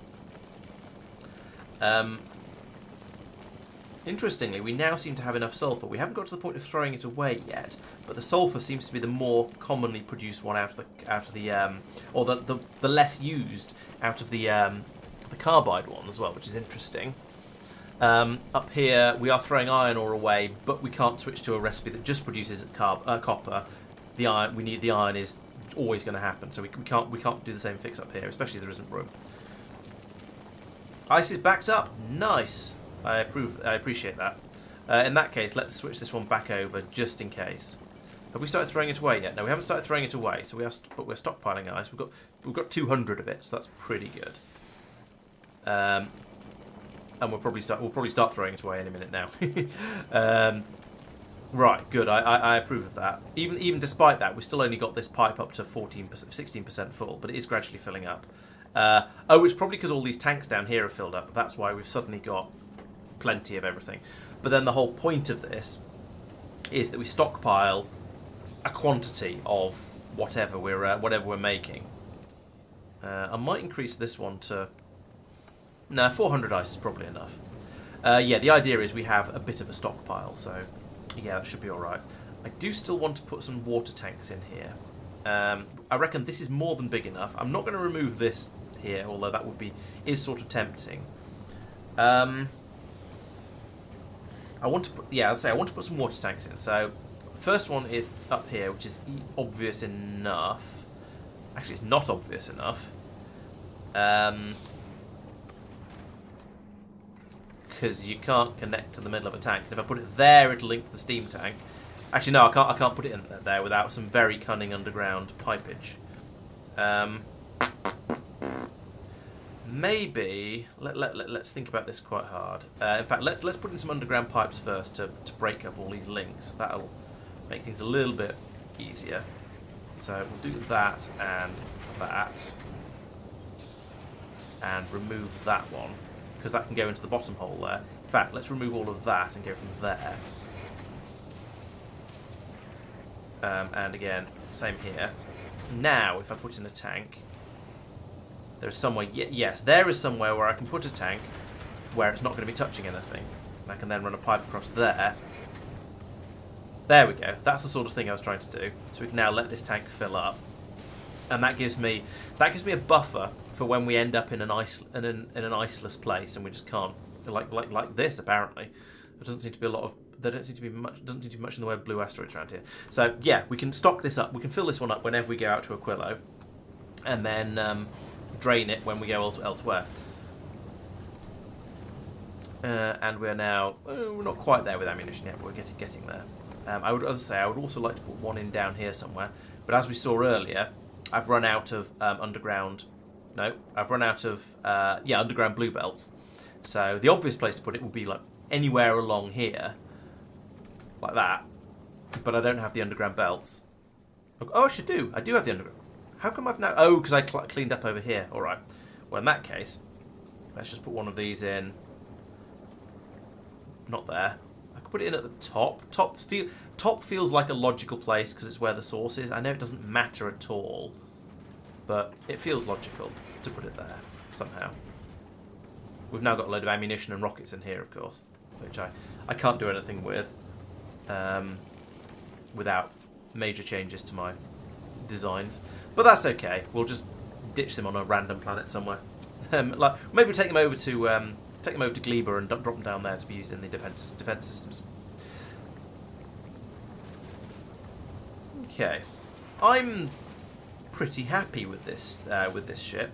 I think it's, as we've seen, it's perfectly capable of flying out to Aquilo and back again without having any serious issues. Some of the rocks did get a little bit close, but only a little bit. I think it's basically okay, especially with all of the rocket launchers, rocket tubes firing away as they were. I am tempted to put in another missile launcher in here.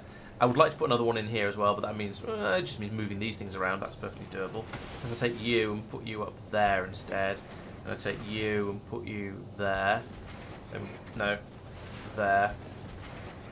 Then we can still kind of see what's going on, especially if I do that. And that means I can then remove that and that and that and put in some additional missile launchers here and here. I've only got one more, so I do need to go back to Gleba for that, but you know, I probably should have some spares on board anyway. I should probably put some walls around the perimeter as well for general defensive purposes. That's usually a good idea in with these spaceships.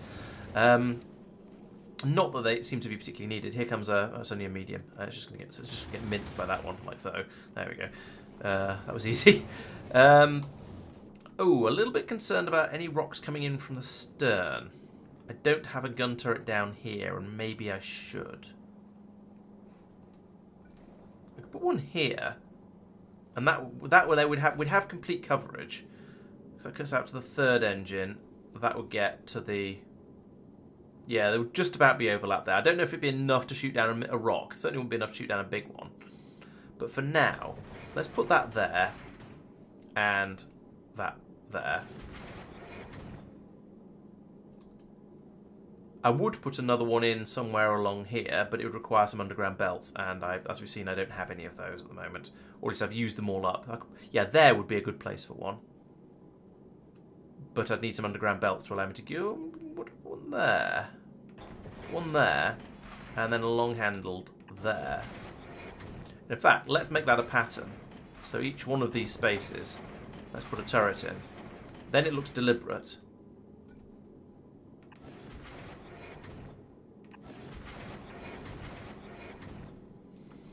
There we go. Now we've got coverage across the back as well, and I've managed to squeeze them in such a way that it looks like it was in that was the whole plan. That was the plan all along. Lovely. What are we throwing? Still just throwing away iron ore. Okay, that's fine.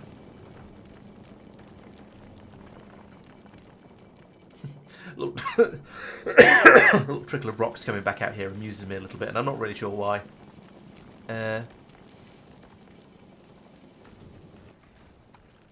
Ice is dropped down to 100, but that's because I've put these 2 water tanks in to I'm trying to fill up, so it's kind of okay. We've turned all the ice into water, but that's predictable and expected.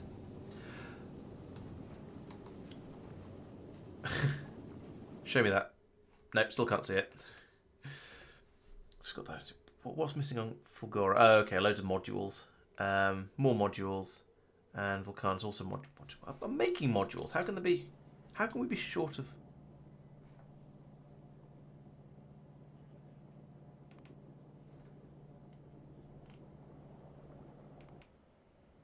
What's missing here?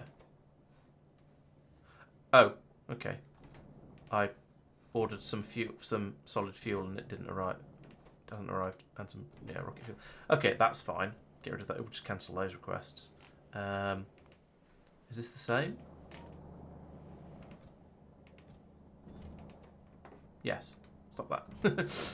And again, up here. Is it you? Yes. Stop that. And you. Stop that. Right, okay, that's cleared out some of the warnings down here. Oh, Gleba's being glebed.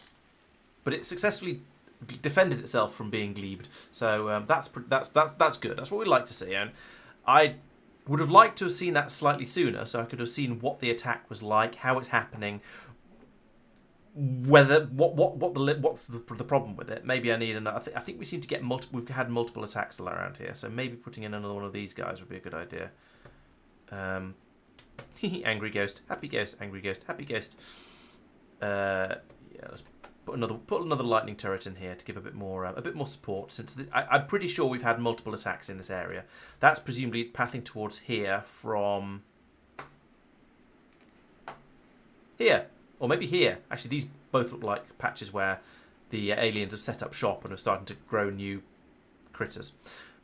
But it does seem, but we seem to be able to defend against those. Happily, it's happening on this side of the base, not this side of the base. Is it a good time to put in another extension down here? Yeah, let's put in another extension across the bottom there. Oh, a small stomper made it over here, and here's its shell. Lovely. Delivery spider drone. Yeah, I could do. I'm already on this planet though, so I kind of don't need to. I can just do this.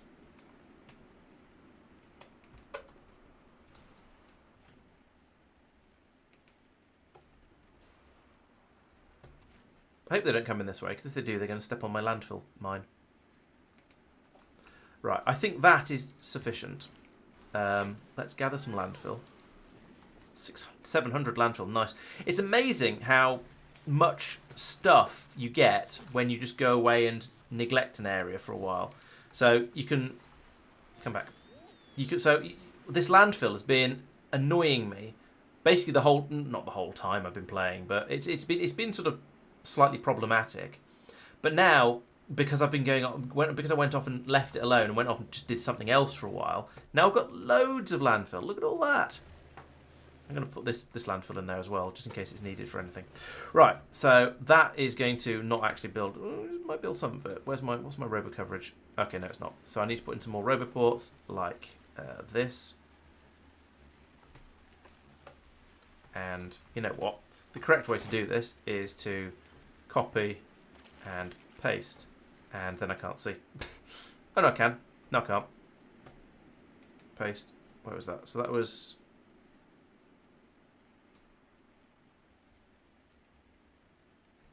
So that was there. So I'll do it again. I don't know whether you can actually paste into the fog of war like this, but I'm going to try it. So there we go. That's mostly surrounded. Now it is possible anything down here that smells spores from here is going to come through the gap, which would be somewhat unfortunate. But I would hope they path towards this one and get taken out by these guns. Well, I suppose I should do it properly, really, shouldn't I? Just build it, but just make a complete square. I can make a complete, not actually rectangle, going all the way around. That's a lot of miscellaneous trash that came out of whatever they demolished there. That's crazy. But okay. Yeah, I should probably just build all the way around and say, right, we're going completely turtle. We'll see. We'll get that bit of building done anyway. And I think this is probably a good point. Gleba is yeah, my no square, exactly. Yes, my please don't come here square. In hindsight, the correct way to glebe is to build your factory miles away and then have trains bringing fruit in from plantations, and then you heavily defend the plantations, and it's a much smaller area you have to defend, and there's also a much smaller chance of your factory getting glebed. I did not do this because I didn't know what I was doing when I arrived on Gleba in the first place. Okay, so this is the place where we're getting those unwelcome intrusions.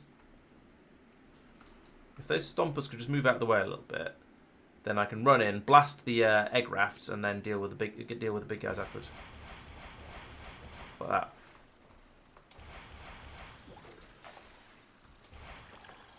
What did I just shoot? I'm not sure what I shot.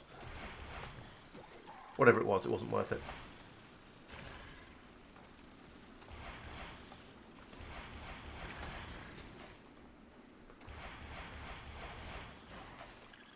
Why are you running away from me? I mean, it makes sense, but even so, I didn't know you did that. There we go. I'm being followed by a missile. Eventually it gets bored of when it runs out of energy and stops flying at me. Oop, hello. I felt like there was another nest out here. Now, there's clearly one just off to the north, just up here.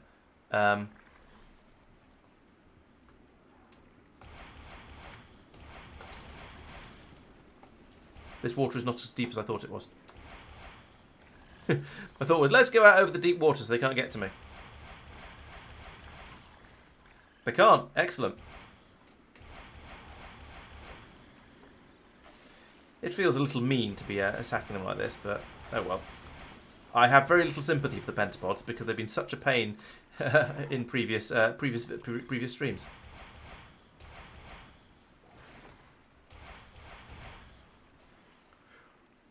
It is rather nice being able to just rip through them like that.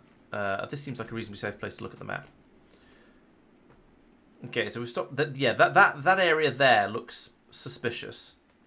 I don't think there's anything there, but it looks suspicious because it's a concave bit of the pollen cloud. So I think it's worth going and having a look at. setting up artillery, yeah, maybe. I'm not sure. I have to, because the secret to dealing with the Glebians does really seems to be don't stand still. This is where it's a little bit north of. Yeah, this is the area where they seem to be absorbing, but no, there doesn't seem to be anything here. Maybe I got it on the way past. Yeah. Oh. Yeah, the trick to dealing with the Glebians is don't stand still, because if you do, they're going to they will pin you. They will stamp on you, run in, start nuzzling at you, all the sort of unpleasant things you don't really want to happen. And unfortunately, the buildings of my base aren't really capable of running around in quite the same way that I am. So therefore, trying to defend, therefore having the pentapods come in towards my factory is what I would call shoot the egg thing. Is what I would call a big no-no.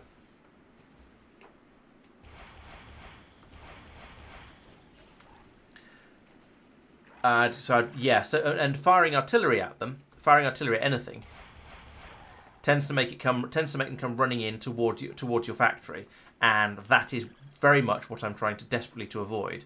Because if they get close to the factory, they just come in and then they absolutely wreck it. That was the wrong target. First target.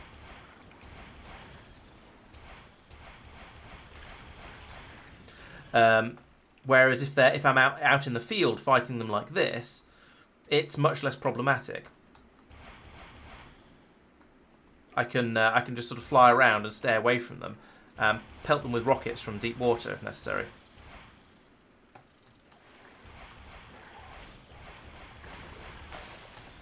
I got hit a little bit there, but never mind. Splash. That almost felt mean. Yeah, so I can. Yeah, if I'm up against the, if I'm going out and attacking the nests manually, then I can stay away from them and keep moving. If they find their way into my to get close to my base, then everything just tends to get stomped and things go badly very, very quickly. I do not want my base to get stomped again. So I feel that firing artillery at the pentas is probably not the best of ideas. Or if you do, make sure you send your artillery train, build your artillery miles away from your factory. Maybe on a really long train line, fire from there, and then just demolish the whole thing and then leave them being confused. I should have built a mobile base. Yeah, you got me there. I should have built a mobile base. You're quite right. Oh, and look, it's jammed up in an entirely predictable way.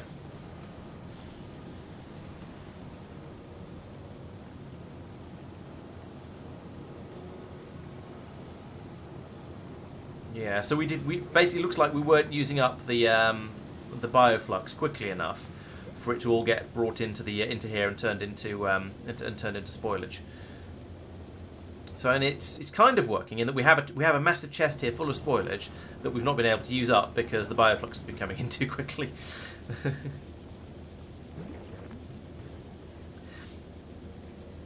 True, yes, enough turrets defending the factory, and it'll probably be all right. Yes, I guess I've just got Glebian PTSD from things going badly for me in various a couple of streams ago. So, can you blame me? How are we doing for temperature though? 900,000 degrees, excellent. So it's kind of working, except I almost need to pull. Maybe actually this should be a splitter. Let's put in a splitter here, and then do that. There we go. Now all of the burnable stuff is on the outside of the belt, is on the starboard side of the belt, and the bioflux, which is causing all of the problems, is on the port side of the belt. So maybe that'll be a bit better. Once we empty this box out a bit, this can start flowing again. We can start pulling the bioflux in.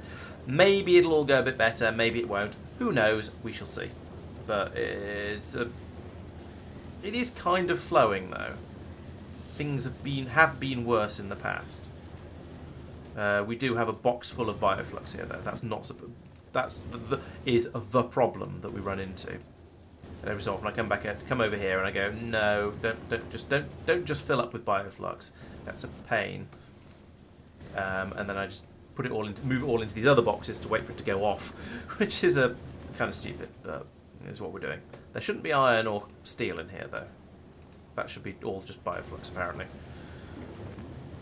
Yeah, because if the boxes fill up, then we don't load this stuff into the boxes, and therefore it doesn't get passed through into the burners.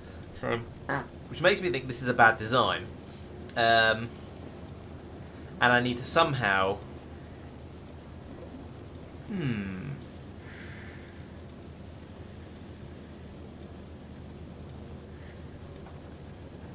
Alright, let's... Let's do a minor redesign of this.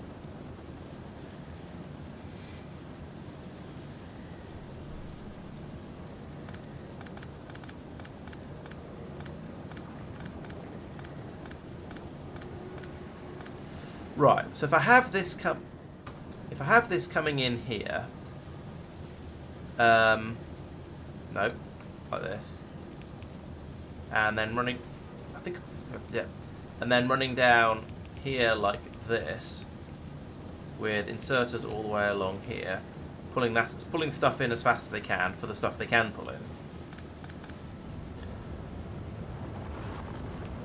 Like this, so. I would like to think these inserters are capable of keeping the belt empty. They're not, but I'd like to think they are. Now they kind of are. Right. So that means I can then feed this round to here, up this way.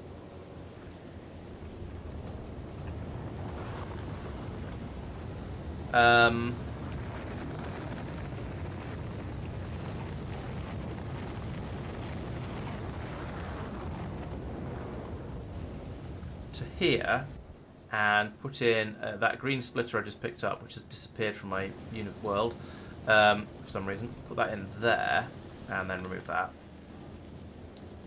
and then have that go in there. Do we like that design? I'm not sure. No, because we're not stockpiling the bioflux anywhere. So then we do the alternating chests thing like this. We don't worry about the bioflux there. Then I put inserters in like this, and like this.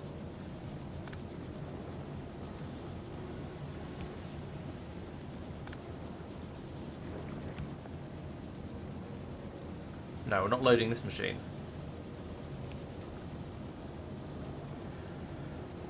So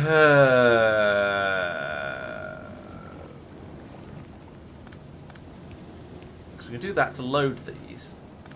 Fine. And then we can unload any biosludge that makes it to the top. We can unload here.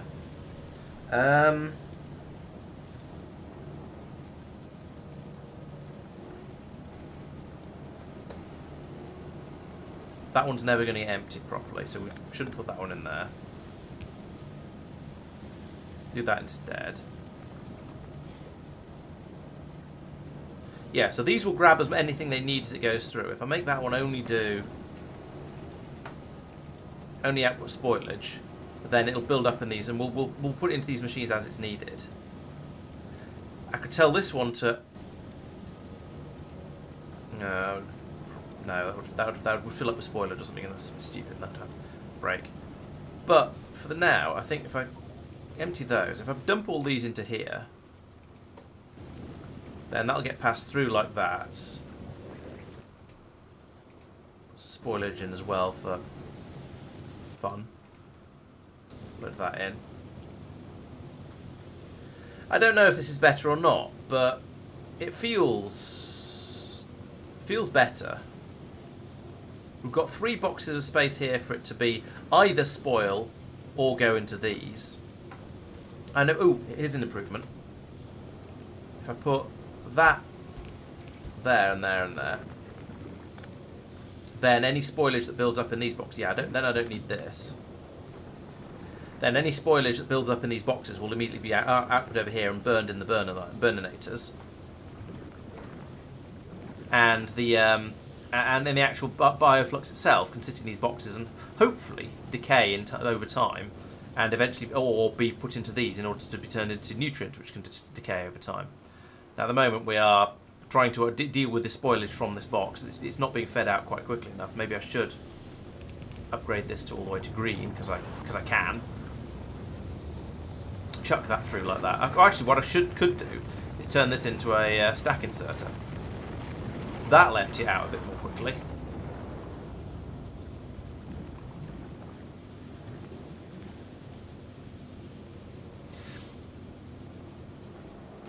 I feel like this is working from the point of view of, the point of view of passing all the stuff through. However, I don't know whether it's working from the point of view of gradually reducing the amount of bioflux in the system over here. Now we are trying to turn it into nutrients as well, so there's a non-zero chance at least that might work.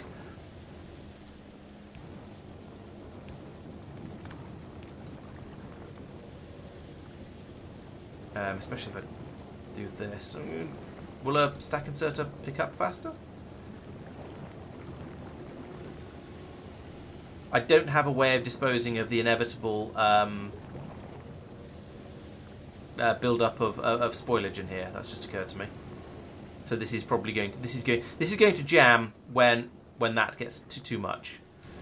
So yeah, some tweaking might be required there. Actually, this is emptying really nicely. So we are churning through, absolutely churning through it here. But yeah, I do need to get rid of spoilage. So that's another one of these here, and I suppose here.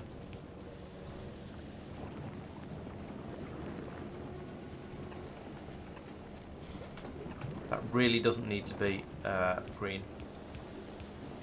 There we go. So get rid of spoilage there, we can get rid of spoilage there.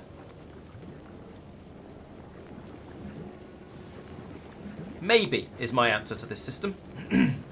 This might work quite well. It is certainly, I've now managed to mostly empty this box of the spoilage that was building up in it. The nutrients in it are spoiling quite quickly, so that was a really good idea to whoever suggested it. Oh, sorry, Madman, I didn't see you going. I was too busy staring hard at Gleba and trying to work out what on earth is going to go on.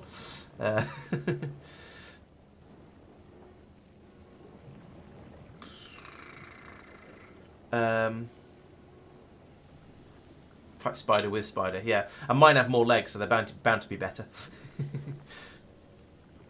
A drone dispenser tower would be quite cool. I like that idea, Sean. I've used drones very much, but it's a cool idea. Well, good night, Madman, if you haven't actually gone already. Thank you for joining, and I'll catch you in the next one. Alright, we've got some spare towers down here, so let's give them some spoilage.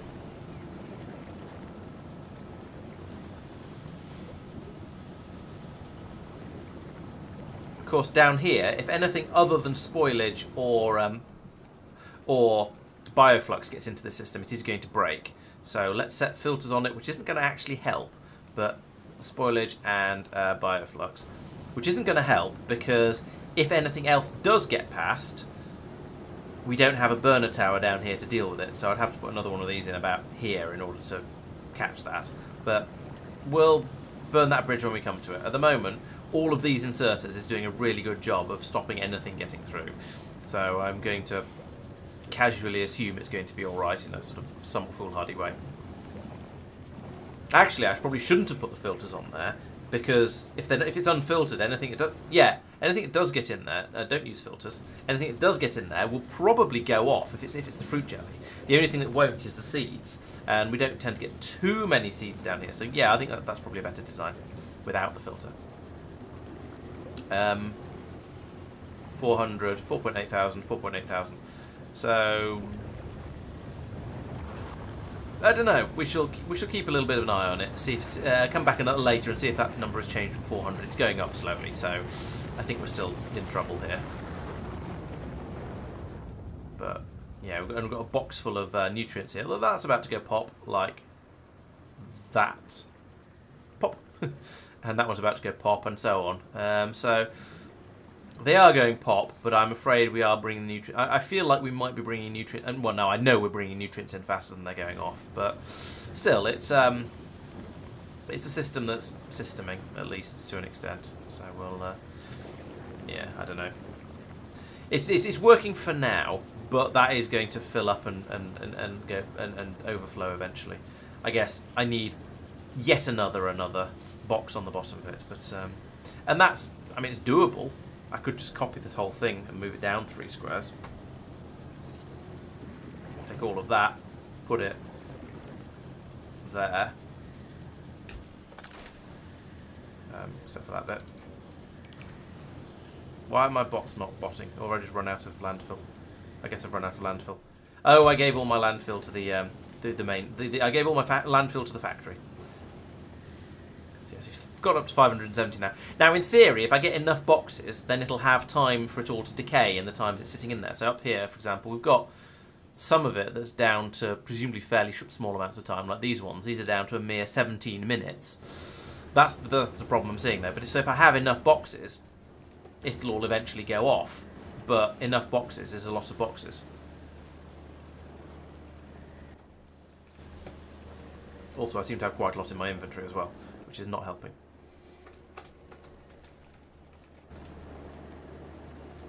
Oh, that's a bit pointless. Let's remove that one. Oh, so a piece of fruit mash has made it through to here. But that's okay, because the Yamako mash will also go off, and eventually it'll be turned to spoilage. It'll be passed out, and it'll go down here and be dealt with.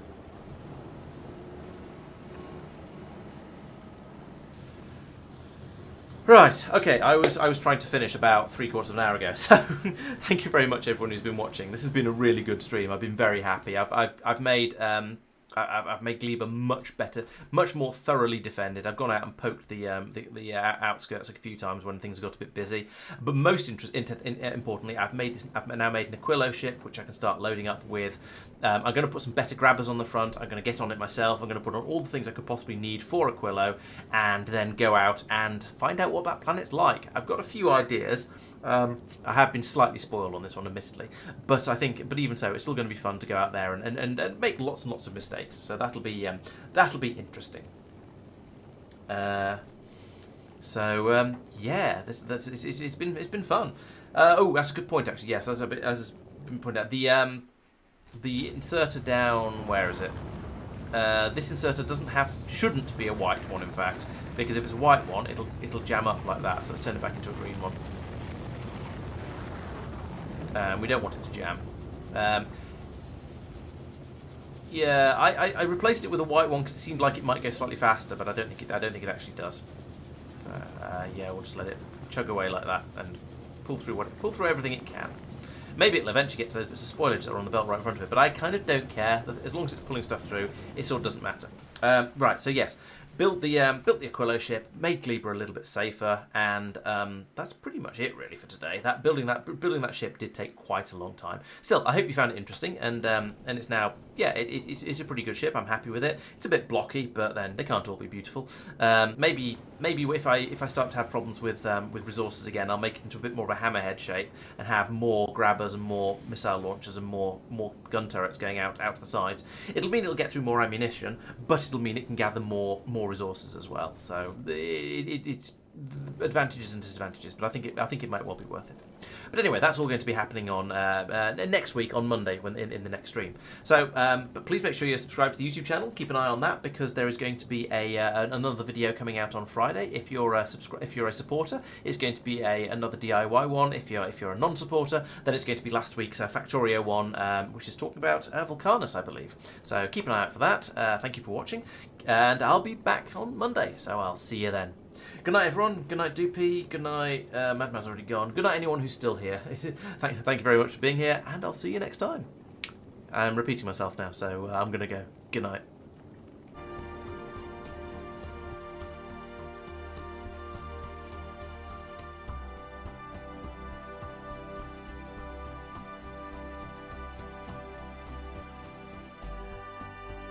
And good night, No Guard, as well. Thank you for joining.